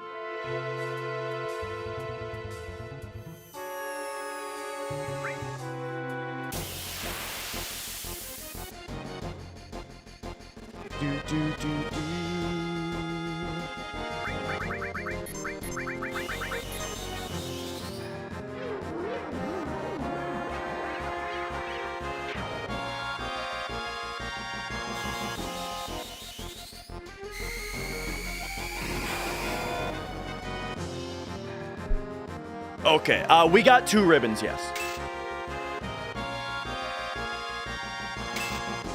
The Vampire Fang is nice because now if we do get lucky on the mirror, we don't have to stick around for the Vampire Fang.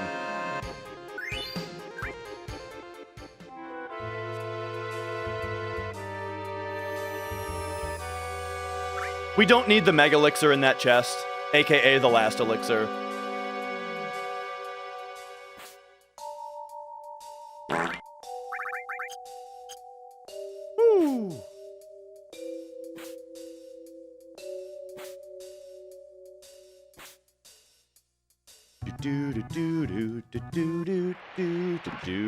We did get a Fang, yeah.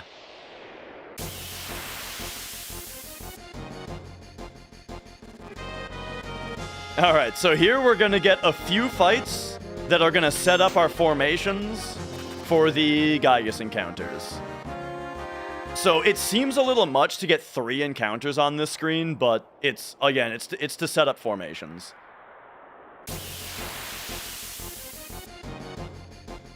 Yeah, I'm from Minnesota, Bertrand.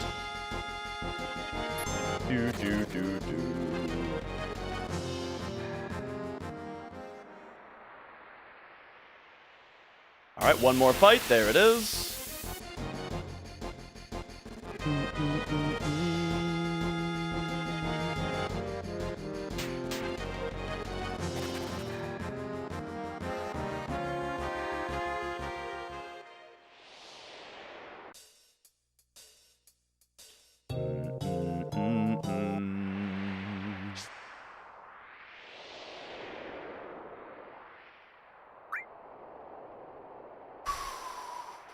All right.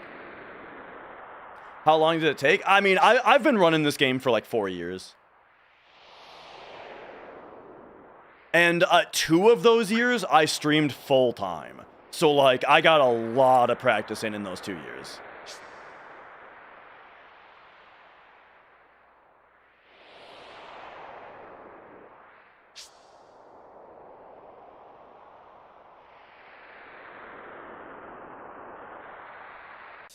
All right, force an encounter right here. Tent, notch, limit, wait. These guys don't do anything if you don't do anything, so you can just run from them without worrying. Tent, notch, limit, wait.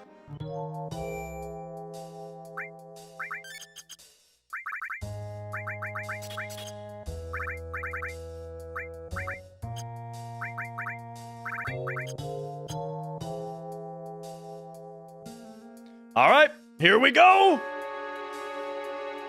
We're hoping for a lucky Protectoring Steel.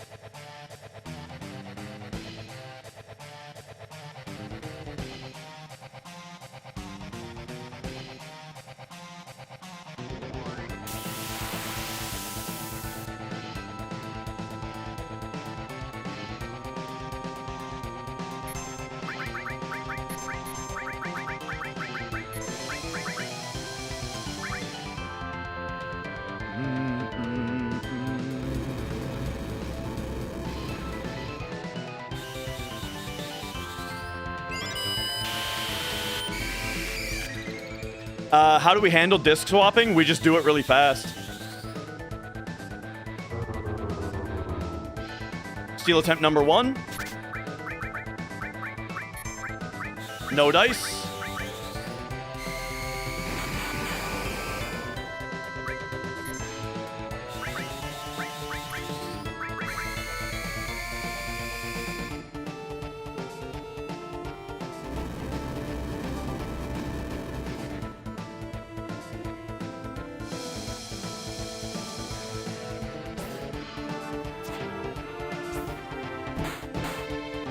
Steal attempt number 2.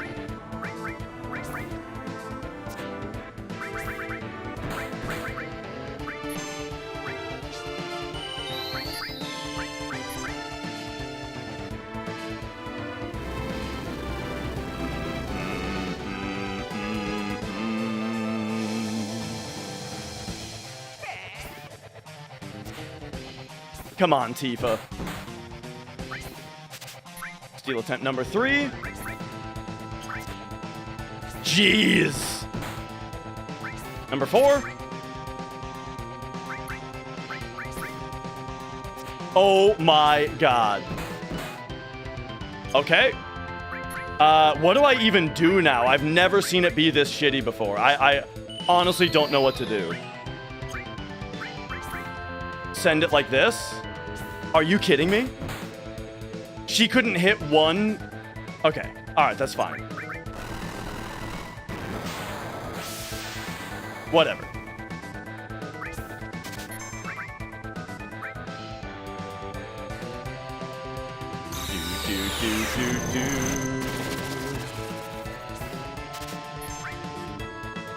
Two.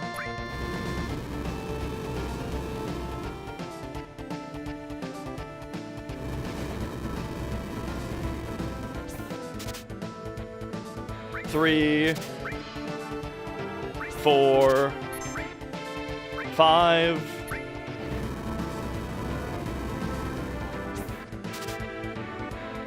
This steal can take a very long time, by the way. Don't be too worried if this steal takes like a few minutes. It's very normal for that to happen.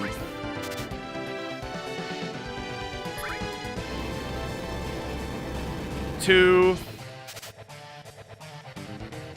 3.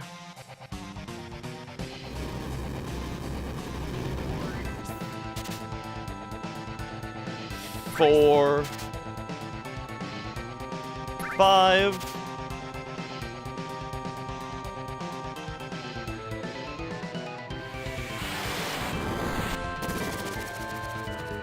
Okay, 1.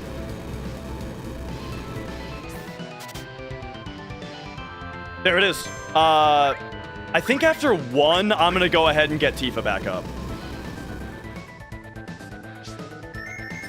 She just needs to hit 2 death blows, right? What could possibly go wrong?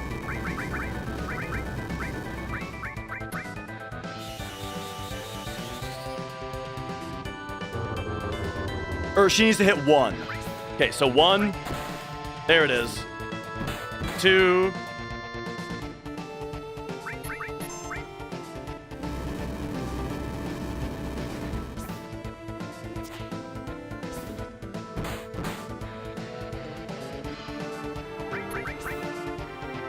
Nice. All right. Good. That was good. Believe it or not, that was pretty good luck.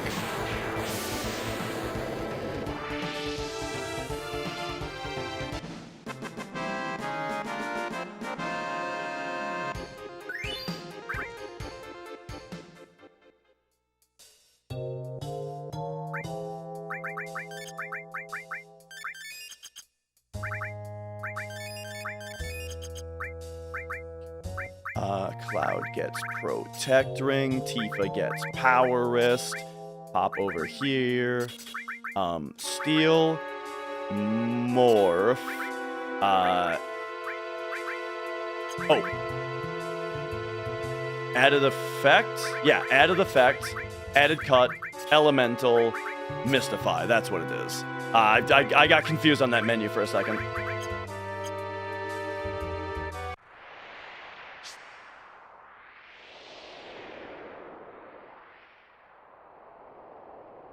All right, All right.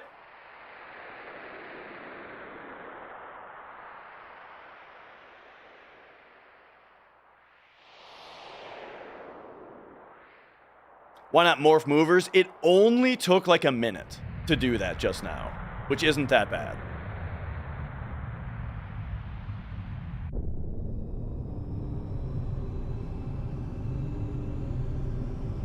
Okay, remember, we're doing safety strats, but if the first Gaigus drops the Earth Mallet, we don't even have to do safety strats. So we really would love to see it on number 1. Otherwise, let's see what happens here. We're doing safety strats. I do want to say, though, the run could still die if we get insanely unlucky, but we have to get insanely unlucky. So we're just gonna hope to get insanely lucky instead. The chance is 9 out of 64 for the first one. So here we go. Let's see it. Give me a first try mallet.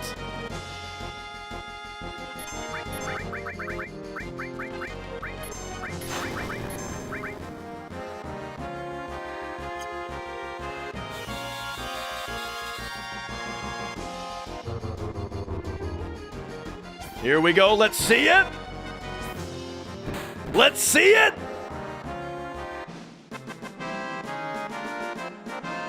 Give it to me. Oh, okay. It's not first try, so it's time to set up safety strats. Here's how we set up safety strats. Is first, we gotta burn through 2 formations. All right. This fucking game sucks. I'm feeling you, Daddy. And then I'm also going to give her one of these. Okay, we gotta burn through 2 formations.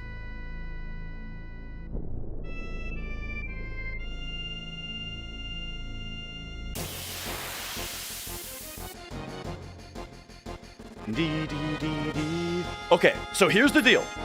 Our next 2 fights are on the step IDs for Gaigus 2 and Gaigus 3, and we need to leave on Gaigus 3. Does that make sense?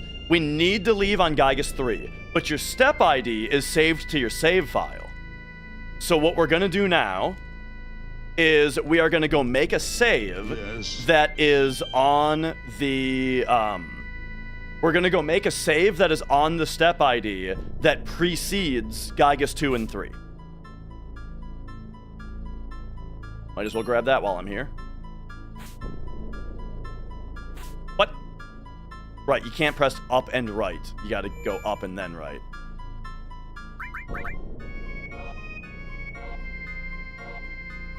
All right.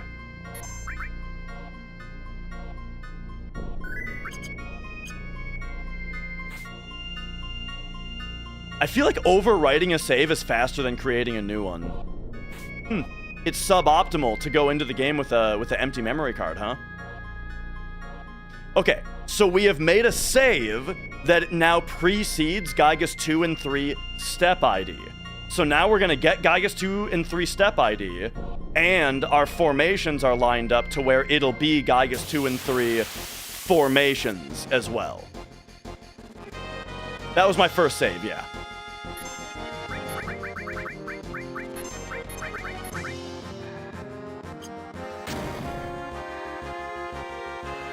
All right, so here we go. Gaigus 2, right now. Let's see it.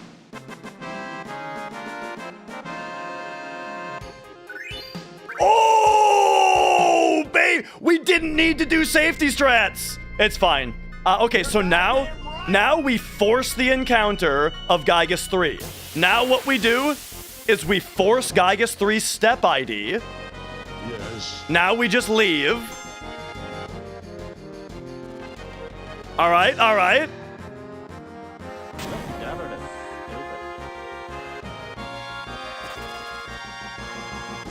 We just leave, and we go equip Cloud with a ribbon, equip Tifa with Fire Ring, pop over here, give her Death Blow back.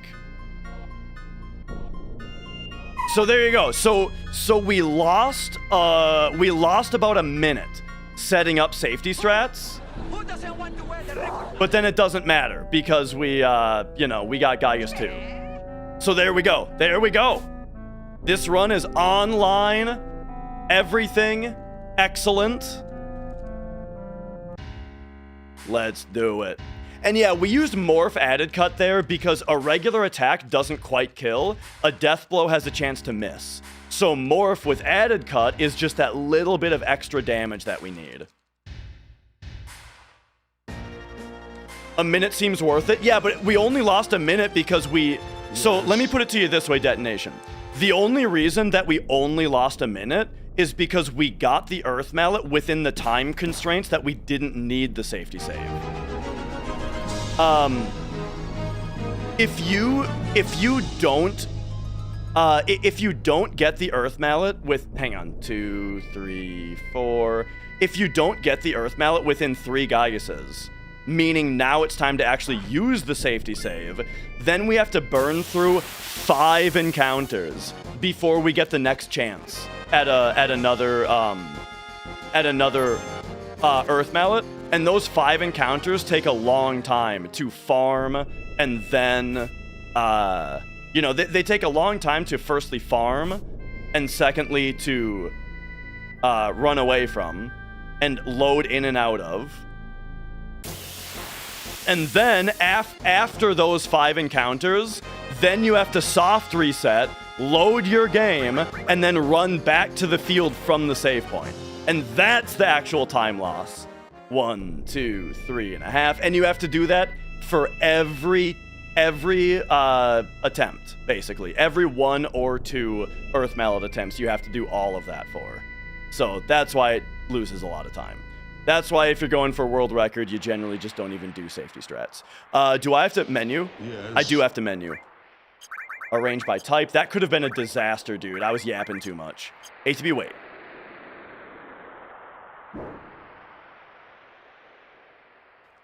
We're going for sub 16 BR. And as you can see, I'm already an hour ahead of the 18.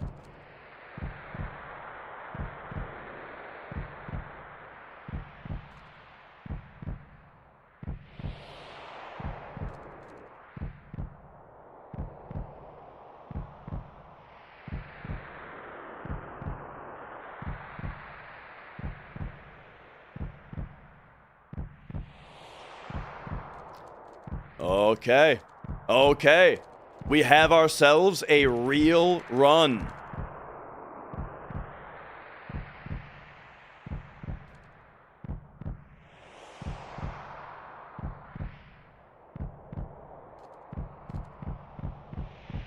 I'm in Central Time. Oh, Orestus, by the way, thank you for gifting a sub earlier. And Trainee, thank you for subscribing. Next break is going to be in a little bit after this fight.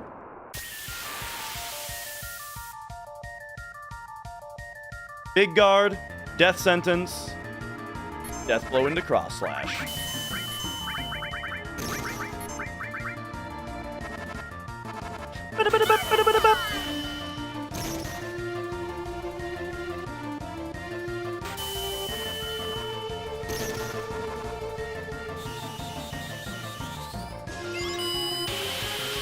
Yeah, it'll end late for me as well.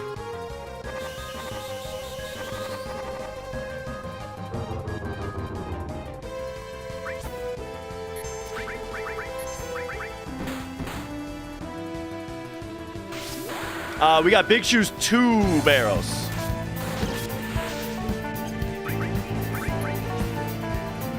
Oh. And Freakzilla, thank you for gifting a sub also.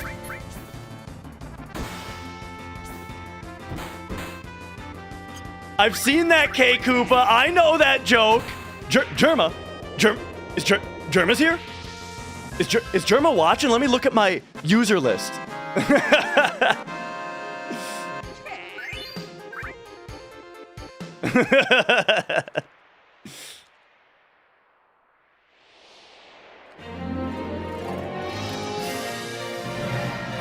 Kylathon, thank you for subscribing.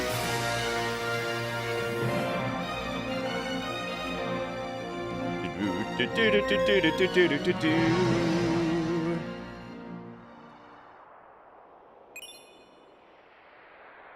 All right, all right. Give the materia to red.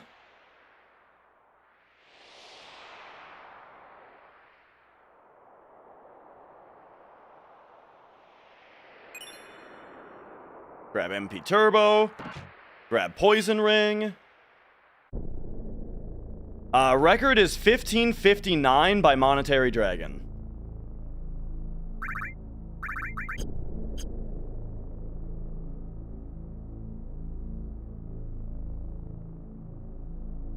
That is a 59-minute lead, yes, and it's a real one.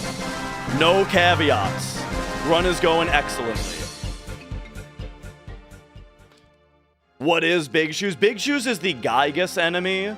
He's just been nicknamed Big Shoes. And the reason it's a big meme is because we need to get the drop from him. And if you don't get the drop from him, it like kills the run.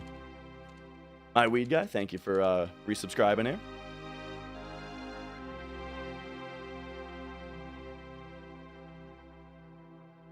All right, all right.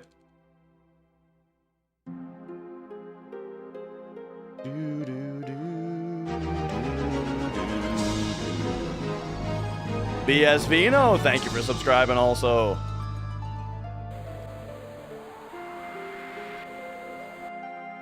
So coming up here, we have another nice break. It's not as nice as Turbo. Yeah, Larif, but the explanation as to why is that I've been running Turbo for 3 years. So I've been running this game and somewhat this route for 3 years on a different category, right? When you use a Turbo controller, it's a different category. So now I've returned. I've returned to no Turbo. And so this is the grand return to no Turbo. Where do we get a right arm? We're going to steal it from a bomb. We're just going to do it later.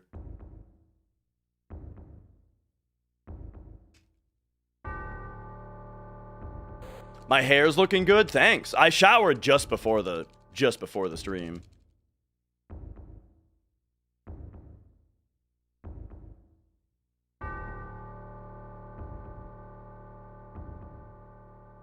And yo, Chris Abyss, good to see you. By the way, Chris Abyss here in chat, he's going to be doing a hundo soon too, right? So if you guys are into FF7 hundo, make sure you're following him.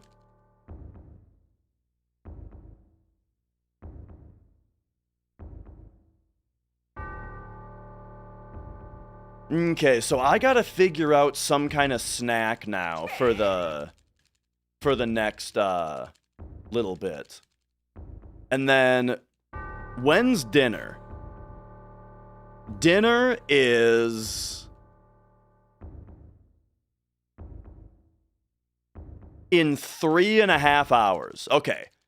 No, not 3.5 hours. 2.5 hours, or even less than that, actually. I gotta figure out when dinner actually is. Because I can't go based on my splits, because I'm an hour ahead of my splits.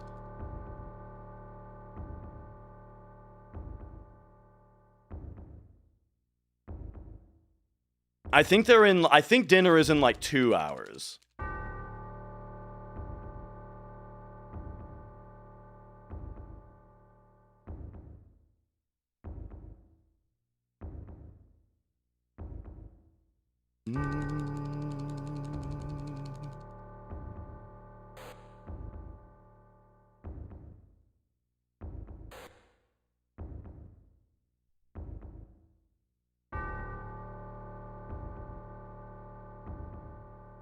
And then I'm probably gonna need more caffeine also, you know. I'm gonna need a pick-me-up.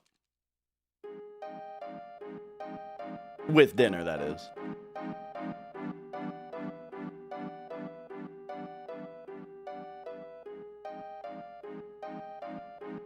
Whew.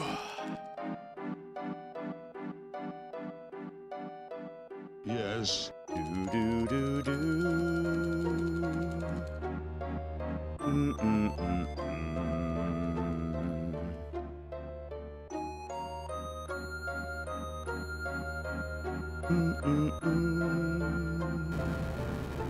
Oh yeah, Chrysibus, yours is gonna be a charity hundo? Right, right.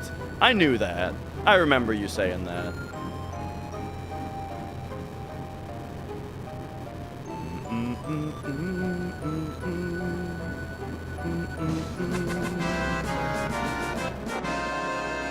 Monetary Dragon is the guy to hold record. He's too nice. I'm sorry to say, I'm coming for his record right now. This run is coming for it. We'll see if I can manage it. But so far, so good.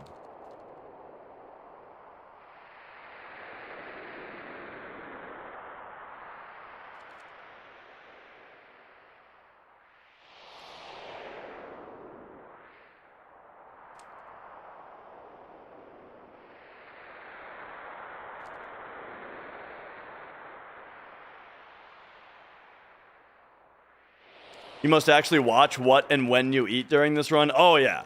If I create a digestive problem, that will kill the run.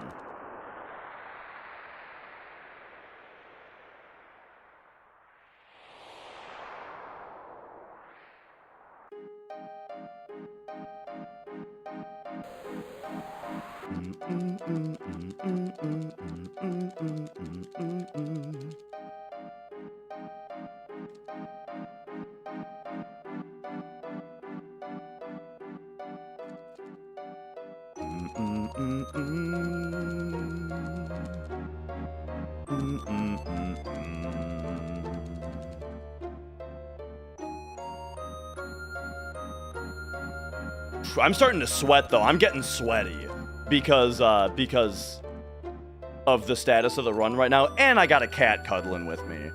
You know, the cat is definitely part of the... Dude, she looks so cute right now.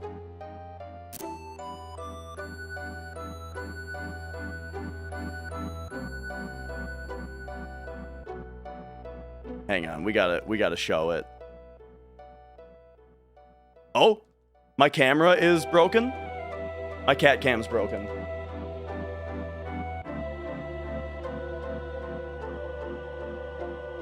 Oh, cat cam's broken, sorry.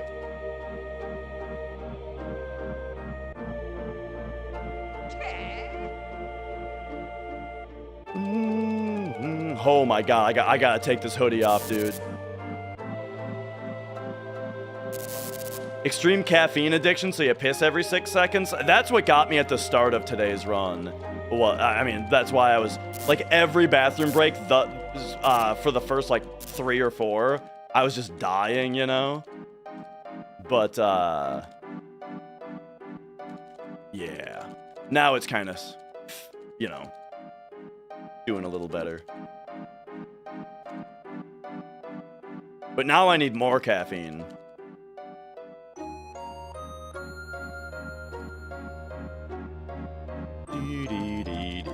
Yo, Phoenix. When's the baby coming? April 12th is our due date.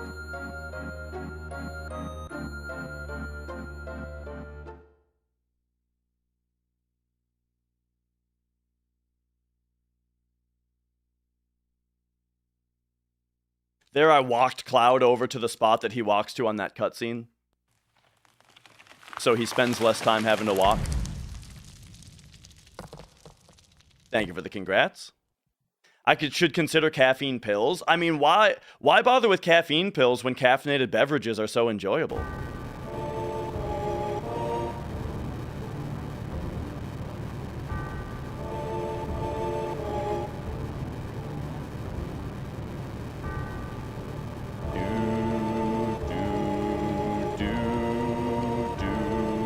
And yo, Delphi. Well, thank you for the kind words.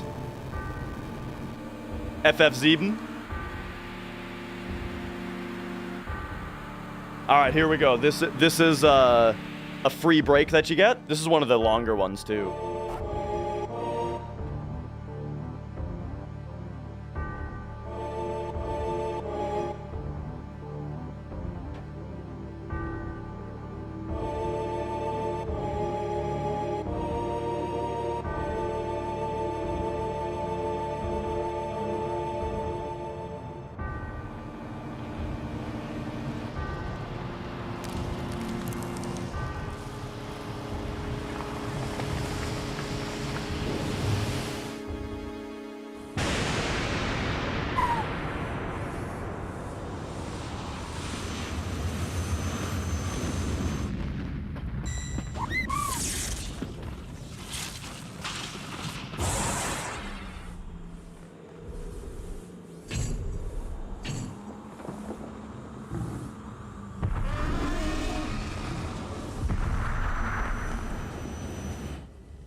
And yes, it'll be our first kid.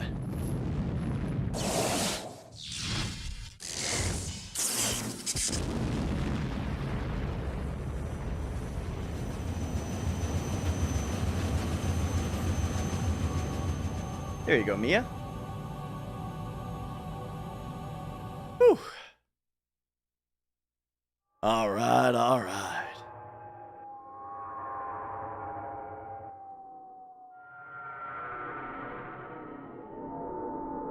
Well, here we go. We made it past Big Shoes. Welcome to the rest of the run.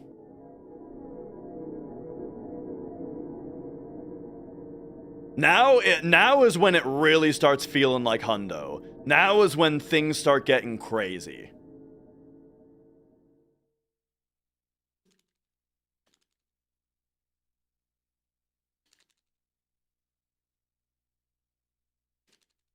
What age would you say you teach your child 100%? Discuss.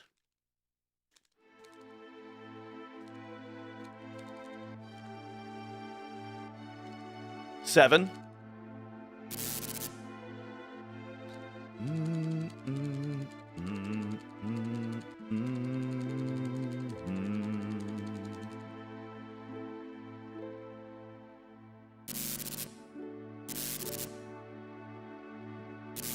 Seven months?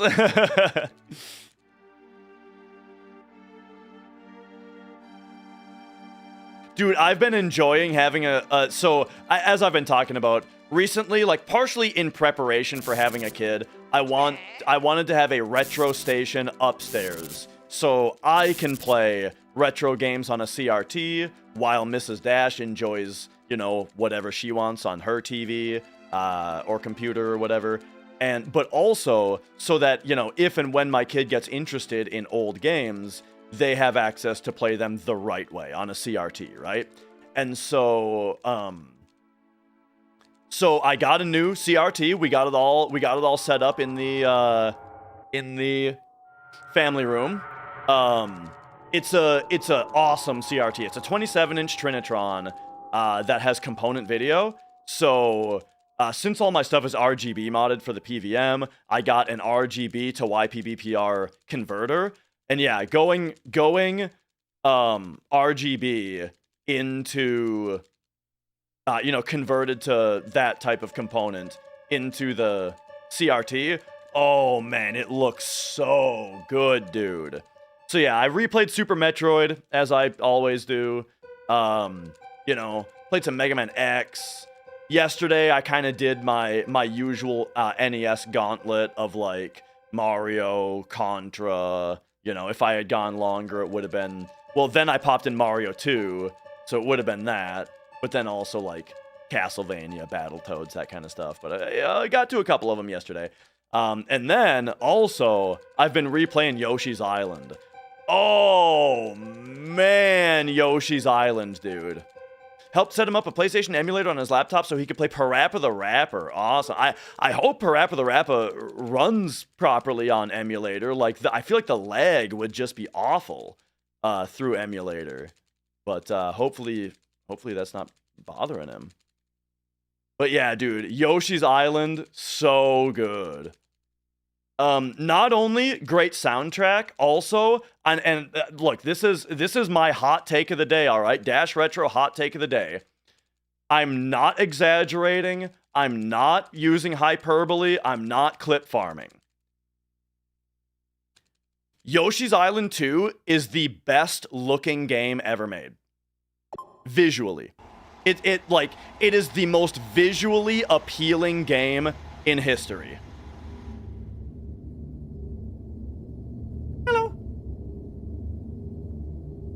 Yoshi's Island, which is... Sorry, did I say Yoshi's Island 2? I meant Super Mario World 2 Yoshi's Island.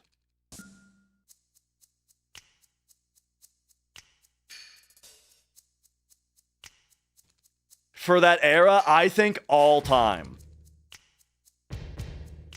Like, dude, the pixel art is so good. And like all the enemies, You've got like the Shy Guys on the stilts. Shy Guys on stilts, bro. They're so cute. You got like the Shy Guys that are like they're like hiding under the flower petals. You've got like the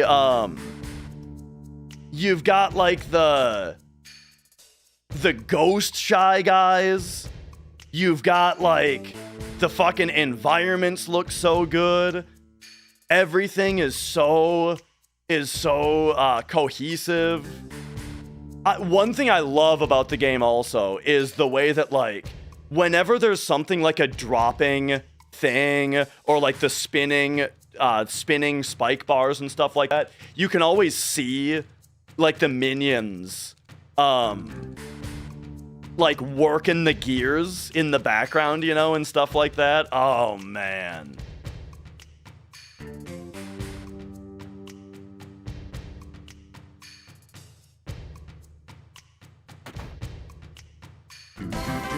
Whoa! Northfire Pro, thanks for subscribing. Thank you, thank you. If I got world record, would I continue to improve it or would I move on to another game?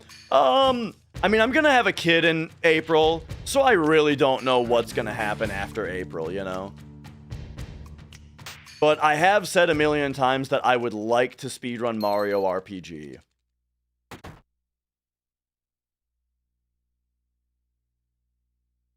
Okami, from what I remember, I haven't seen Okami in a while. But, Okami is way up there too, for sure. And sorry, John Foxfire, what's the question?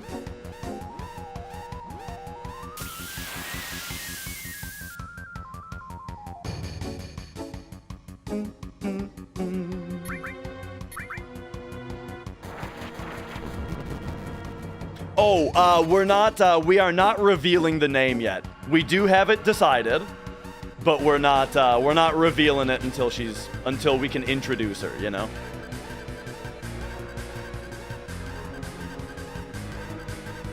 And that said, I'm not... So... I think it's a good idea to not ever say her name on stream. But that would be really hard to do. Like, I'm sure I will slip up at some point. But, I mean, I'll probably just refer to her as Dash Kid. Or Baby Dash. Dash Baby. But I'll probably slip up at some point.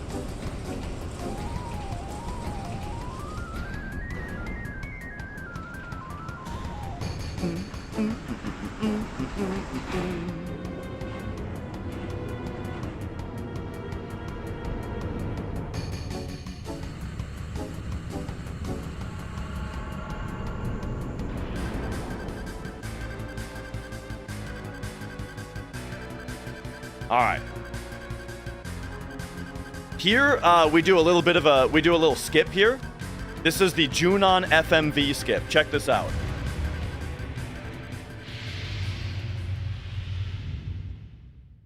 So the deal is, every screen has an invisible character. Your character exists, but they're invisible and locked down. So like in the screen, Invisible Barrett is here, but locked down, we can't move him. Invisible Barrett here, but locked down, we can't move him. Invisible Barrett here, but locked down, we can't move him.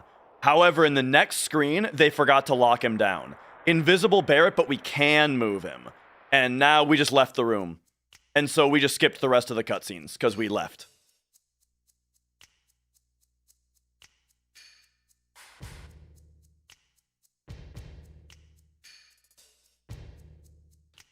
And so now, we just got to reclose the time loop by, reconverging with this Barrett. And here we go. How was it discovered? No idea.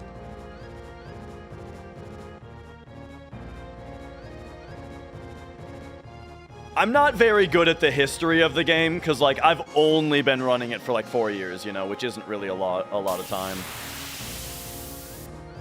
Wow, was it made like that? Who knows?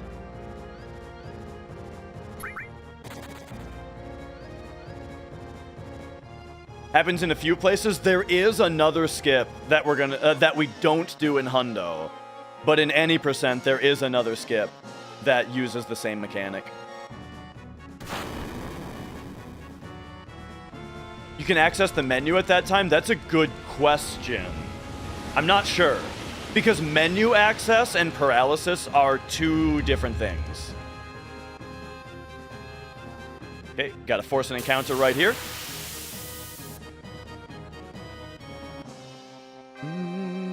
Yeah, Hojo skip I'm talking about. But of course, we don't do that in 100% because that would skip stuff that we need.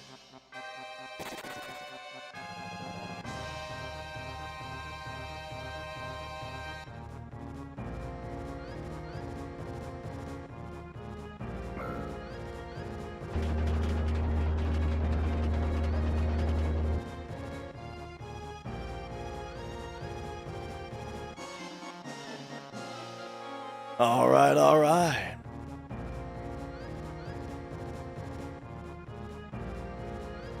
But yeah, replaying Yoshi's Island, really enjoying it. And then I went and cleaned my NES. Like, when I was testing the CRT with my NES, it failed to load a couple games. So I thought, you know what? It's been like 8 years.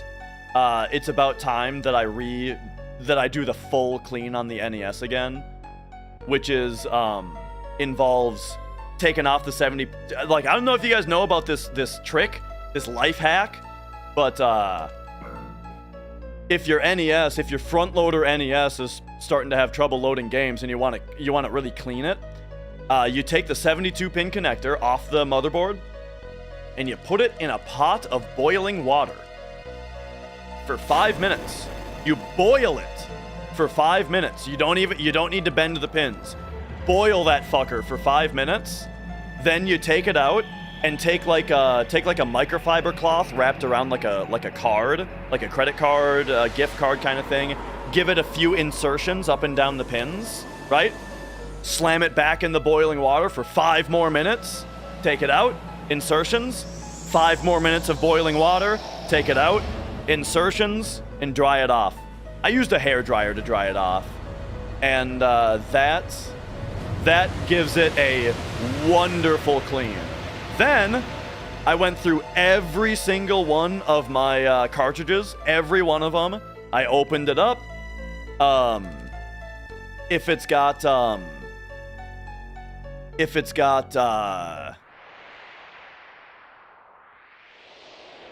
any corrosion on the pins, then you take a high polymer eraser and you literally erase the corrosion off of it. And then you just take 99% isopropyl alcohol with a microfiber cloth and give those pins a real nice rub down. And I did that with every single one of my cartridges. So now it's perfect. Now every game just boots up no problem first try.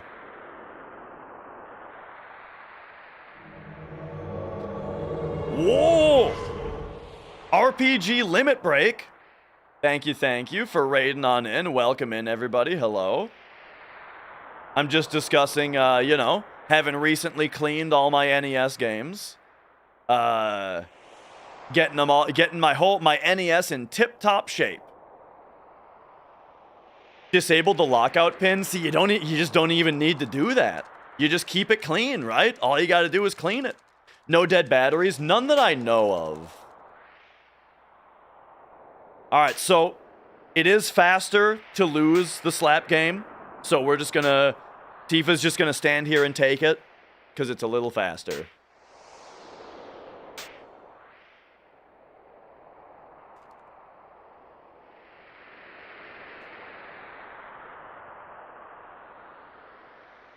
And yes, we are actually an hour ahead. Now, our comparison to world record, I'm not sure. but we're an hour ahead of my very bad PB. So actually, now that we got 90 people, extra people here from RPG Limit Break, I think I should reiterate, the thing is, this PB that I'm running against is 3 years old.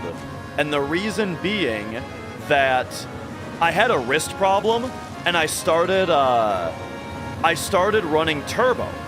So for 3 years, I ran FF7, I got better at FF7, all on the turbo leaderboard. And now I'm returning to non-turbo. And in the return to non-turbo, now we're coming back and we're improving the time.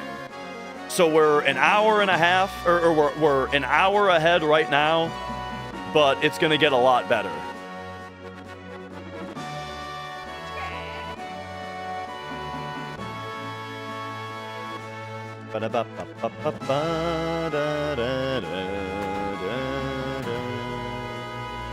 Oh yeah, and as far as batteries go, batteries are easy.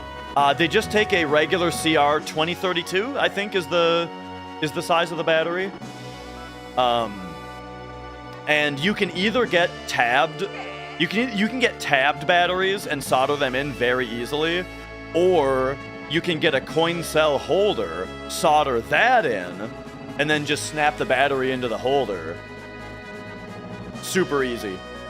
It's like the easiest repair job. If you want to get into like soldering, restoring old stuff, that kind of thing, changing a battery on a cartridge is like the easiest job. Barely an inconvenience.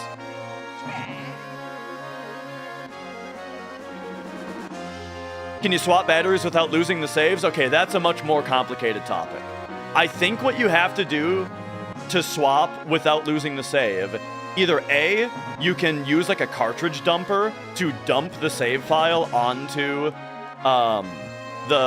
your computer, then do the battery swap and then restore it. Or if you are able to connect a second 2032 battery in parallel to the existing one, and then do the swap, and then do the swap with them connected in parallel, and then you can disconnect the one that you connected up, then that will work.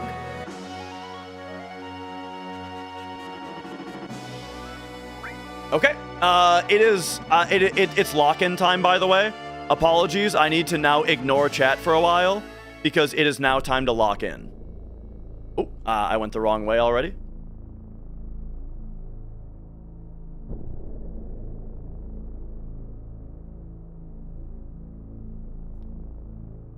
It is extreme lock-in time. First, there is our 4th E-skill Materia. Now, we talk to this guy, and we sell some stuff. Enhance, Kaiser, Rocket, Trident, Eden. Enhance, Kaiser, Rocket, Trident, Eden. Enhance, Kaiser, Rocket, Trident, Eden.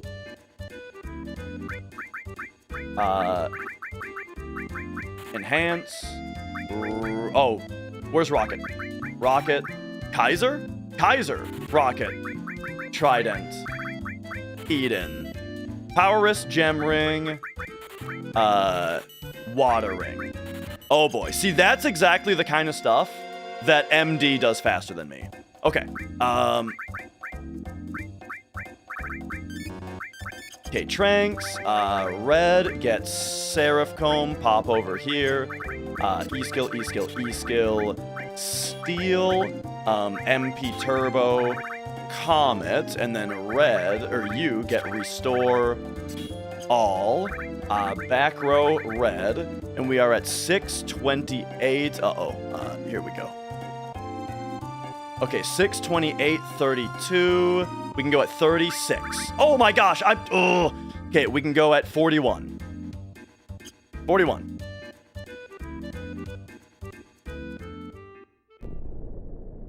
Okay, going at that certain time, what that does is world map RNG is seeded based on your in-game time. So what I have is a notepad document that has the encounters listed out. Every single IGT that you could leave at, if you only move up and down on the grass, what encounter are you going to get? And right now, we need to steal 3 carob nuts, which we steal from these guys.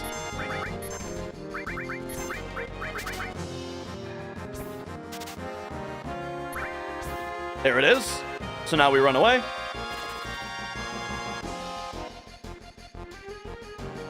We go back inside. 629.29. Now we can do 43. Yes, 43 will give us the next Vlak encounter. 43. So there's a little bit of complication now. When you try to get the same encounter twice in a row, the game will actually, if the game rolls you an encounter and it's the same encounter that you just got, it actually tries to re-roll it one time. So for that one, I had to look for not just an IGT where you get a Vlak, but an IGT where you get a Vlak that re-rolls into a Vlak. So those IGTs are a little bit more rare. So now to avoid having to do that again, for the next fight, I'm going to go for a couple trick plays. Because trick plays, we need to learn level 4 suicide from. Level 4 suicide is an enemy skill that we can now learn on all 4 of our E-skills. And so we need to learn it now. There's our carob nut.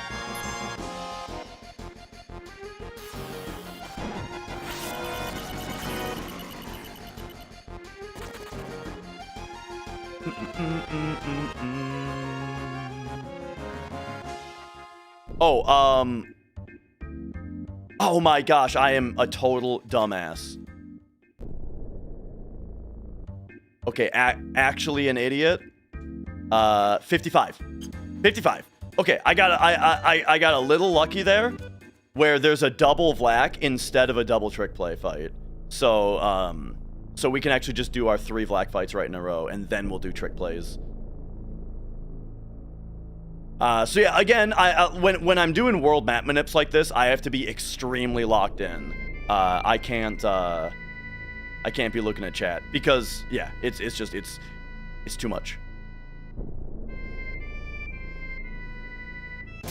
All right, so here's our 3rd Vlak fight.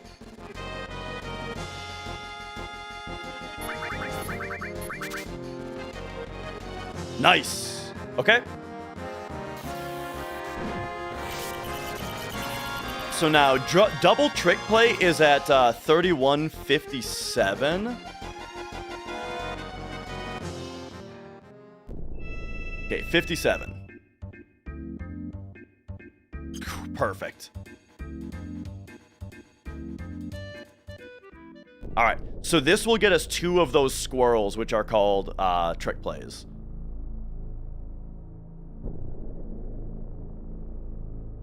Why 3 nuts? We need 2 of them for chocobo racing, or for chocobo breeding, and a 3rd one to be in our inventory for 100% completion.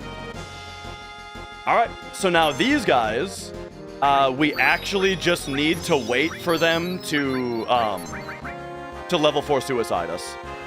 We just need to sit here and wait for them to cast level 4 suicide on us. There is no way to manipulate them, not even with the manipulate materia. We cannot manipulate this. We just have to wait for them to do it. So here we go. Also, hasting them doesn't do anything because there's 2 of them. So we are waiting 0 frames for ATB because the one trick play queues up its next attack during the animation of the one. So they go back and forth. They go back and forth with 0 time in between them. Jeez.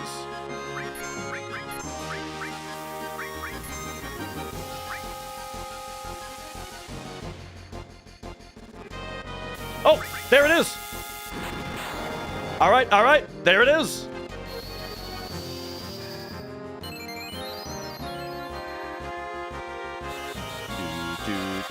Do.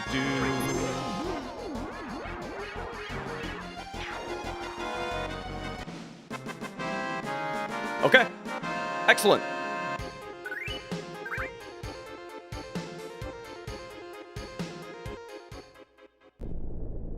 Where's Deathblow? It's on the ground in Gongaga.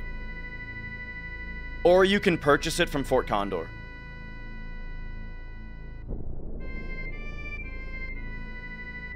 Okay, now we go to the ranch. Grab this extra Choco Lure over here. Oh, things are going excellently. Now, we purchase 4 Chocobo stables.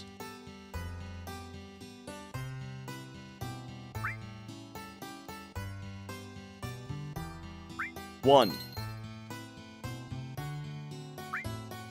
2. 3. It's no split yet. 4. Now we purchase 11213 113111.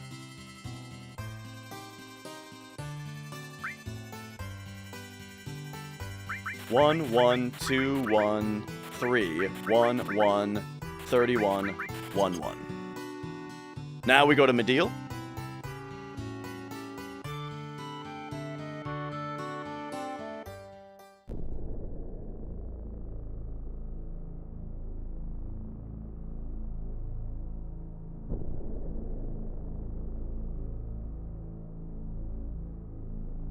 All right. In Mediel, we've got a couple things to do. We gotta knock on this. Knock on wood. Talk to the chicken, but not the lady. There we go.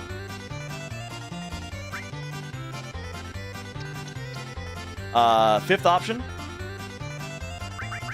Ears. He gives us the contain materia. Then,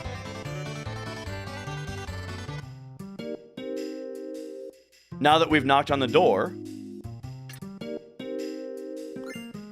we grab the beat up useless old key, take that back to the door,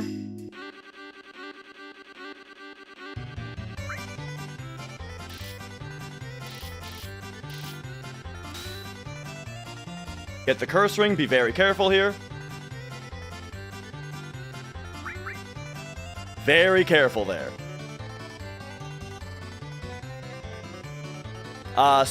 Third wave. But I did set up safety strats, you know, so we lost like a minute setting up safety.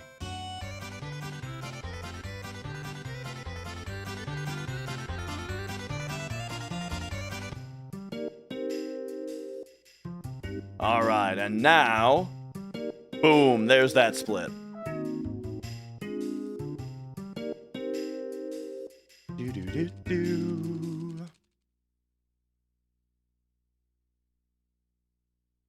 But where does the key actually go? That's my question. If the key isn't for that door because that door is fake, then where the hell does that key go?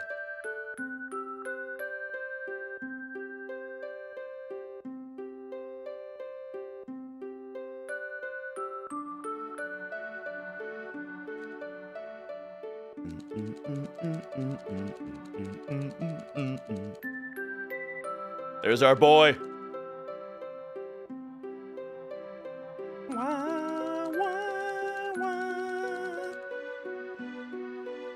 Hour head on splits? Yeah. Because again, we're running non-turbo today.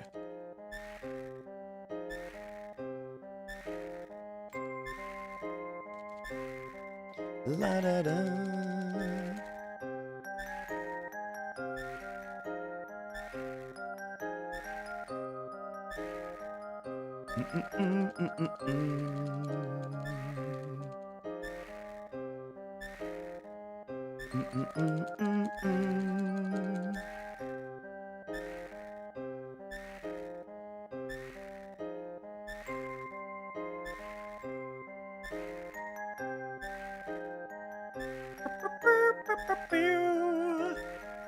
Twelfth dropping the old emote name.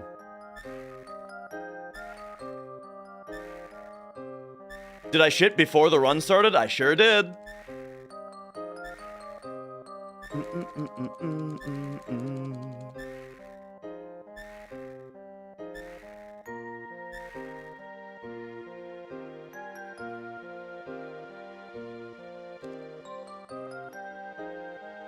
What happened to part 2 of the Lil Gecko task commentary?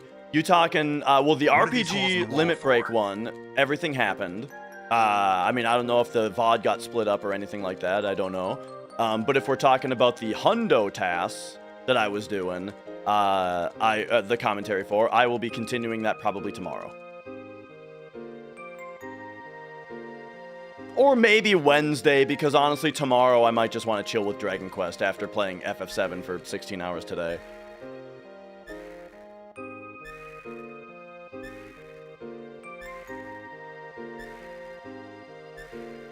Do, do, do, do, ba-da-ba-da-da.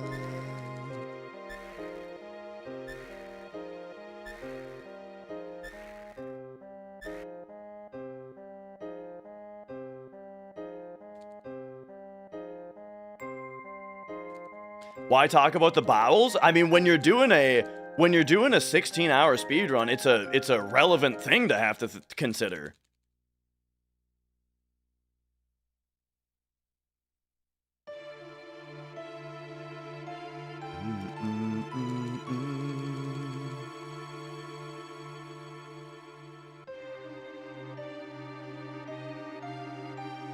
Oh, gotcha, low tier. Yeah. Yeah, I'll be continuing it soon.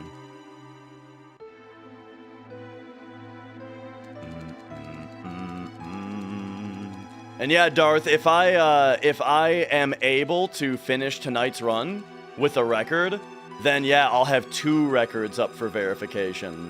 One of them PlayStation, the other PC.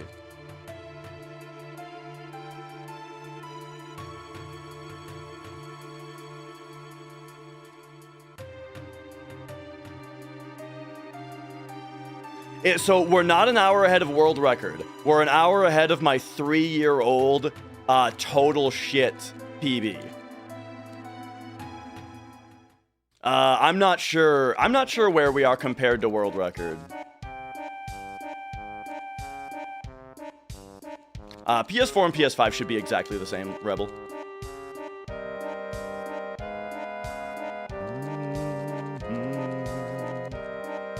Okay, this was a long mash session. I am tired of mashing. But okay, here we go. Put Red and Kate into the party. Oh, I gotta get ready on my great Chocobo sheet.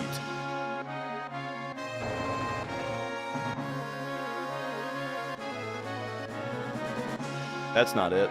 Okay. Red and Kate.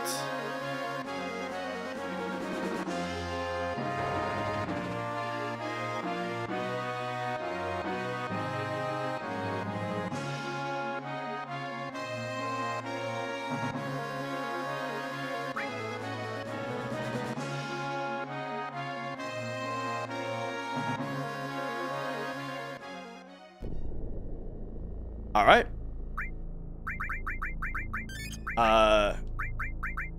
Tranks, tent, equip Sid, wizard bracelet. You get curse ring, and you get white, gold, ribbon. Pop over here. You get morph, and then you get all steel transform, E skill, contain, and double choco lure.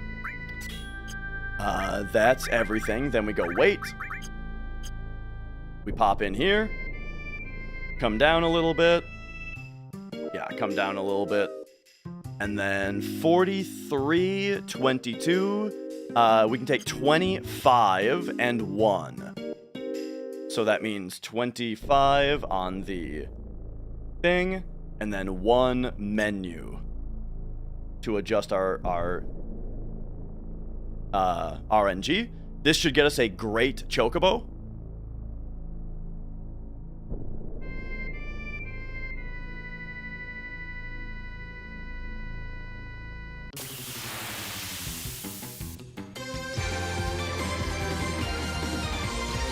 Nice.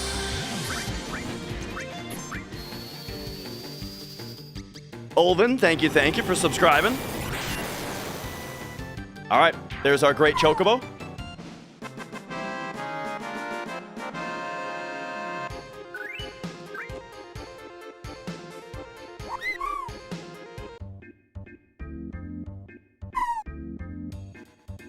Take this over here. Send back to stables, go to Fort Condor.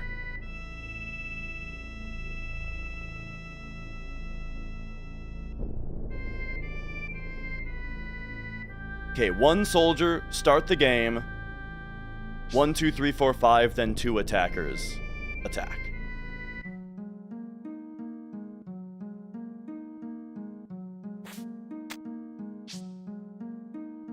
I wonder if this is going to show up as a time save or a time loss, doing it this way.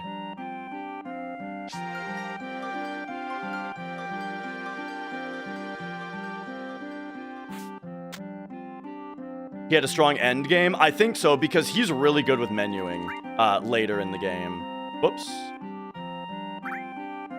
Okay, I gotta not fuck this up.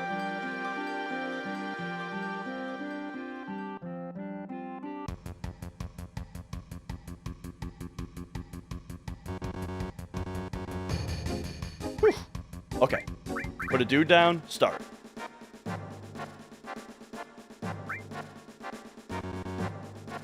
One, 2, 3, 4, 5. Hello? Why? Is this gonna screw up? Cause that was really bad. I couldn't figure out why it wasn't going there. Uh-oh. The strat's fucked. The strat is fucked. This is really bad. The strat's fucked. Because I was too slow.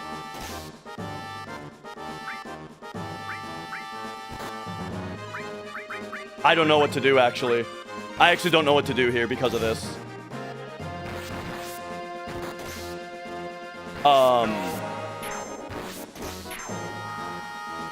Oh my god, dude. Go down. Go down. What do we need on this side? Yes. Okay, this is really, really bad, you guys. This is really bad.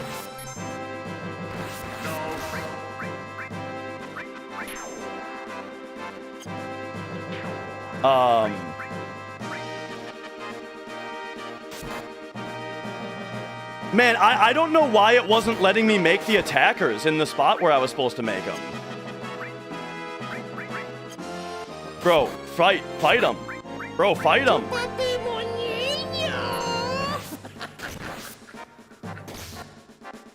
Okay, our money is screwed up now. So, I don't know what to do about money. We might have a slight money problem later, but we'll see what happens. Okay, that was really bad. Really, really, really, really bad. I do have extra ethers, that's a good point. I could sell the bolt armlet. Unironically, we could sell the bolt armlet. Exactly. That's exactly correct, actually.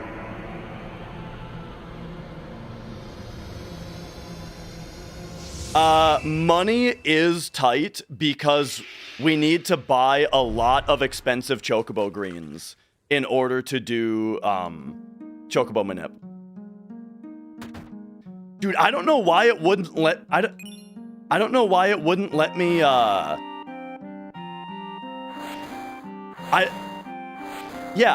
don't know why it wouldn't let me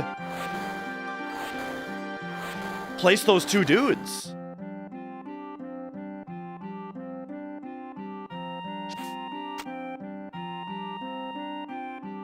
I guess they were too close together, yeah. Okay. Okay. A 1 hour time loss? No, oh, time gain, yeah. It's normal because, again, the PB that we're running against is 3 years old.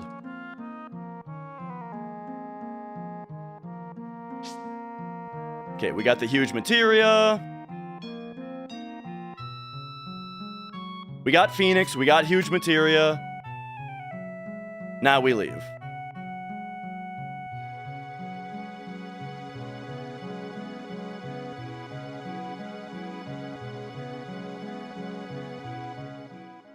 Imperial Guard we get later. We used to lose that game and fight the guy for Imperial Guard, but if you don't fuck up the strat like I just did, it's faster to do the strat and then get Imperial Guard later.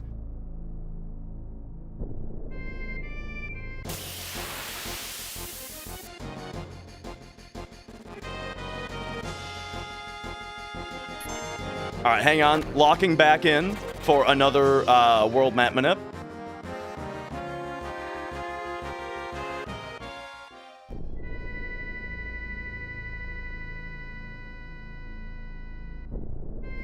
I don't know if we have to go down on this one. We probably should, though. Just in case. Okay, 50-00. We can take 50-10. Okay, 50-10.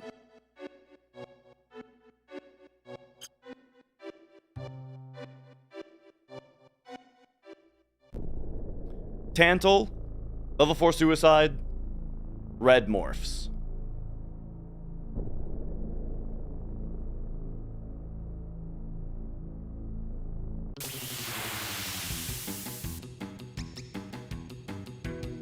Preemptive.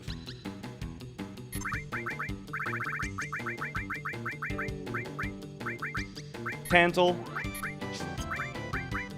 level 4 suicide.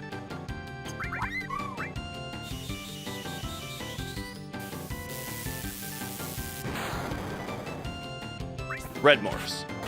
Because of the preemptive, I might not have even needed the Tantal, but, you know, it's safe.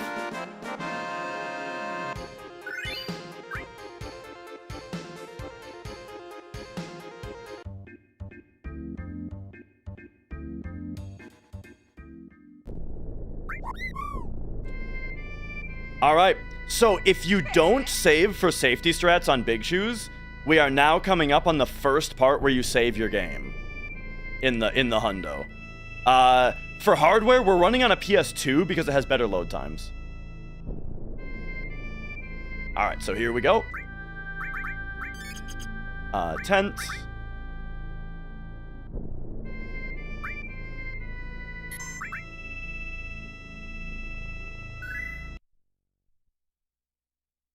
So this reset is for RNG manipulation.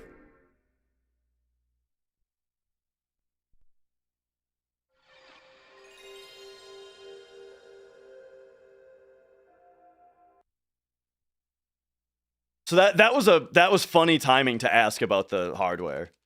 I run on a 90K.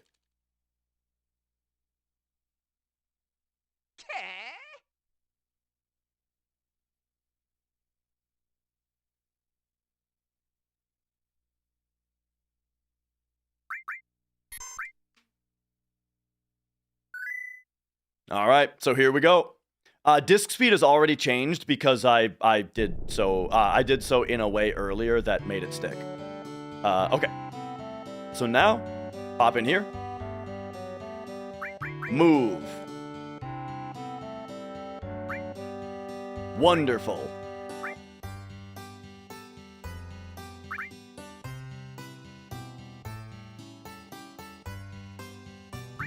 Move. Great. Oh, forgot I had to name him. Feed 12 Tantals.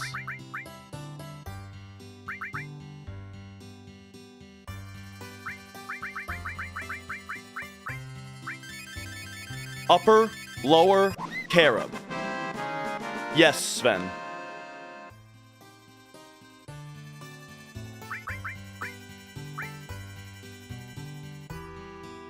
Upper, lower,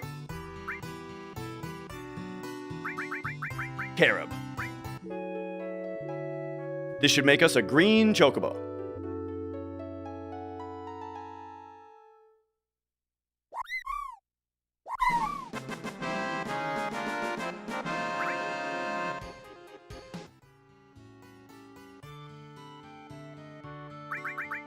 And now ride the green one.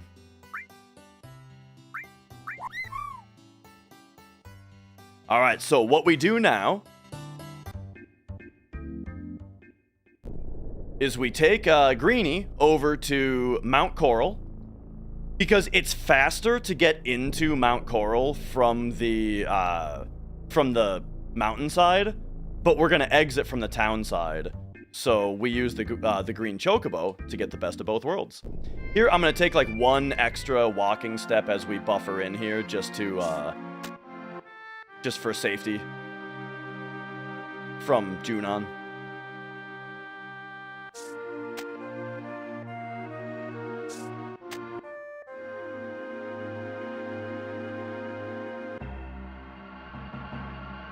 All right, we're gonna get one fight here.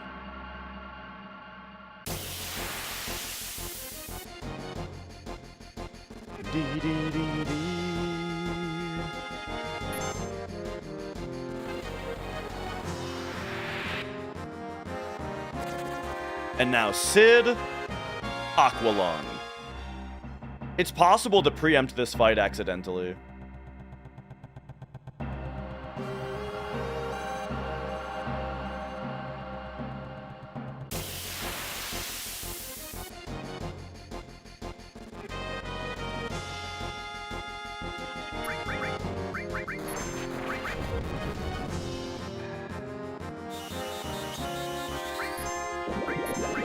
So I have strategically arranged my materia so that all three characters' E-skill is you buffer right and circle to get into their E-skill menu.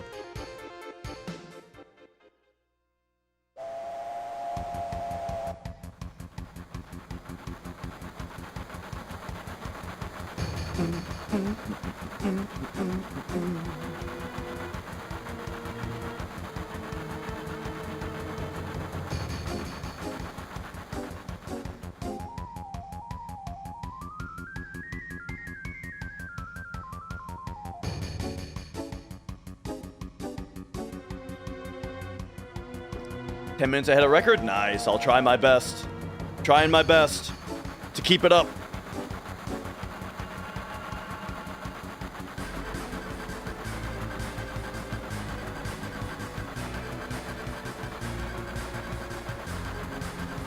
Made a major mistake on Fort Condor, but hopefully we'll be able to route around it.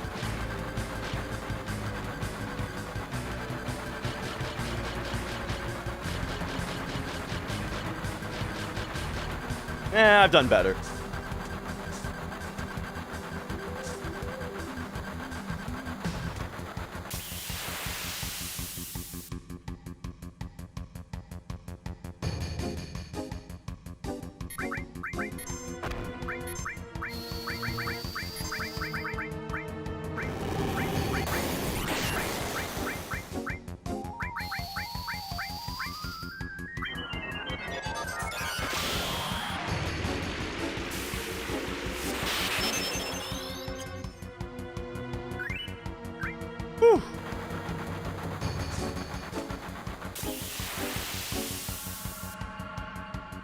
Alright, this fight is Sid and Kate, both Magic Breath.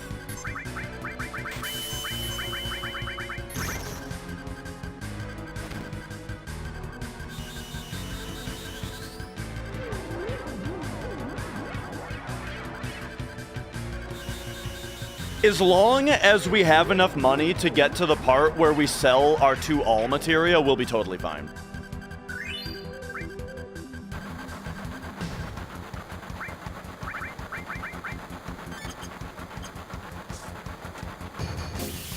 Is it correct to use our only Mega Elixir there? I think so. Laser, Laser, Comet, Boost, Jump, but I don't have Boost Jump.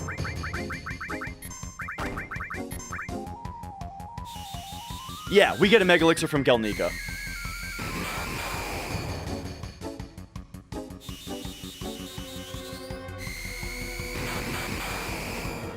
Okay, so if he doesn't give Kate a Boost Jump or Sid a Boost Jump right now, then we'll Aqua Lung. Yep, looks like we're Aqua Lunging. Wow, nice crit, asshole.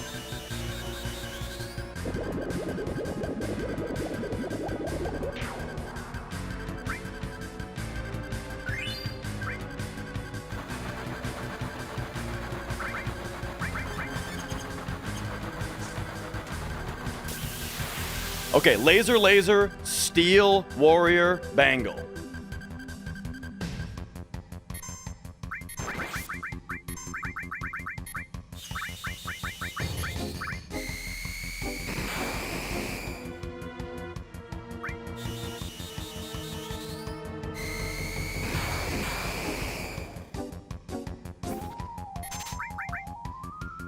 Oh, hello.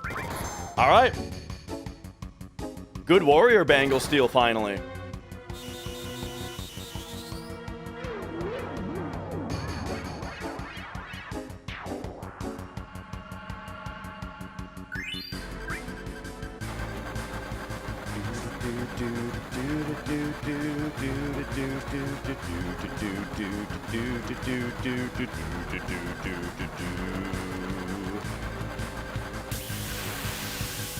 All right, we would love for Red to have first ATB here, which he does. Give him the sled fang, buddy, and then we'll mark that off. Boop. Extra sled fang. Nice.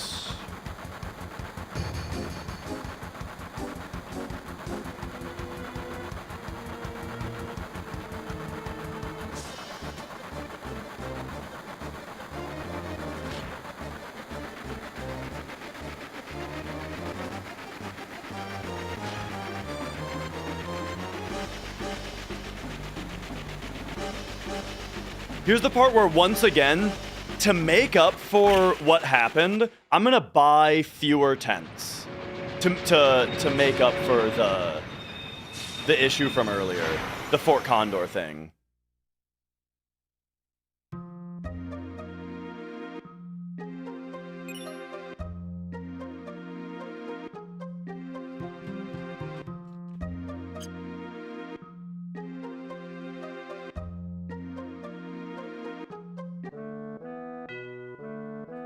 All right. No, I'm just gonna buy fewer tents. It's gonna be totally fine. All right, so now we pick up Catastrophe.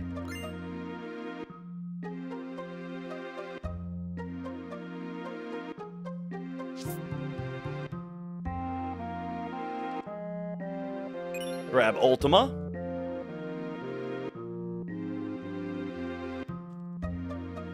And then tents.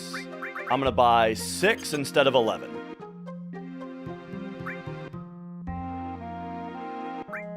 Uh, 11 of these, 21 of those. Yeah, that put us to about the right amount that we're expecting to have.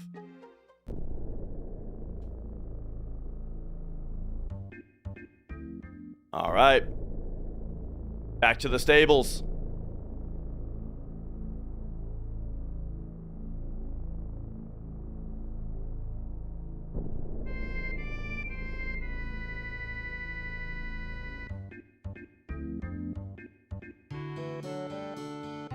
Can we dupe items to sell? Yeah, but we don't need to. Problem is already solved. All right. Feed 4 Tantals to anybody. Well, actually, what we did is we solved the problem in reverse. Now I can just dupe. Well, I can't dupe tents actually. It'll be fine. Mate green. Yeah. Okay. Mate. Green. Up left. Carob. There we go. So yeah, with all due respect, the money issue is solved. Let's focus on what is happening in the run that matters, and not the problem that's not a problem. Okay, release the second Chocobo on the list.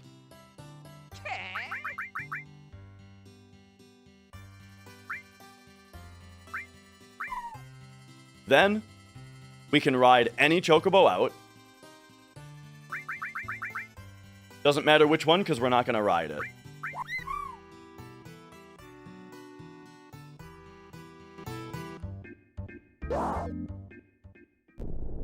Oh, all right. Back down to Fort Condor.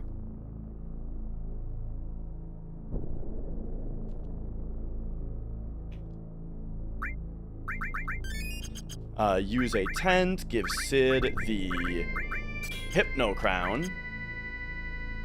And now we're going to do a Zemzalet manip.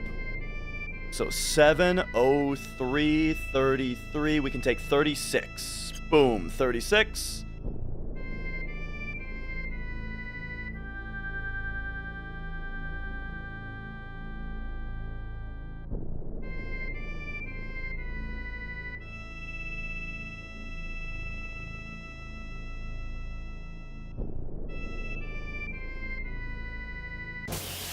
All right. This should be a Zemzalet. Yes, sir.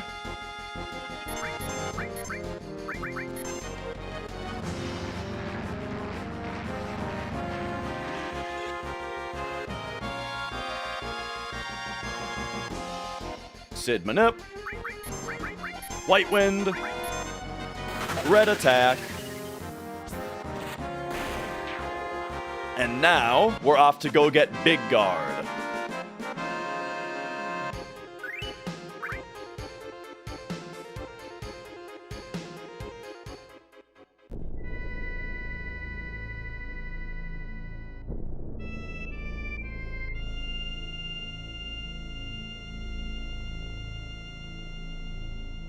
All right, here we go.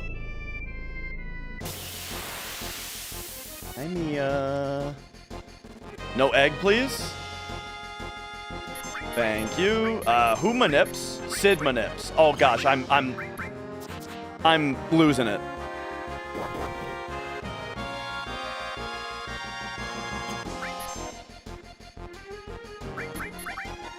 Big Guard. Kate Aqualungs.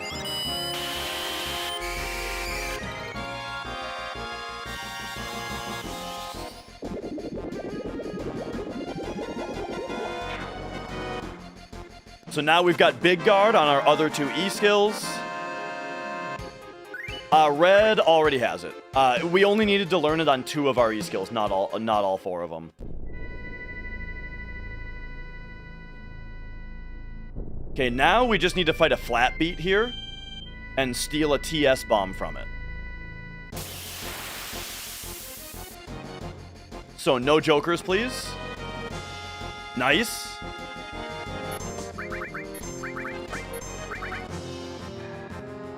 Mia, you're being a little too antsy right now. There it is. Now we go.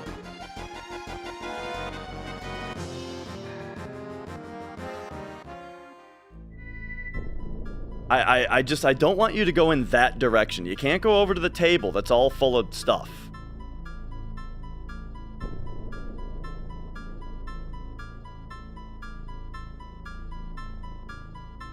She loves this move.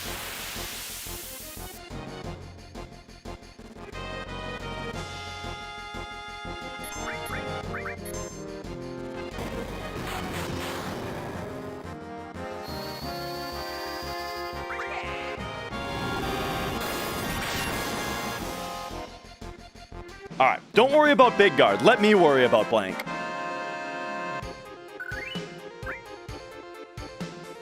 Okay. Second option.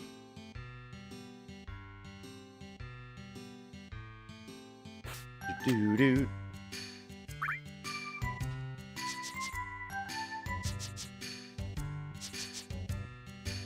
First option.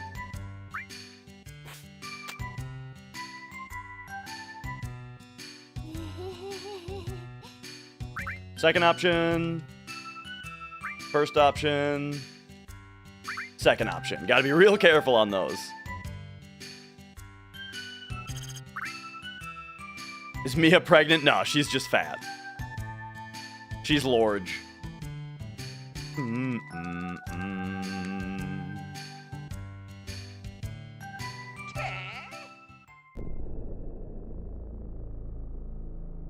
She dominates the food distribution in the house. All right, here. Yeah. She's bulking right now. She's been bulking for the last, 8 years.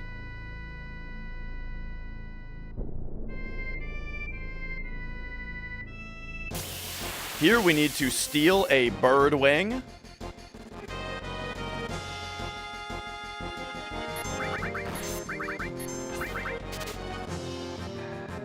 There it is.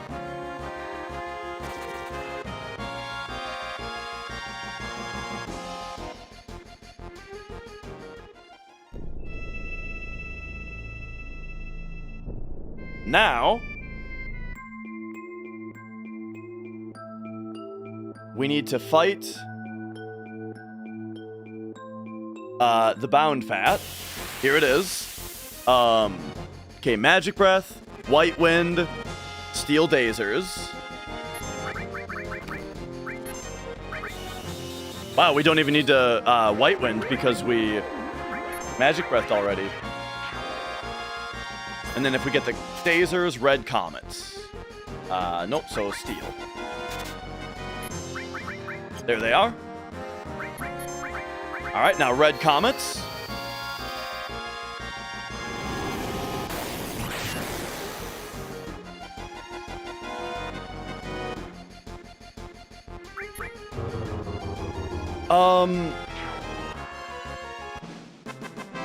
I was supposed to big guard red and not the other two, wasn't I?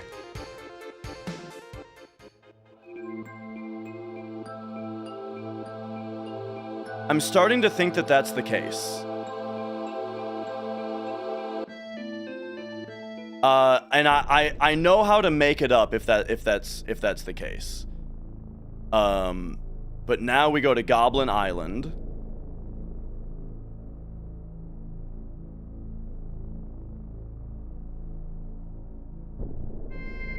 Exactly, Nickelennium. Yep, I made a mistake, and we need to do an extra big guard, which is pretty annoying.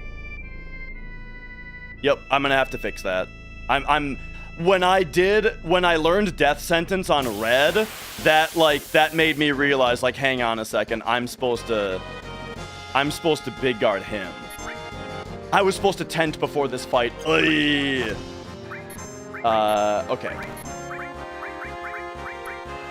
Kate freeze a guy. You manip a guy.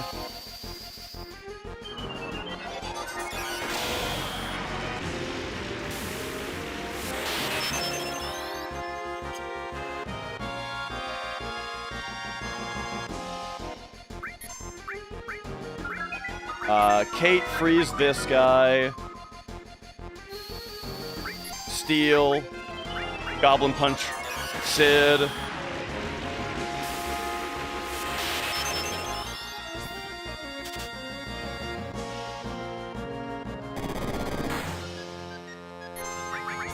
Steel. Goblin punch red. And then I think Kate already got it. But I'm not about to not learn Goblin punch on everybody, so give it to Kate too. Alright, now we just need a Zeonut.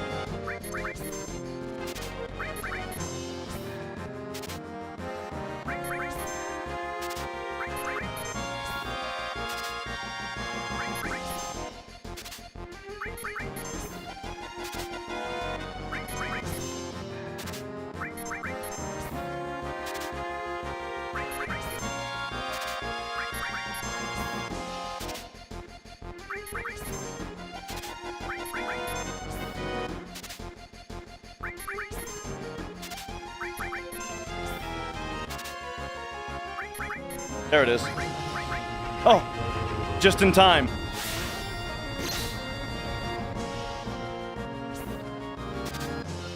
Yes.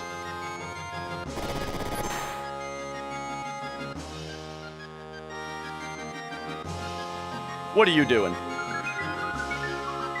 Are you serious right now? Are we gonna have to dice? We have to dice this guy? Hey, that's a pretty good roll. Nice.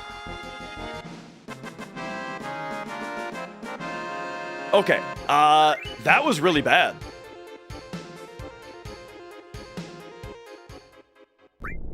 But, let's go. Phoenix down, Tent, Trank, and there we go.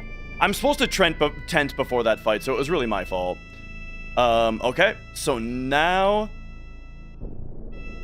back here. I'm starting to slow down a little bit here because I'm like making mistakes and stuff, but all right, here we go. Let's get back. Get back to it. Feed. Tantal. Feed anyone. 9. Okay, blue, green, Ruchin.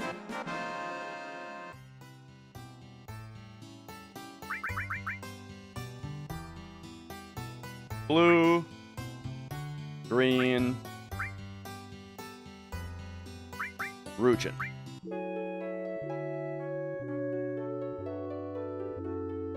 I'll go back after Ancient Forest for guard, and I'll tell you why. It's a little tech I came up with. Okay, release green, release blue, ride black. Release green.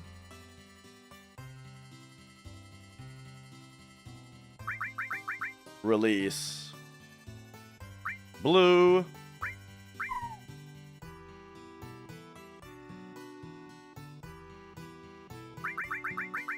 Ride black.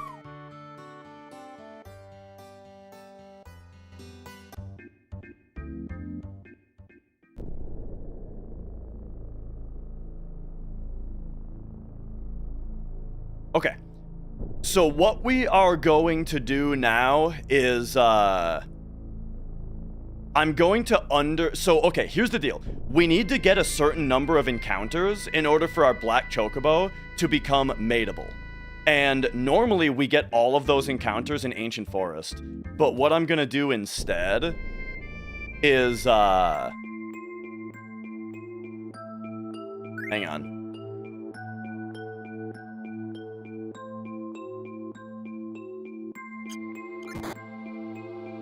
First, we do the blinking. What I'm gonna do instead is walk under one of the encounters in Ancient Forest here, and then oops. I need that. I can do it. I can do it this way. Jump. There we go. We're fine. We're fine. It's fine actually. Okay. I gotta stop making mistakes though. What I'm gonna do is underwalk one of the encounters here and then get the big guard instead. I'm gonna pick up Big Guard instead as my last encounter.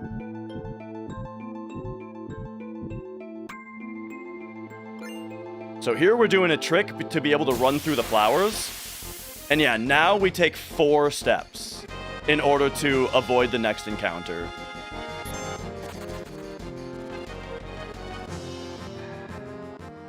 One, 2, 3, 4. I'm also gonna go to HP active, which I should have done already. Okay, so yeah, I gotta lock in.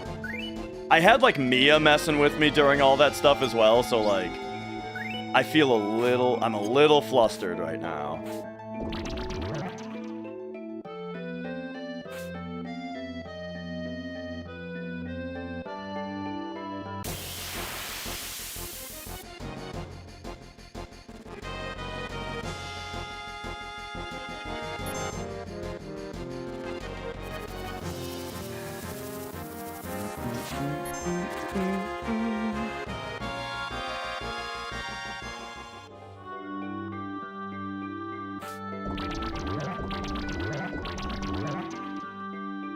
Oh no.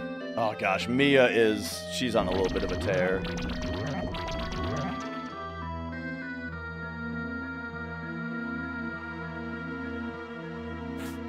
Okay, this part, if I screw this up, the run is dead.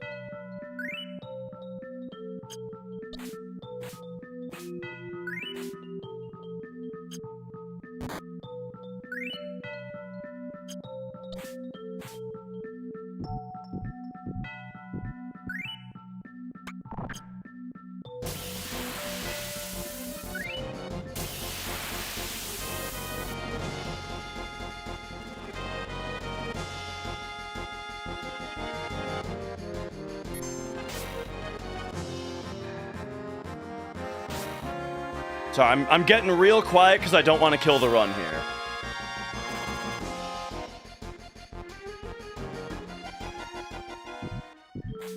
Okay, we made it. Now we go 1, 2 laps. Put that in. Force an encounter over here. There it is.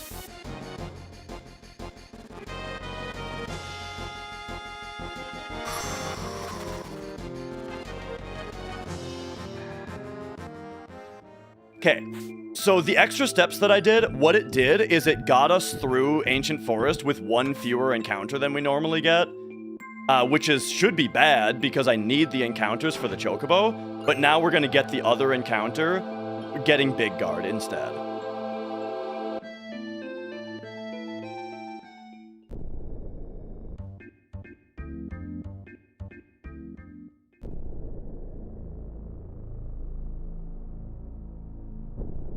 Alright, but first,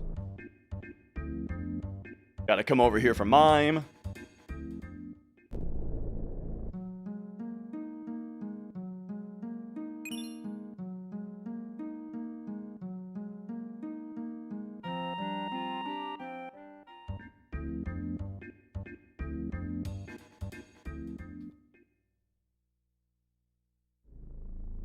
Come over here for HPMP swap.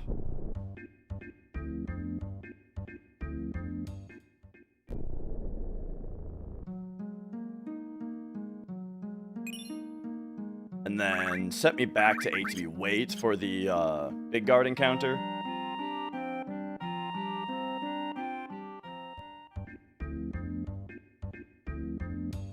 Okay, and now here's the makeup battle. So, oh, I forgot Chocobo. All right, so please do not egg me. Don't egg me and make this worse.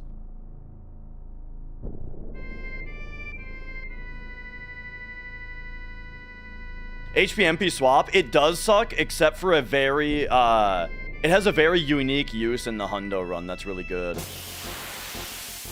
It can be used to put Tifa into critical HP without having to bother with other stuff. Yeah, dude, it's annoying that getting the side attack kind of screwed me because I was dumb. How's the run? The run is really good. I'm making up for a mistake right now, though. So, I made a mistake earlier, and this is making up. This right now is a little bit of time loss to make up for it. So there we go. I just prevented a run death by remembering to come back and get this. So there we go. Everything is now totally back to plan. Nobody don't worry about anything. Everything is completely back to plan now.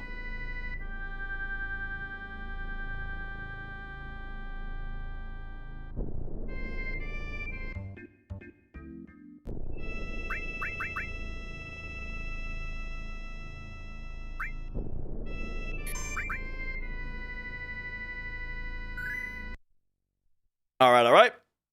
This save is also for RNG manipulation.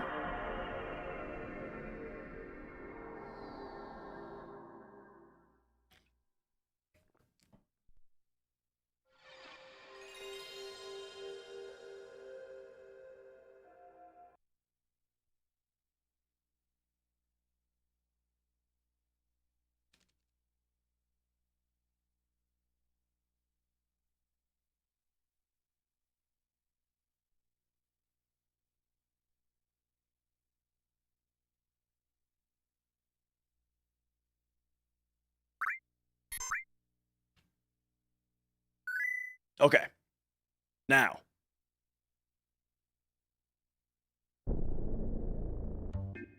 Little thing we do, take the Chocobo in, go out, go back in. That's for RNG manipulation. Then, we feed anyone a single Tantal. Yes.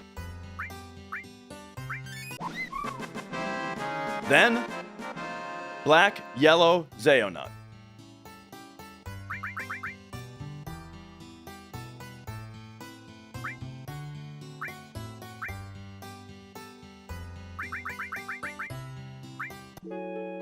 And this will be our gold chocobo.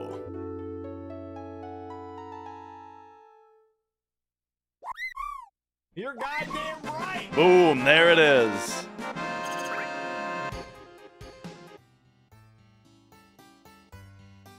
Okay. Release. This one. Yeah, I'll have to split the YouTube VOD like you said. Yup. Release. This one. And then ride gold. The reason that we bother releasing is because we're going to have to select our racing chocobo many, many times. And we don't want to have to go down to the third chocobo on the list every time.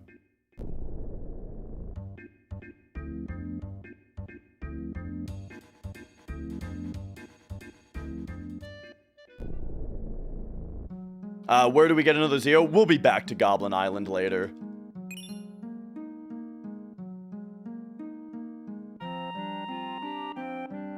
Back when it's a lot faster. Whoop.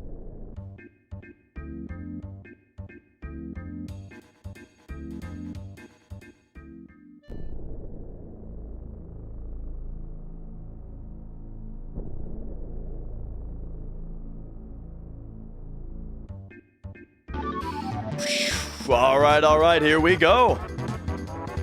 YT88, thank you for subscribing, thank you. A-doo-da-doo. All right, we're coming up on my favorite menu. Get off the chicken.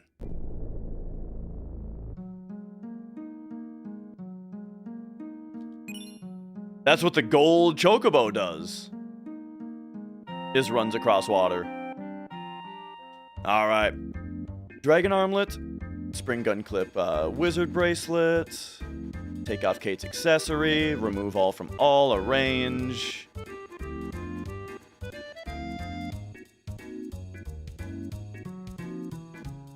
Come on. Oh my god, get off the chocobo.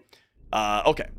Sid gets dragon armlet, Red gets spring gun clip, wizard bracelet.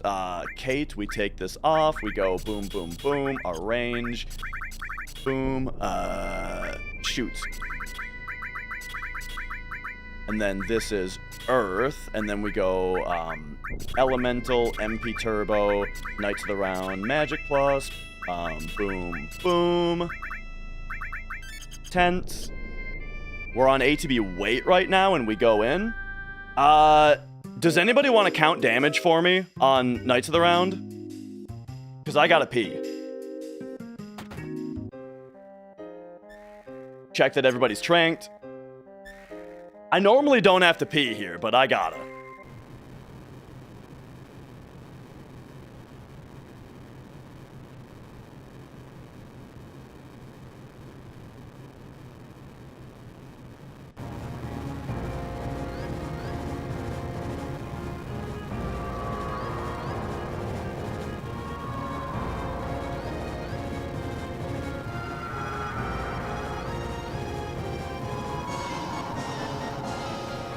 Add it all up. Add it all up.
He's got 6817 left. Excellent. Thank you. Sorry, what is it? Yes. I don't know. 20?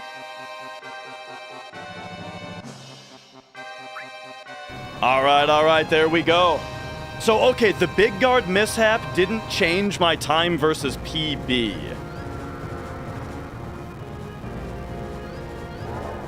$98,000? I think you miscounted. By 5,000. Compared to everybody else. All right. Thank you.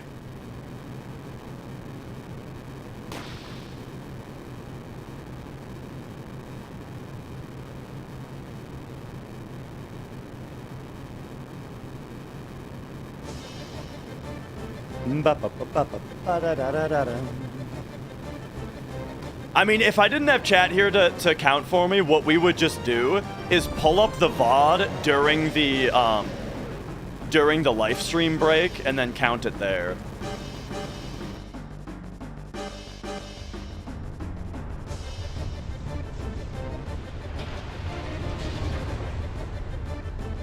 Whew. Dee da doo dee da da dum dum. Bum bum. Bum bum. What's the significance of Knights of the Round damage? Great question. So Ultimate Weapon has 100,000 HP, and his 100,000 HP is actually persistent. And so the amount of damage that you do to him right there carries over to later. So we need to know how much health he has for when we do the fight with him later.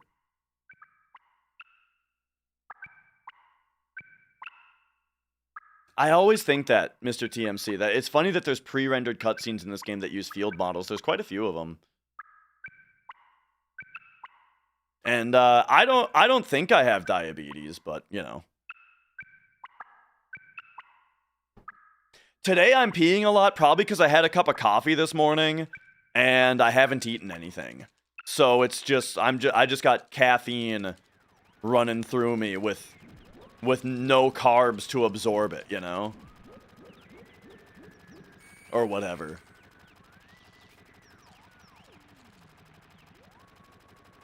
And Bunico, thank you. So yeah, that section of the run was a little rough. I made some mistakes. But we didn't get punished too hard.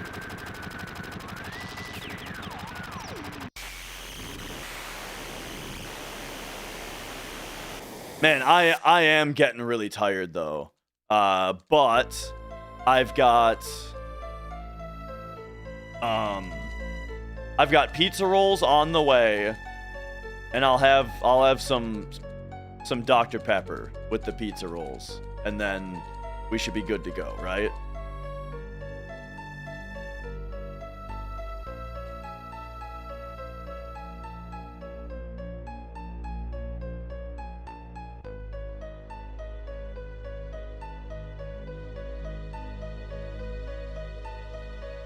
I got water, yeah.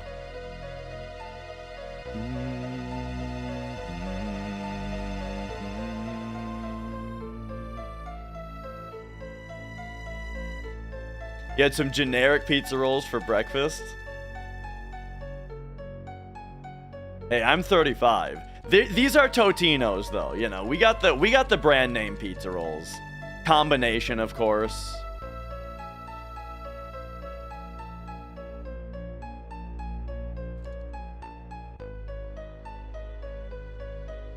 Apparently, they take less than 5 minutes to make in the air fryer.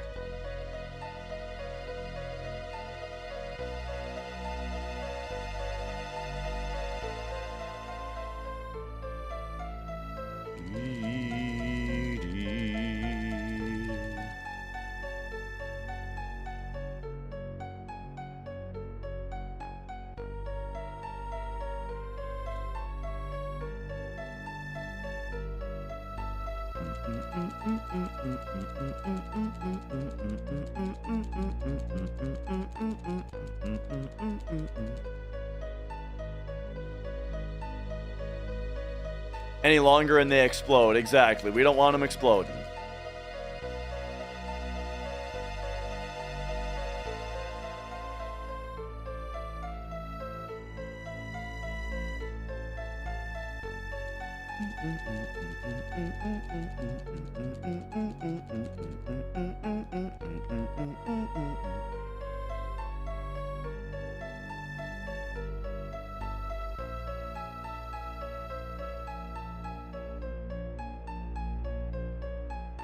All right, all right. On to this one. Yeah, Kiara. It doesn't do it on the last one, though. But now it'll be back to it. 1, 2, 3, 4, 5. 1, 2, 3, 4, 5, 6.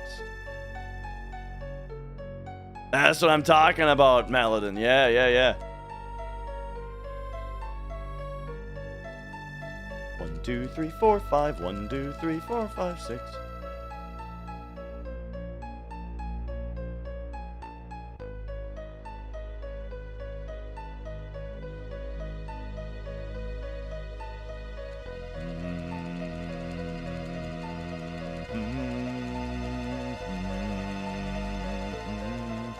Oh boy, okay, so we are half done with the run now. It's actually a little crazy to think that we're only half done.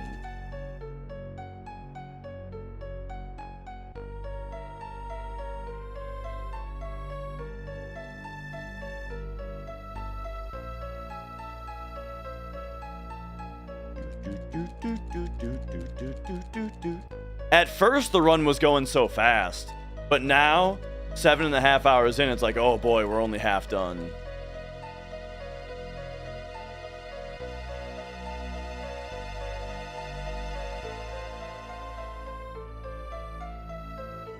And yo, making bacon.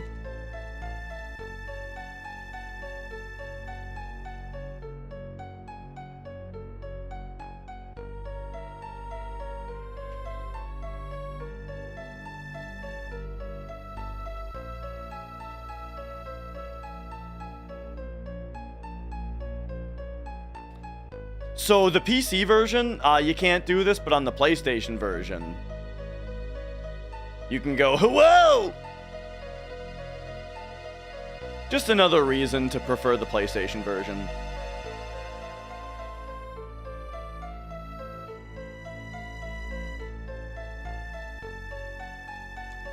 All right, I do gotta, for the most part, just take this moment to chill a little bit, you know, because I mean, I don't want to be falling asleep or anything, but like my throat's a little sore from how much I've been yapping.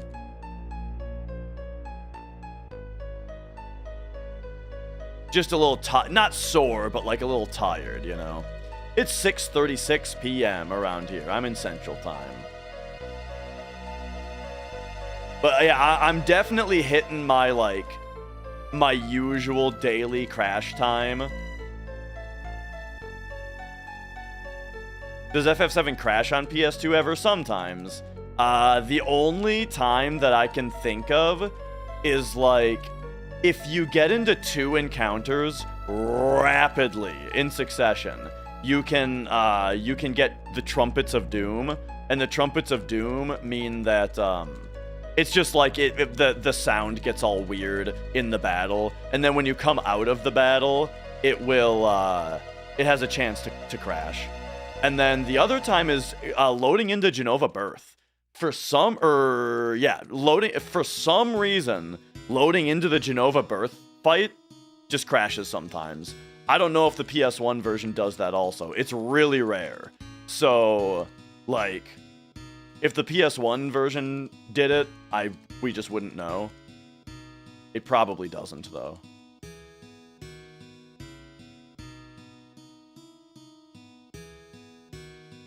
And yo, Fino, thank you for the good luck.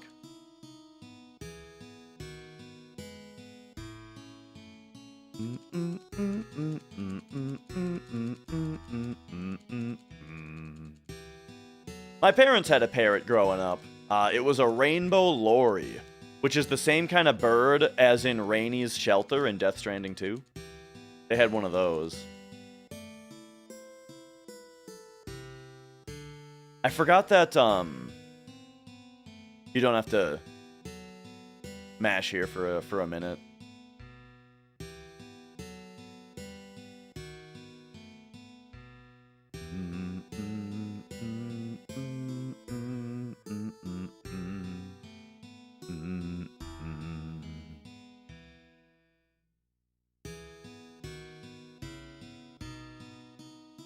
I'm not sure if there's mashing on this screen. No, not yet.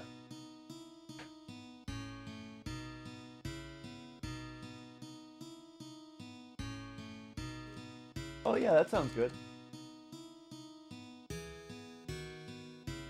Thank you.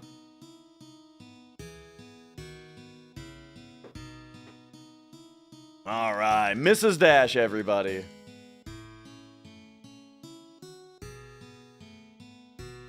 Dee dee dee dee dee.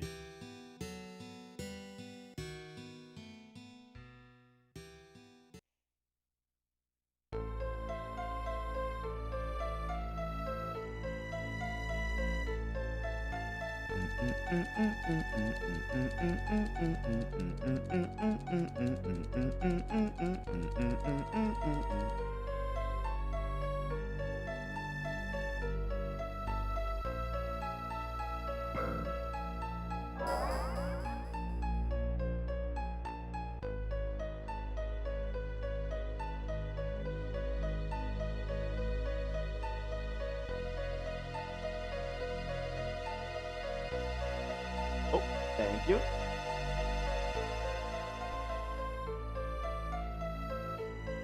All right, pizza roll time. Uh-oh.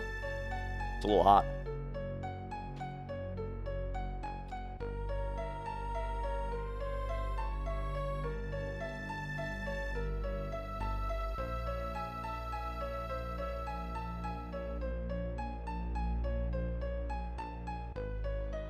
That's right, Tim.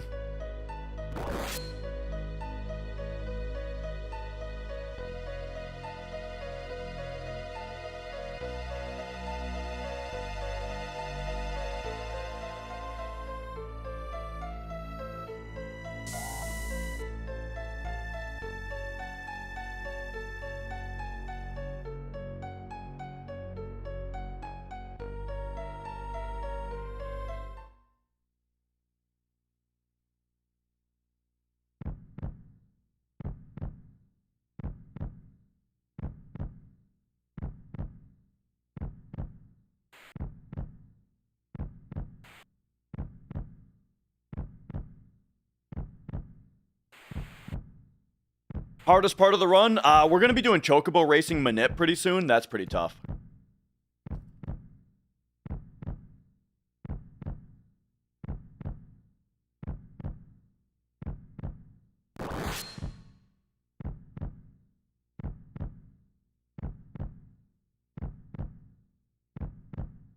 Run in for review? Yes, it was a piece. It was a hundo, but it was on PC. So it was the new PC record with turbo at 1432. Turbo, of course, being a macro that mashes a button for you. So we don't have to sit here and mash the text boxes.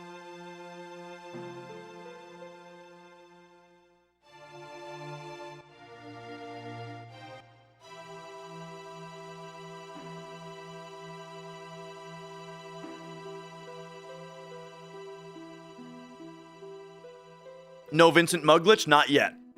We don't have Mug yet. Nor do we have Vincent yet, but we will be doing that later. How much time does Turbo save? I would guess in the realm of 5 minutes, maybe? But it depends on how good of a masher you are. It's mostly for convenience and like health, you know?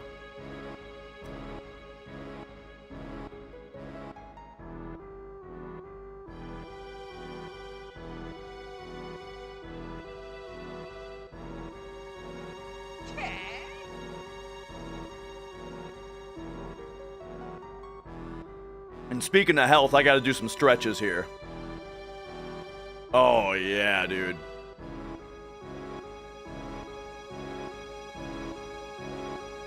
And yo, Teus, welcome. It's a good chair, man. It's a good chair. Woo.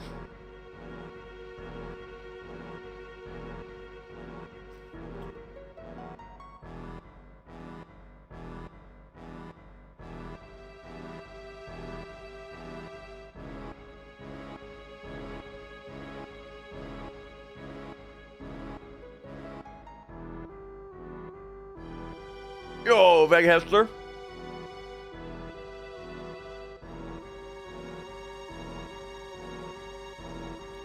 Yeah, we're not gonna need all that HP and MP with how we're fighting carry armor.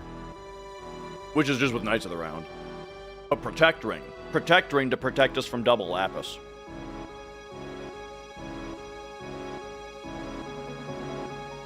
And yo, Porgy.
All right. All right.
Dude, I've been making pizza rolls for 30 years. And the air fryer makes them in 4 minutes, and it makes them fucking perfect. It's insane.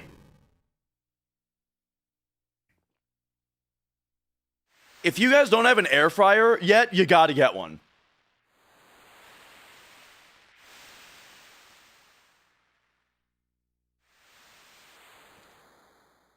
This is 5 minutes?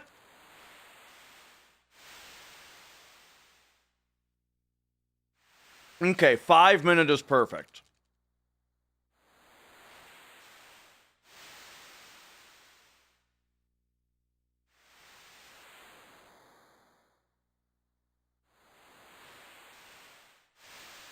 You had a really bad batch of pizza rolls once and you can't eat them anymore. Oh, dude, I've had things like that.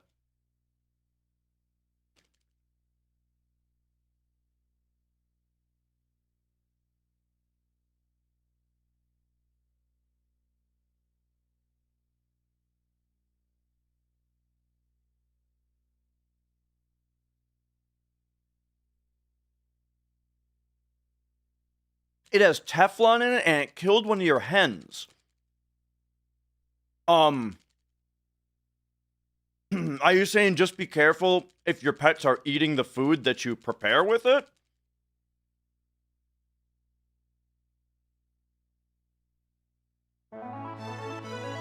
All right, here we go. Here we go. Oh, dude, Sonic Discs saving us almost 10 seconds here. Oh, yeah, we don't cook any pet food with it. But it's good to know that we specifically shouldn't. All right, Red and Sid. Now.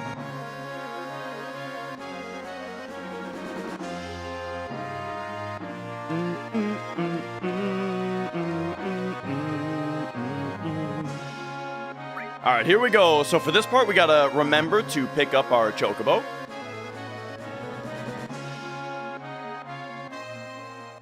Whoop. And we're gonna drop our high wind off over here. And then pick it up when we have the sub later. And for now...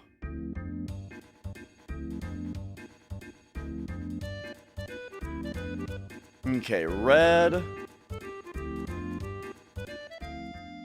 Alright, here we go. Equip Red. Bronze Bangle, take this off. Remove all, arrange. PHS. Red for Tifa. Reset Tifa's limit. Tifa gets the Curse Ring. Cloud gets Apocalypse Ribbon. Pop over here. Cloud gets Transform. Top E skill. Top Steel. Knights of the Round. Sid. Or no, Tifa. Sid gets, oh boy. Double All. Magic Plus. Restore. Manipulate. Next E skill. Next Steal. Oh boy, this is such a rough menu. Then you get Slash All, Steal. Those two E skills. Death Blow, Morph. Added Effect, Mystify. Long Range. Alright, Tranks. Tent. Keep me on ATB weight. Oh boy. Okay. Slash All Steel, 2 enemy skills, Death Blow Morph, Added Effect Mystify. I think that's everything. Alright. So now, we need a Shinra Beta to drop. Yeah, I believe we're still on world record pace. But I gotta be careful to keep it up. The thing is that that menu was not... That was not a world record menu. That was a bad menu.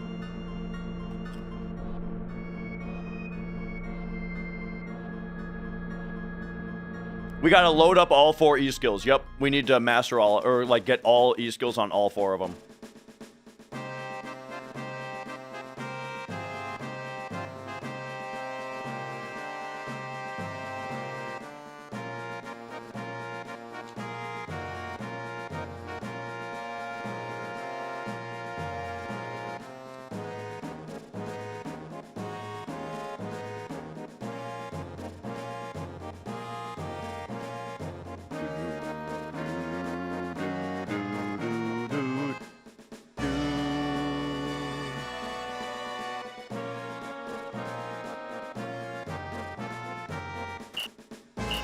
All right.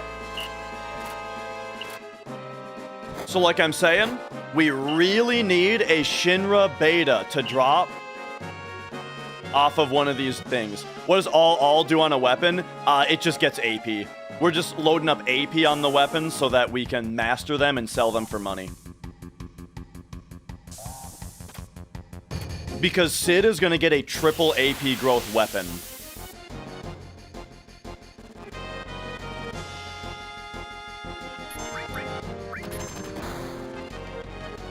Yeah, we'll fight Ruby and Emerald.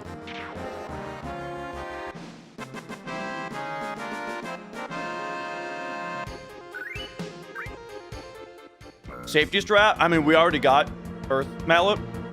For Shinra Beta safety strap, we're gonna have to. If it comes down to it. Luckily, the PlayStation version lets you soft reset. So the safety strat is a lot better on PlayStation than it is on PC.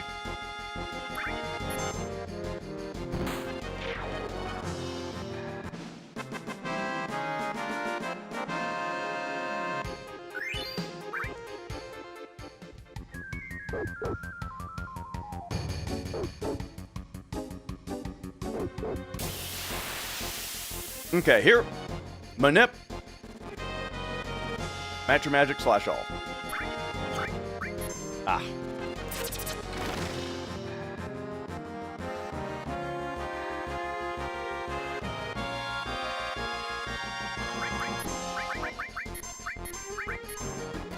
Here we learn Matra Magic on our other 2 E skills.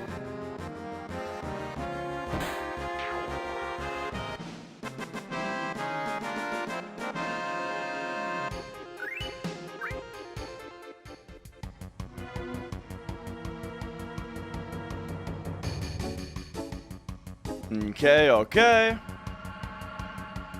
Now we force an encounter here.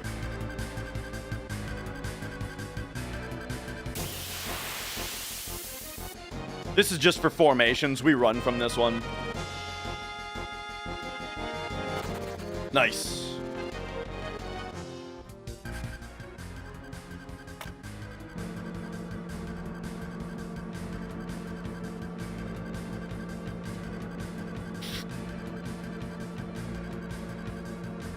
That is correct, Bear. All 4 E skills need to be filled.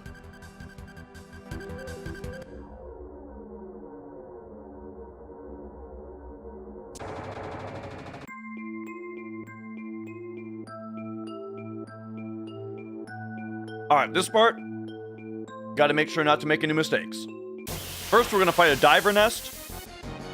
We just run away from this guy. Don't need anything from him.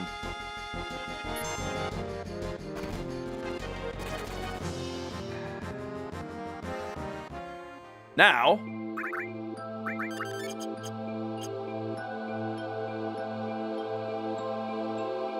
we're gonna fight 2 corvettes. We level 4 suicide them and / all.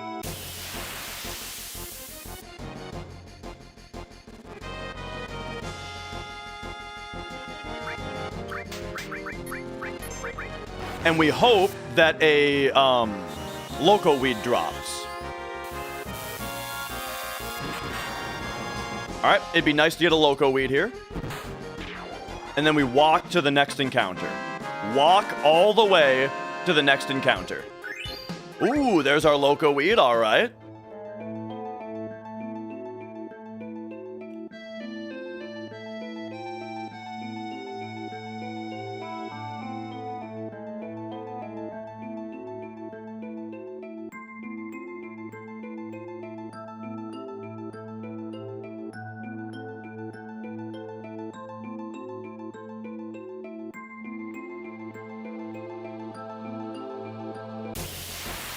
Okay. Now this one, we gotta morph one of these fuckers and attack the other one.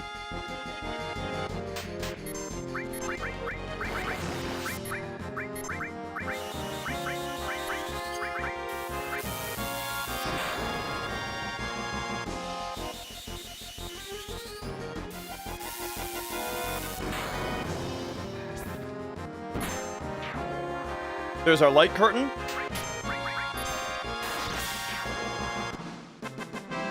Okay. Now, we're gonna fight 2 ghost ships. Both ghost ships,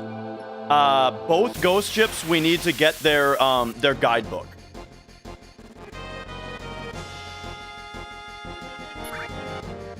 This is wrong character. What are you doing? Okay, you're doing that. That's fine. Don't worry about him kicking somebody. He always kicks the character with the highest HP, which in this case is Sid.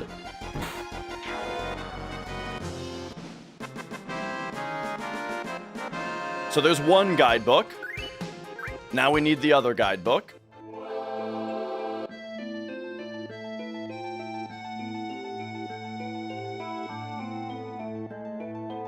One of these guys, the reason we need two, one of them we turn in for the side quest, and the other one we keep in our inventory for 100% completion.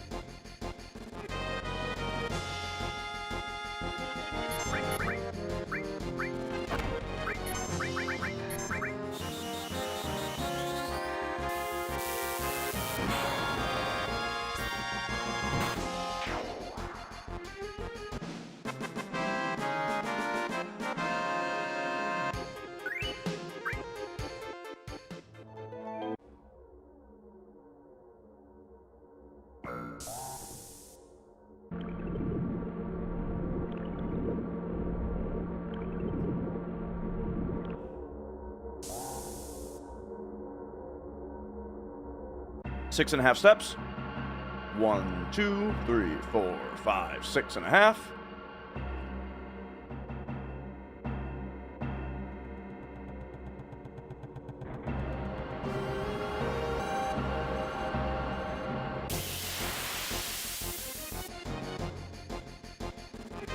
Woo.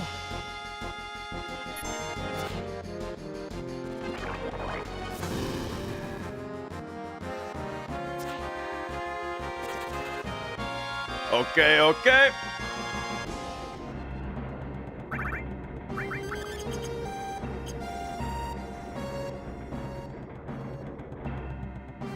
Fight here.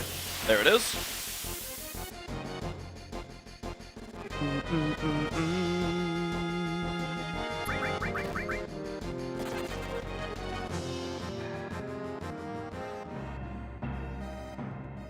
Sadness makes the characters take 30% less damage. It also makes their limit bar grow 50% as fast. We're in it for the damage reduction.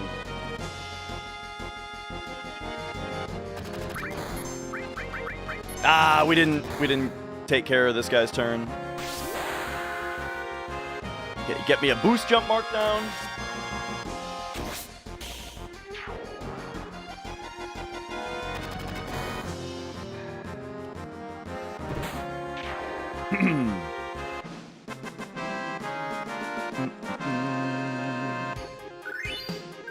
Man, we need that Shinra beta. Okay. Thank you for the good luck. Excuse me? She... That's no good. I didn't realize she got her limit. That's super annoying. At least I can mark it down, but like...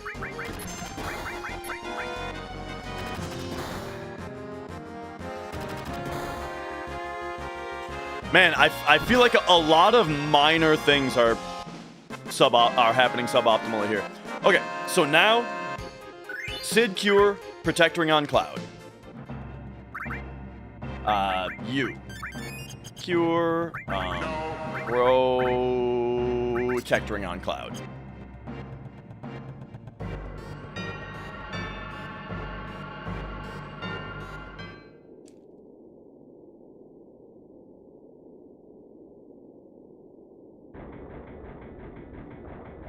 So Protectoring on Cloud prevents us from losing to double Lapis.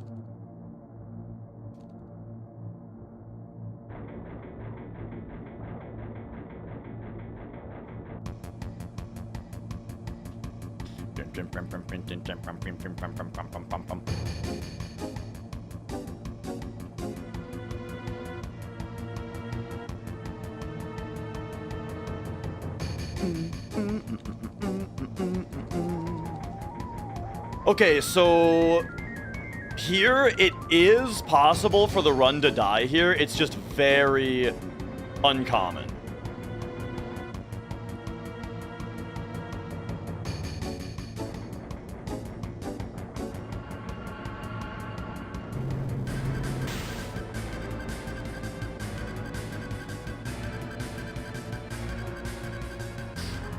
Neon got double Lapis today. Even double Lapis doesn't kill the run in Hundo. It needs to be double Lapis plus arm grab on Cloud.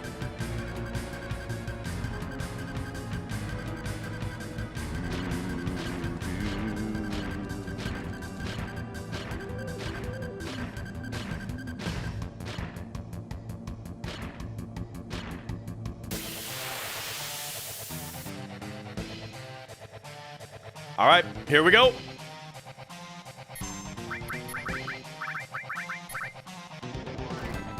Please don't arm grab Cloud.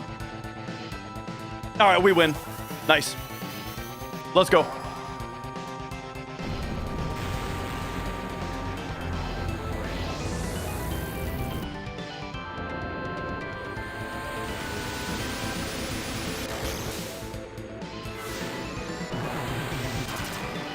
Mogged.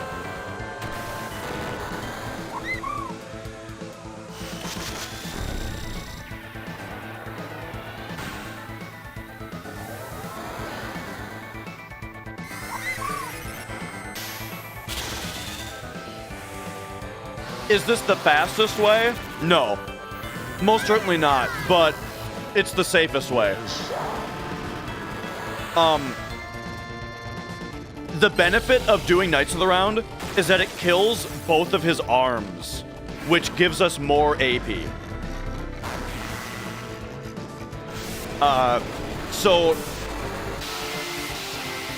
it's probably the fastest way to kill all 3 parts, but even if it's not, it's a one move that ends the run, or that ends the fight, and it's really good.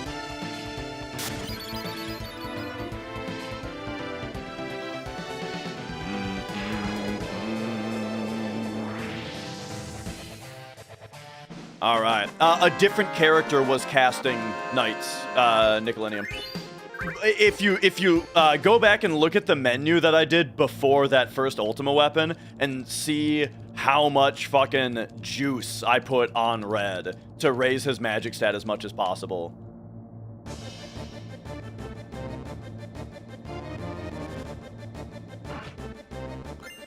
All right, Battle Trumpet. Oh, that was a split, by the way. I forgot to split.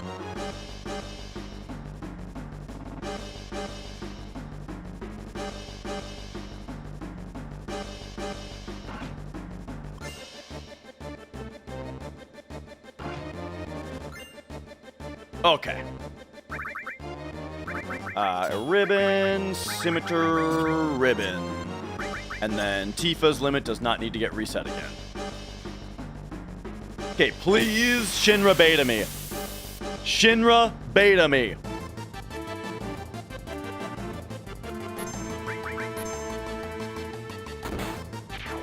Come on, come on. Give me that Shinra beta. Yeah, all right. Very nice, very nice. Okay, we're good, we're good. We're chill, we're chill. Yes.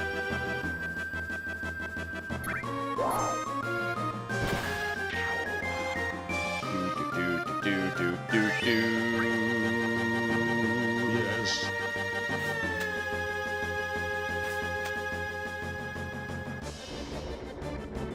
I'm feeling it, Daddy! Yes. You're goddamn right!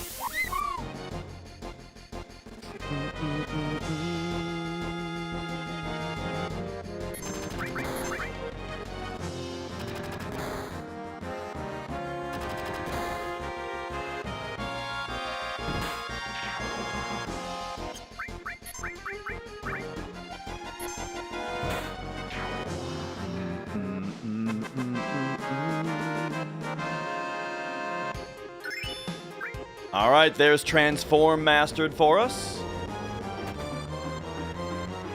What about Sick and Shinra beta? All right, now these guys, just make sure not to fight them.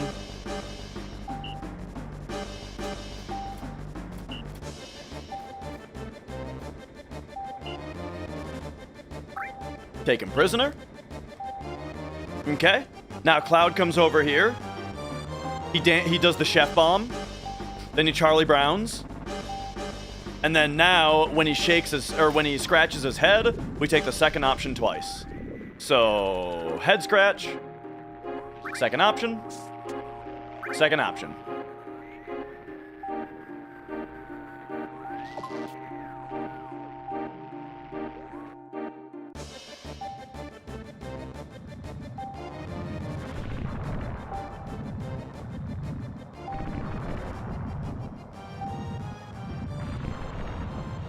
There we go. Is the step route over? Nope, we are still on steps. Only 30 minutes behind PC. Oh, now we're talking.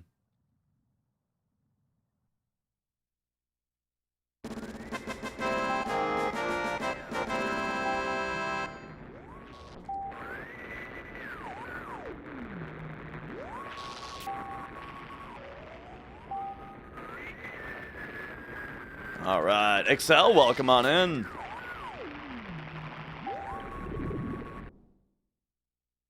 Ooh, okay, okay.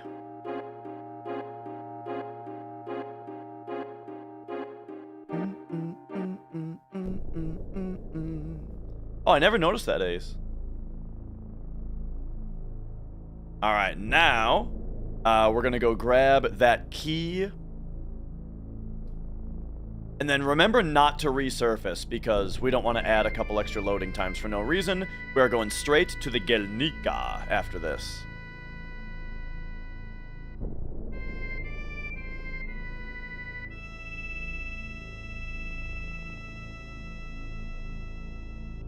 Do, do, do, do, do.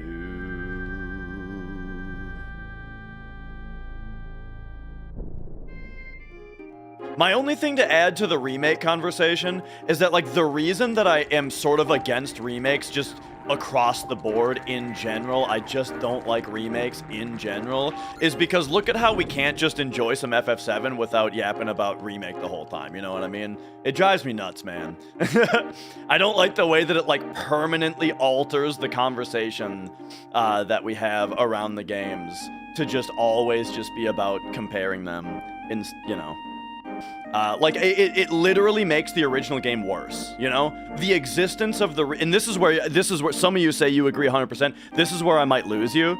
But my hot take is that the release of Final Fantasy VII Remake makes Final Fantasy VII a worse game. Because now it's just one aspect of the game is just kind of fucked up now. Which is, you know, conversation around it. All right, Tent, Magic Plus, added cut on Tifa. Tent, Yes. Magic Plus, added cut on Tifa, and then boom, boom. That's what we use HPMP swap for.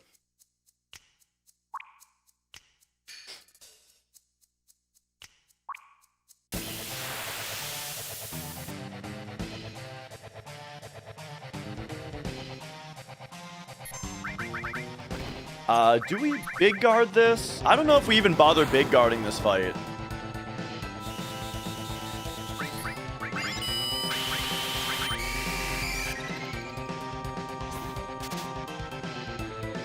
Nice.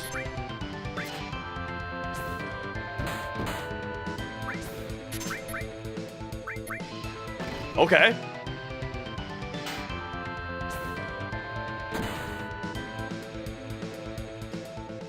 Yeah, I think big guard is unnecessary on this fight.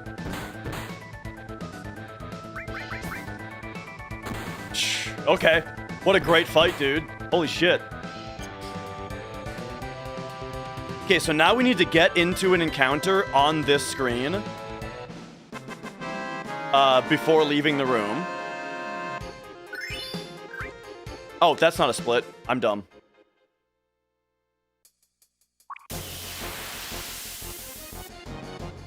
Undo.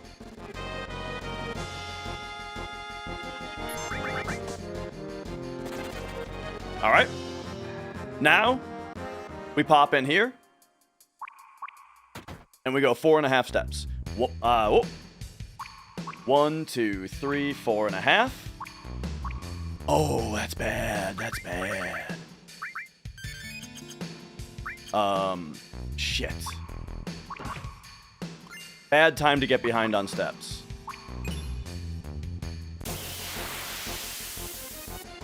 I also forgot to grab that chest the way that I like to do it. Okay, I'm fucking this up. I gotta be very careful here.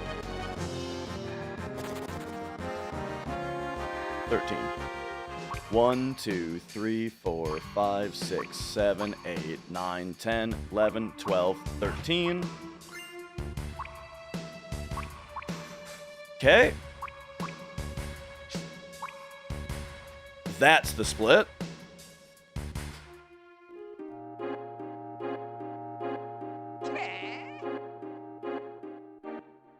Now we are off to Bone Village with the Chocobo.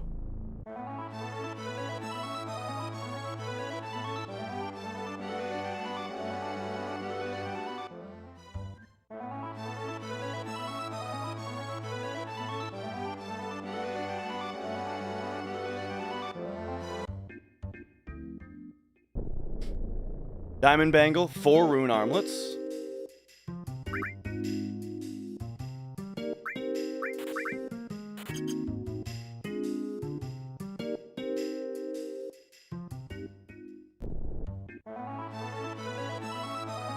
Choco Sage.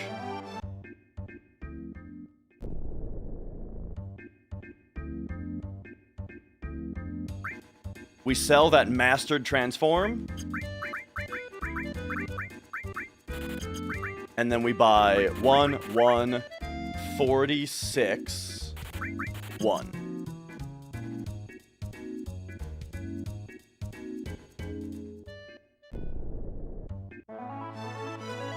Okay.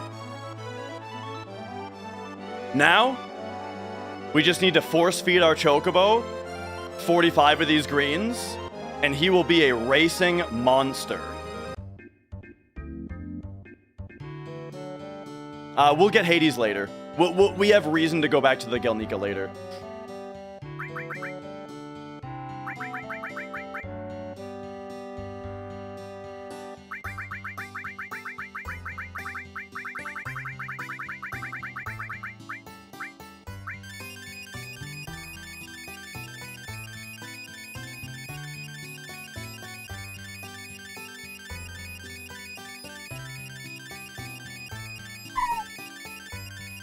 Oh, yeah. When? Later. Okay. Ride.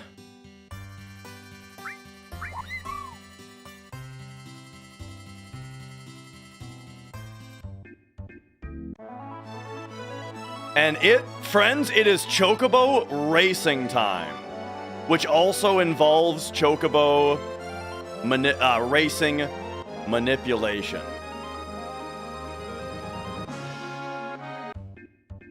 Here we go. So, we put Red and Yuffie in the party because they don't ask to ride the Chocobo. Tifa and Sid sometimes pop out and ask if they can ride the Chocobo, and it screws it up when you're trying to manipulate. It kind of screws it up. So here's what we need from Chocobo Racing. You ready? We need enemy away, sneak attack. We need to win 10 S-rank races to get the rest of the stuff, and we need 3,300 GP.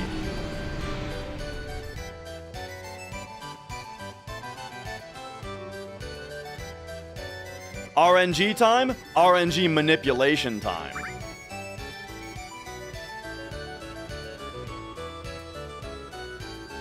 So I already, thoroughly explained RNG Chocobo racing manipulation in a different stream one time.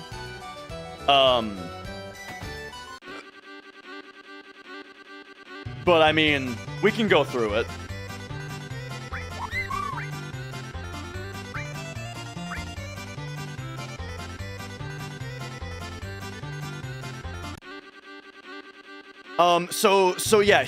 Here's the deal with Chocobo racing manipulation. The racers in this race, as well as the prizes that are available, is all based on system RNG, which is seeded based on the global frame counter when we begin the game. And so what that means is that every single frame since Power On has a deterministic prize pool. So, Ace Zephyr did a whole bunch of work with emulators, simulating every single, like, basically he decompiled it to figure out how to recreate the RNG, to make it so that he knows for every frame, what are the racers, what are the prizes. Then, he actually emulated the race, every single race, several times. What happens if you stay on automatic? What happens if you put it on manual? What happens if you put it on manual and hold square? What happens if you put it on manual and hold up? What happens if you put it on manual and hold left? He individually brute force emulated every single possible input that matters and is manipulable on every single frame in order to build a database of what we can get. And then he made a fork of flow timer that makes it so that once we know what RNG we are on, we can use flow timer. Hey, there's Firefang. We can use flow timer to look ahead in the database to find the prize that we want, and get a countdown that tells us what frame we can aim for in order to get that prize. And so we are going to be doing that.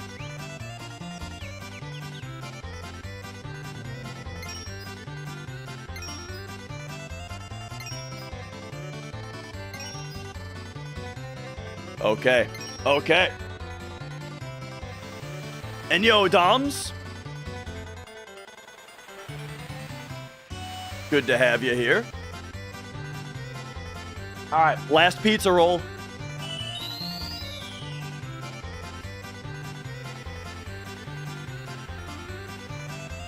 This guy are silkies.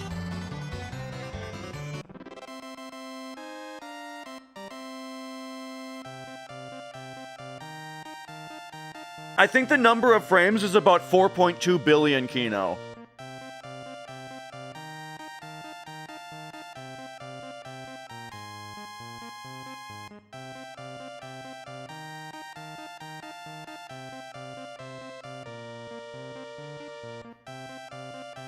But yeah, 4.2 billion is like it's like over 2 years of the console running. So yeah, he only did 2 hours.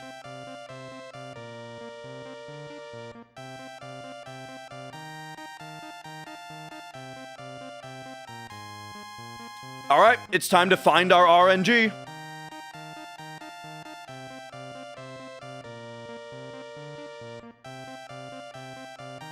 Here we go.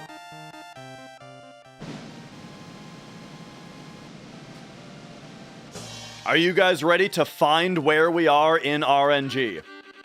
Here's how we do it.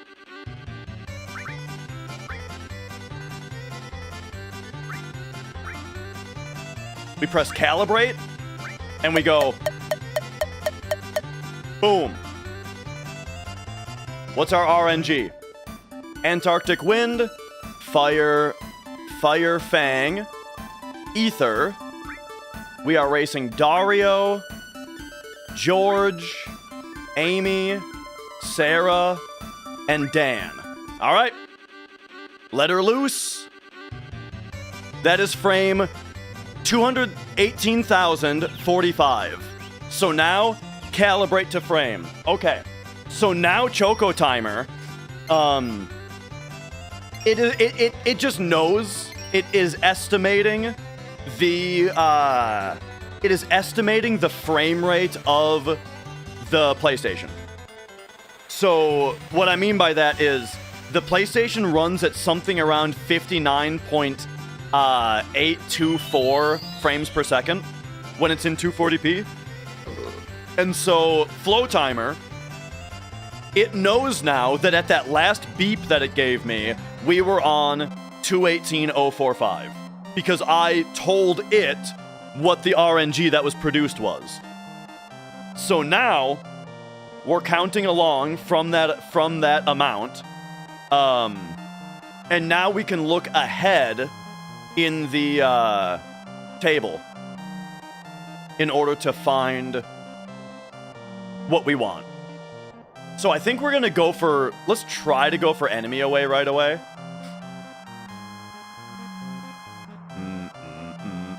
Yeah, you have to wait for the others to finish, because the way that the game... The way that you... It is determined what prize you get is which chocobos are the first 2 finishers.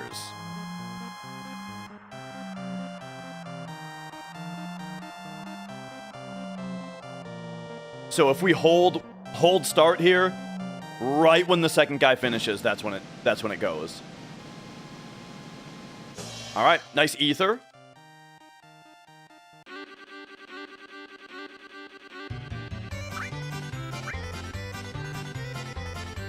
Okay, let's see if we can find enemy away. We can.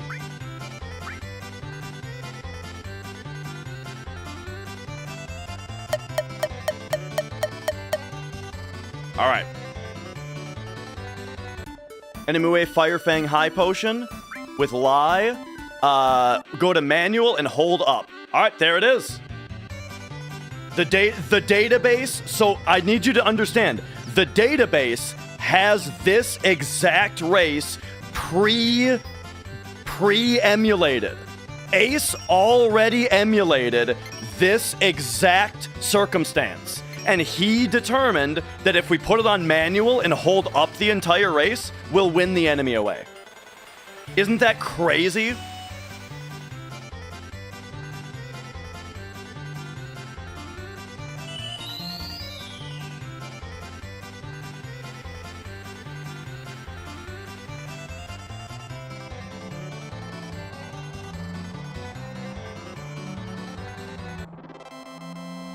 Now, I think I have to hold up the rest of the time, but I'm not sure.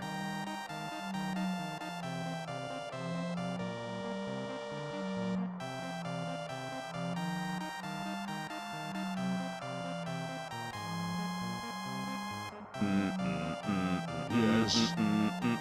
Is this only on PlayStation? Yes.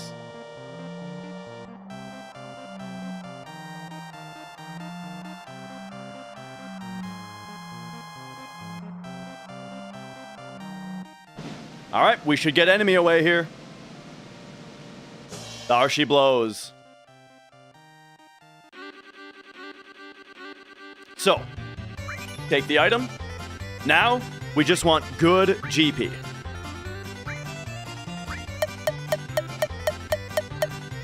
Okay, what do we got? Enemy away Antarctic High Potion with Rudy. All right, if we put it on manual and touch nothing, we get enemy away again.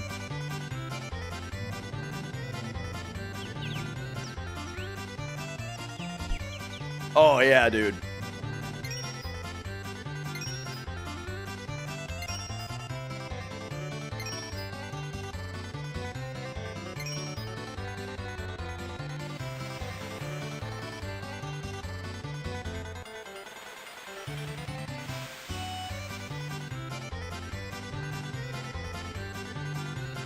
Bum ba da bum bum bum. Bum bum ba da bum bum bum. Bum bum ba da bum bum bum. All right, all right. Hey, thank you, Sparrow. Why do we want another enemy away? It's worth like 300 GP.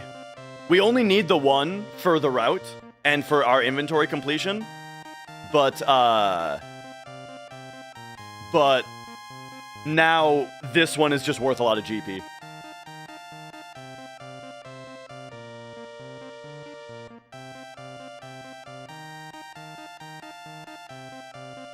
All right.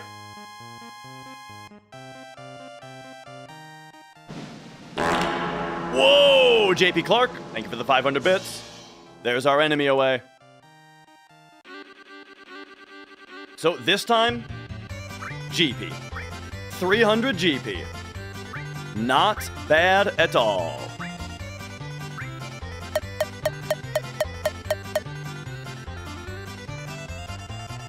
What do we got? Enemy away, Firefang Trank. Oh, there it is, with Sammy. All right, this one we keep on automatic and we get another enemy away. Enemy away is extremely important for the rest of the run, yes.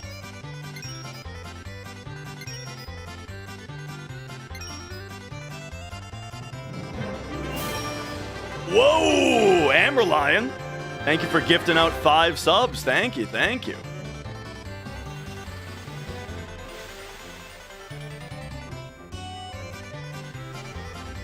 All right, so next we're going to be on A rank. So here's my strat for A rank. The beeping noise is what's telling me when to hit circle to get the RNG that we want. Now, my strat for A and S rank is gonna be to simply go for 150 plus all the time and hope that we accidentally get a sneak attack. And if we don't get one, then I will, then I'll start going for it once we get deep into the S ranks.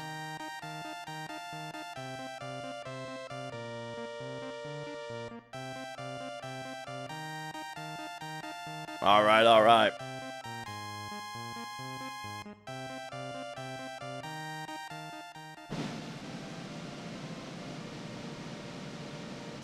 There's our enemy away. So now, 300 more GP.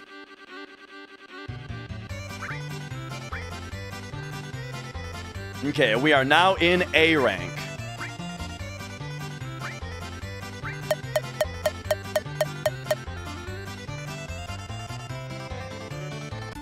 Sneak attack, Fire Fang, Antarctic. Oh, there it is. With Rudy? Ah, we can't win it. Well, what we can do is...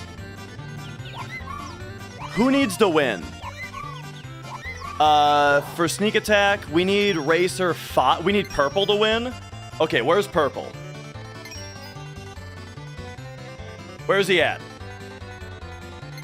Purple, where are you at, buddy? You're way back there? All right, we're gonna give you a little boost. Purple, you win a sneak attack. So I need to boost you. Get up there. Get up there. Get going. Haul your ass. Haul ass. Come on.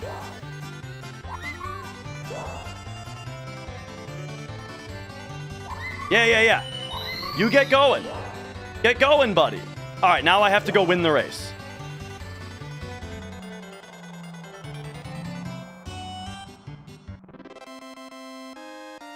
You can do it, buddy. You can do it. Go Purple. Fuck!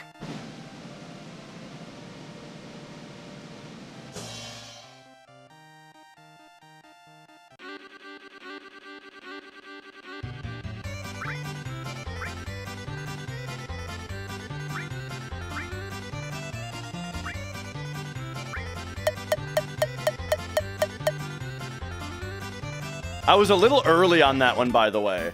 Elixir, ice, hot. Oh, man. Okay, I'm going a little bit early on some of these, which is not good.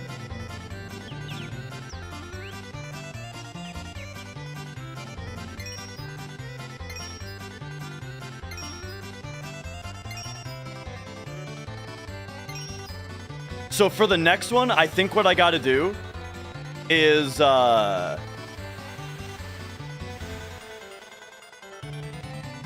think for the next one, I gotta...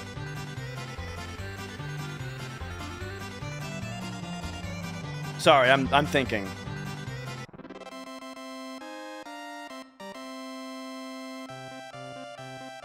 There seems to be a lot of sneak attacks. So let me see if I do just go for exclusively sneak attack. What kind of time are we looking at? 30 seconds from now, there's a window. I don't know if we can make that.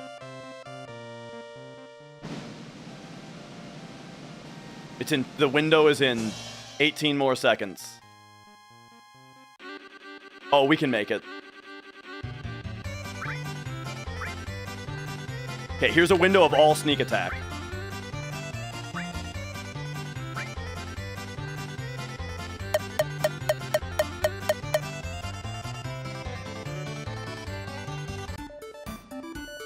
Dude, I got the early one again. Holy shit. And it's unmanipable. Fuck! I just blew A rank. I just totally blew A rank. Because I was a frame early every single time. I was a frame early every time. I'm just gonna calibrate to that number.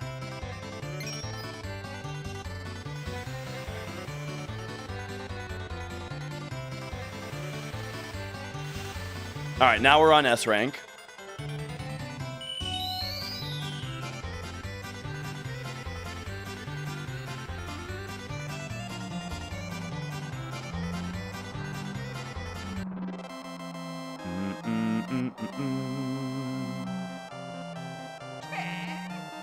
Okay.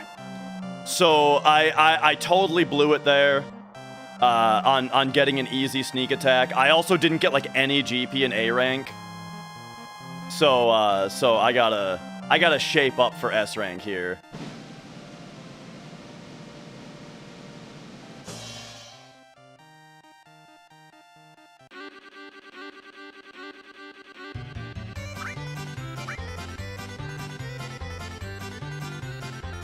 All right.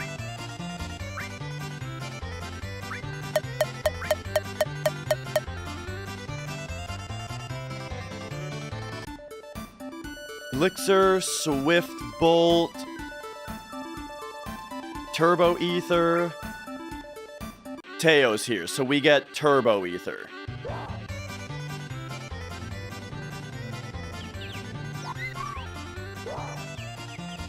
I just realized we got 0 Teos until S rank.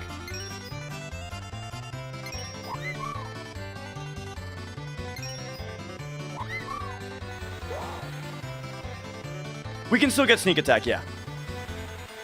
It's 9 clicks, yeah. You can configure it yourself. The default is 5 clicks at 500 milliseconds between them. I prefer 9 with 250 milliseconds between them because it's like it's more of like a drummer kind of 1 and 2 and 3 and 4 and go. You know what I mean?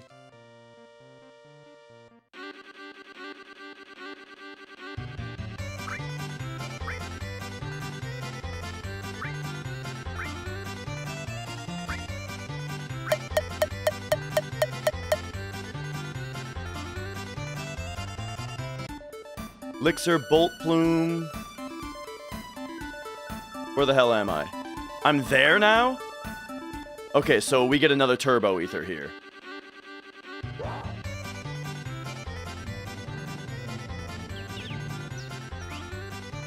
Okay, my recalibrate was bad.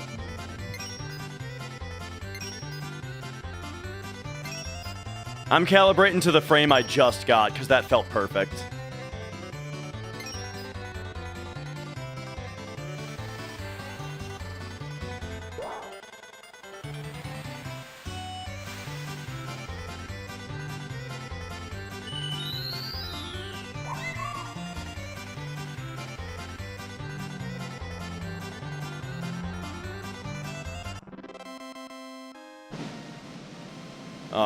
All right. So that was S rank number 2.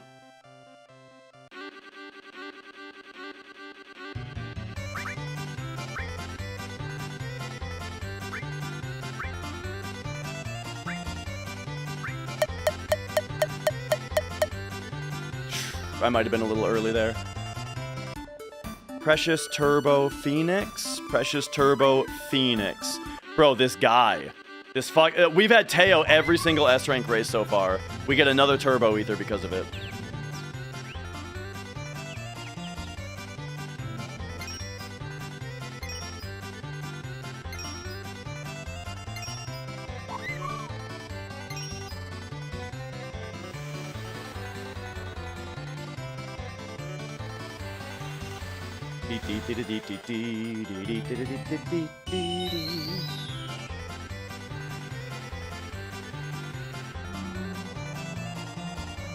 All right. Hoping to see a sneak attack here some point soon.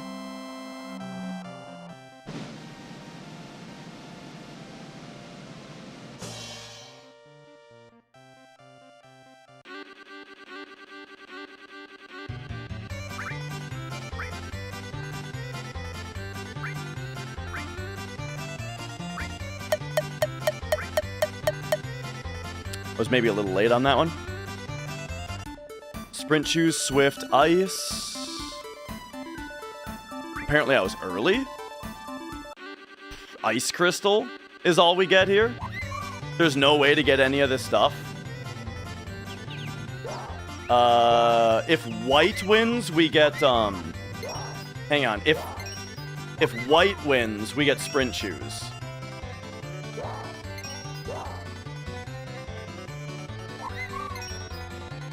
So give white that little boost here. There we go.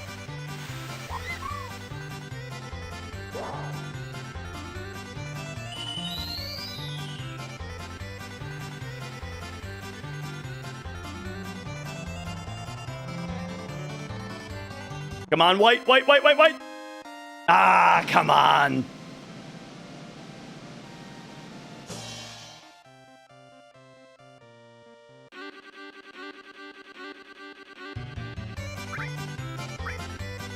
Okay, I feel like this is really bad so far. I feel like I'm doing awful.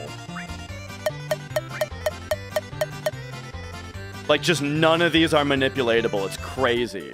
Precious Hero Fire.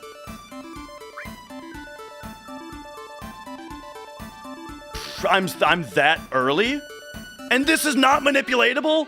Because I'm insanely early? I don't know what's going on here. I'm all kinds of fucked up.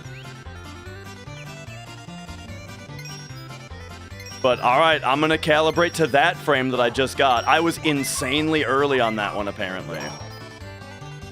I don't know, I'm just... So what's happening is I'm not hitting the window. Every single beep, like countdown that I'm getting to hit the window of RNG that I want, I'm not hitting it. Every single time I'm not hitting it.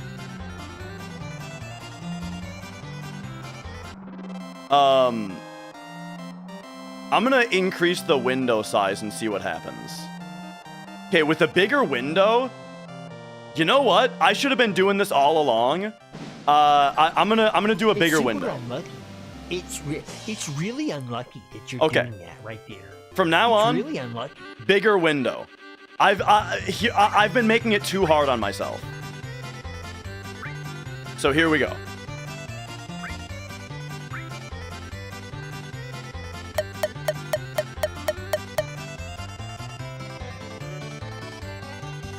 Okay, Elixir, he's here, so it doesn't matter.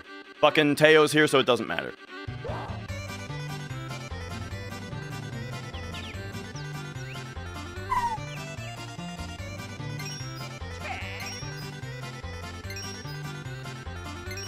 This is world record killingly bad.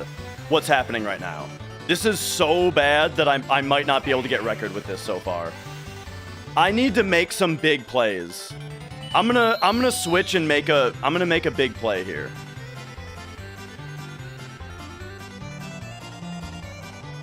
I'm gonna start going for bigger manips. I'm gonna adjust the strat on the fly a little bit. Ooh, yeah, okay. Don't worry about these beeps. I can't make those ones. But here we go.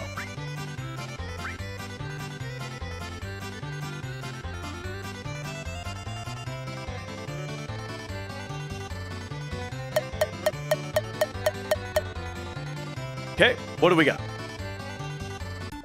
Choco Bracelet, Bolt, Swift. Not manipulatable because I fucking missed the window again. This is insane. I calibrate it forward and I'm behind. I calibrate it back and I'm ahead. Every single one of them doesn't work. This is crazy.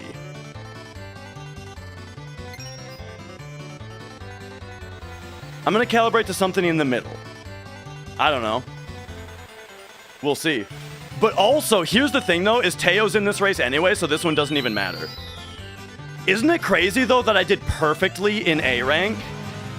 I did perfectly, or in B rank. I did perfect in B rank, and I haven't been able to manipulate a single race since. That's nuts.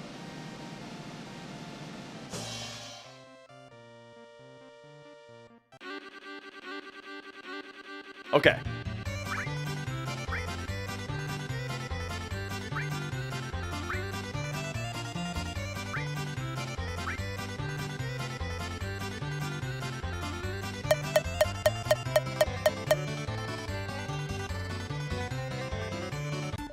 Elixir, fire, ice crystal. Not manipulatable, and Teo's here. This is actually insane.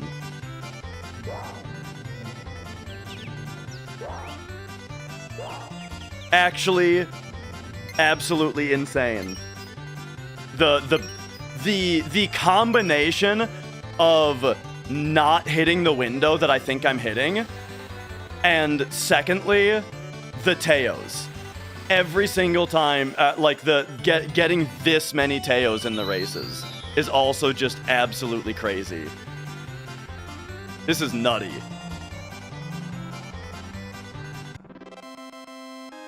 What if I just go for sneak attack real quick, so I feel better? Oh, God, no. Okay, never mind that.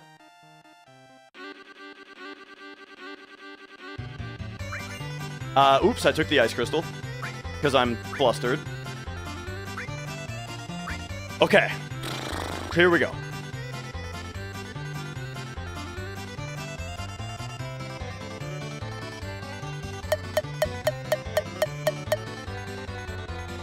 That felt perfect.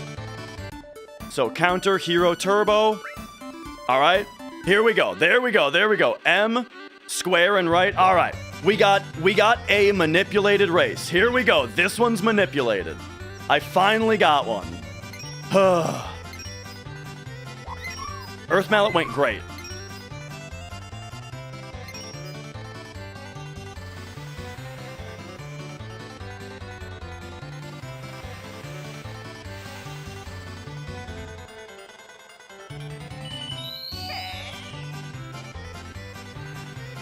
I think I need to start closing my eyes when I hit the when I'm hitting the button.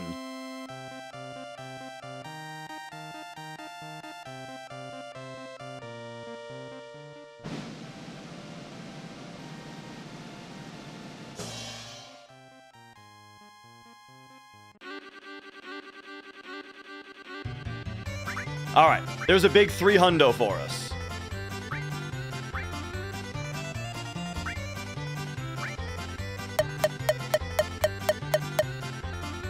That felt perfect. Cat's fire, ice fire. Nice. All right, we get cat spell on this one. Okay. I'm getting into Zen mode, and we're doing it better.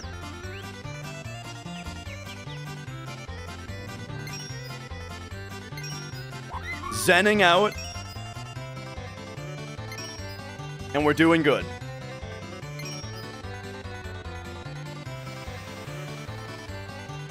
When I did this, oh yeah, how is there like an hour to save? This 3-year-old PB didn't have Choco Racing Manip at all.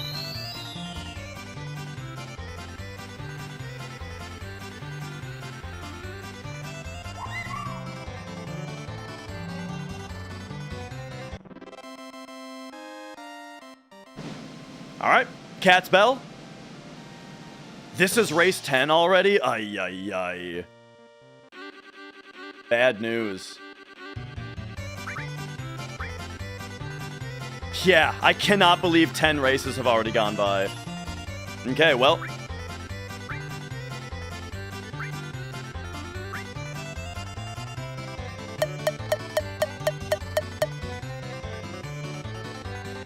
Let's see what we get here. Precious Watch, Hero Turbo. We get a Turbo Ether here, which is pretty bad. Okay, so here's what I need to go for now. Sneak attack, Teo mode. Okay, that's not for 10 minutes. What if we turn Teo mode off? That's much better. All right, we're just gonna have to hope that we don't get Teo. We're gonna do a 50-50 for a 1-frame sneak attack and see if we can get it. So yeah, we are now losing time compared to world record, I'm sure. No. Which is probably gonna kill the record because like I'm probably not gonna get world record because of this Choco racing. We'll see what happens though. Oh, how did I get Precious Watch? What? That wasn't the, oh. I guess I was on a different RNG than I thought I was. Okay, that's really good. Okay, here we go. I have a 1-frame window to get sneak attack here.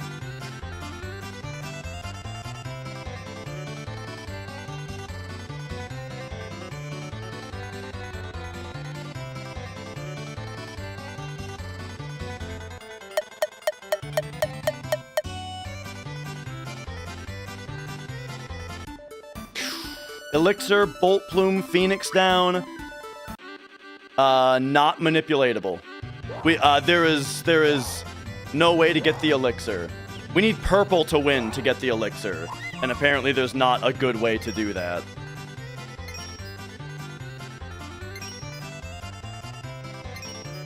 But I mean, I'll try.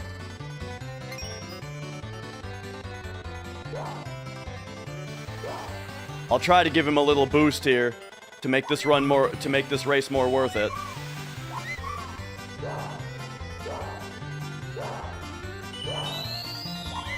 Okay, now I have to win. Uh-oh, I might lose this race.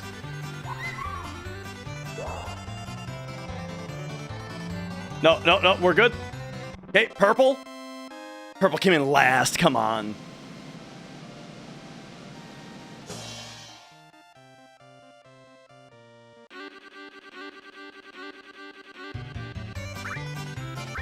Okay.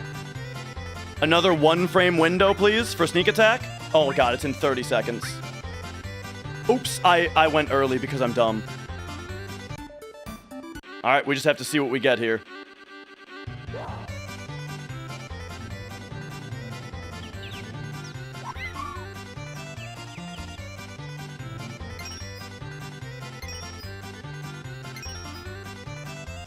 So yeah, I apologize that I'm probably losing the record here. Because my performance at this Choco Racing Manip was fucking abysmal. Like actually crazy bad. I really fucked it up.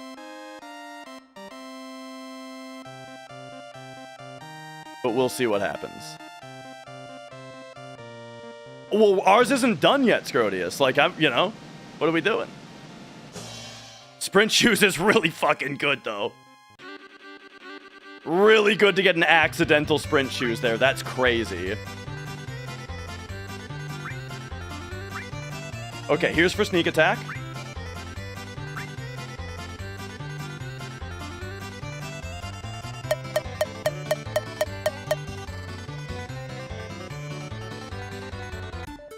Precious Watch, Fire Veil.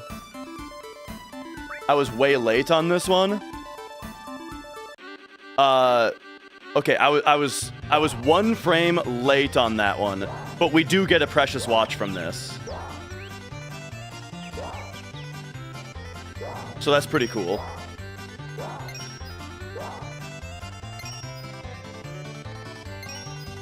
It's a 1 frame input, and assuming that that the timer is locked on to where we are.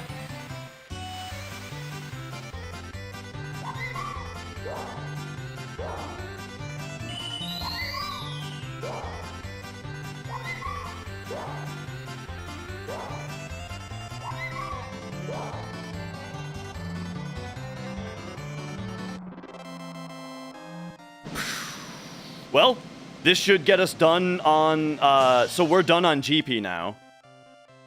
So that's cool.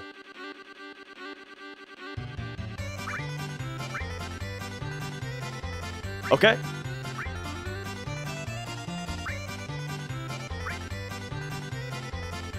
"30 seconds for another attempt at sneak attack. 1 frame window.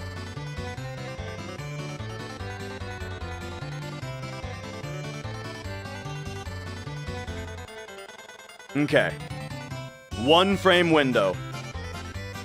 Let's go.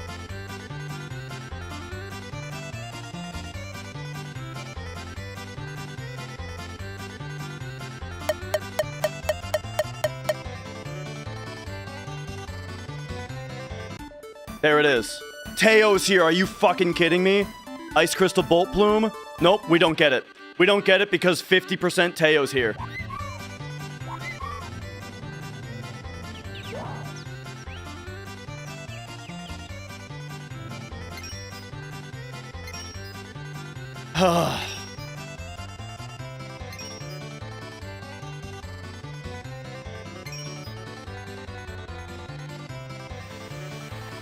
We only need sneak attack. It's the only thing we need. I just have to get sneak attack and go.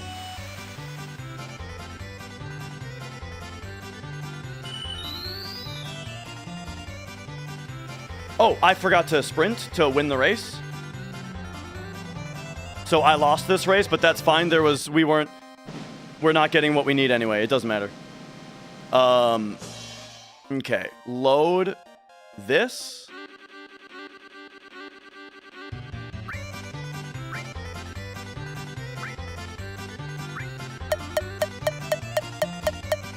This is sneak attack with Teo mode on.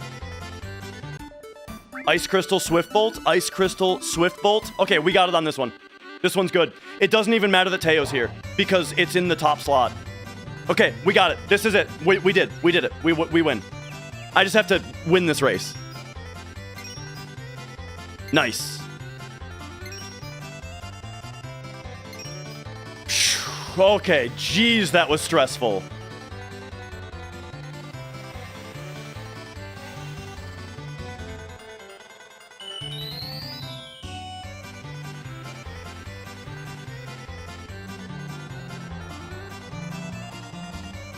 All right, now I gotta play my ass off to make up for this.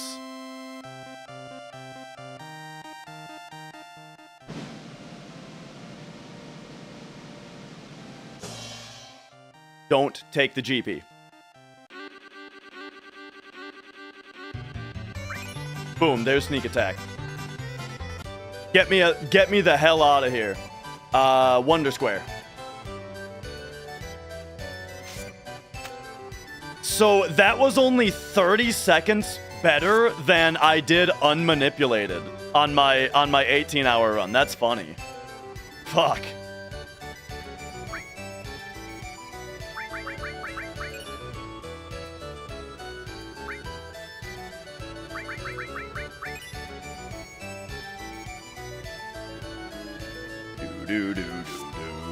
All right. Now let's get the hell out of here, dude. No manip is just pure RNG, yeah. That means I got insanely lucky on that one.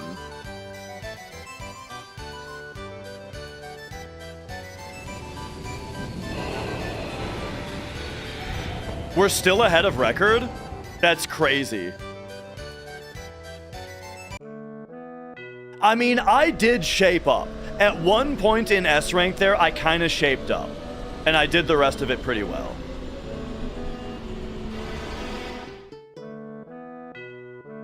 But still, missing the window on all 3 A rank races was pretty bad. And there's something that I've realized about 100% runs for me, which is I always get really bitchy during Chocobo racing. It's so stressful, man. All right, EXP plus, please. And then put Tifa and Sid back in the party.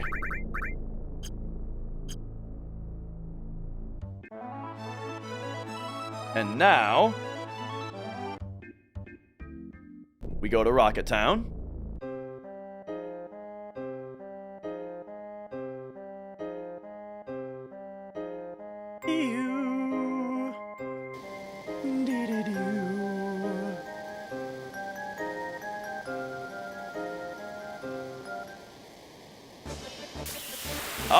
All right.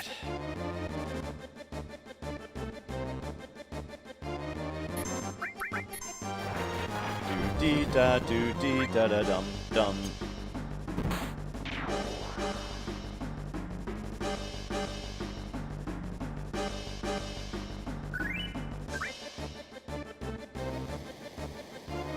Oh, Cool Borders was way better than 1080 snowboarding.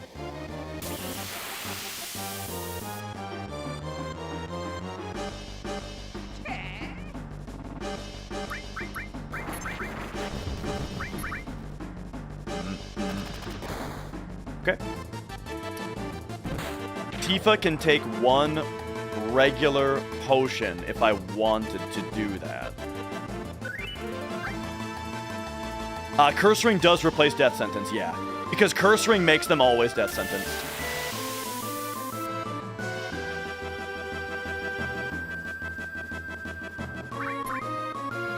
Alright.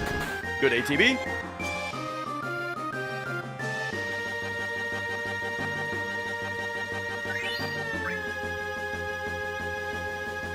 Oh, I'm doing pretty well, Nav.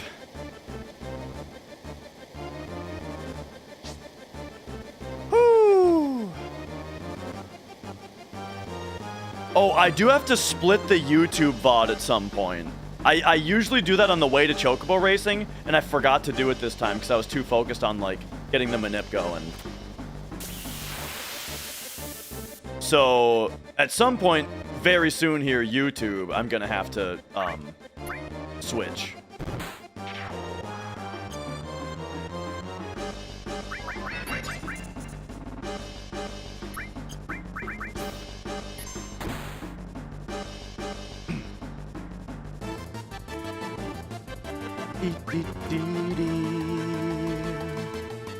Yeah, probably. Well, I'm gonna go to the bathroom during. Yeah, during the launch cutscene, we'll switch it up.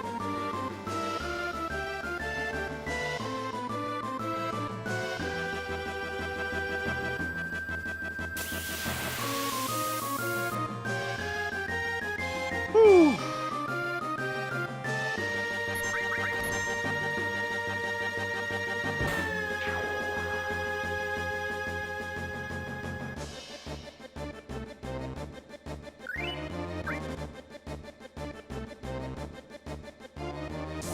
All right. We got quite a bit to get through here. During the launch cutscene, so YouTube, I gotta tell you guys, I have to cut the VOD because if it's over 12 hours, it doesn't get saved.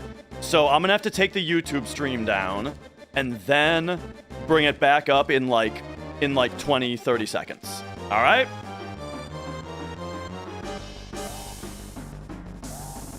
And we'll do it during blast off.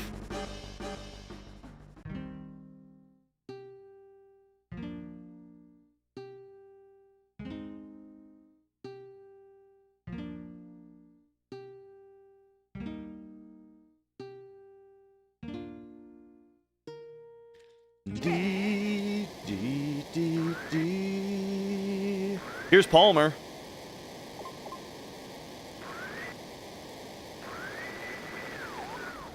All right, here we go. See ya in 1 minute, YouTube.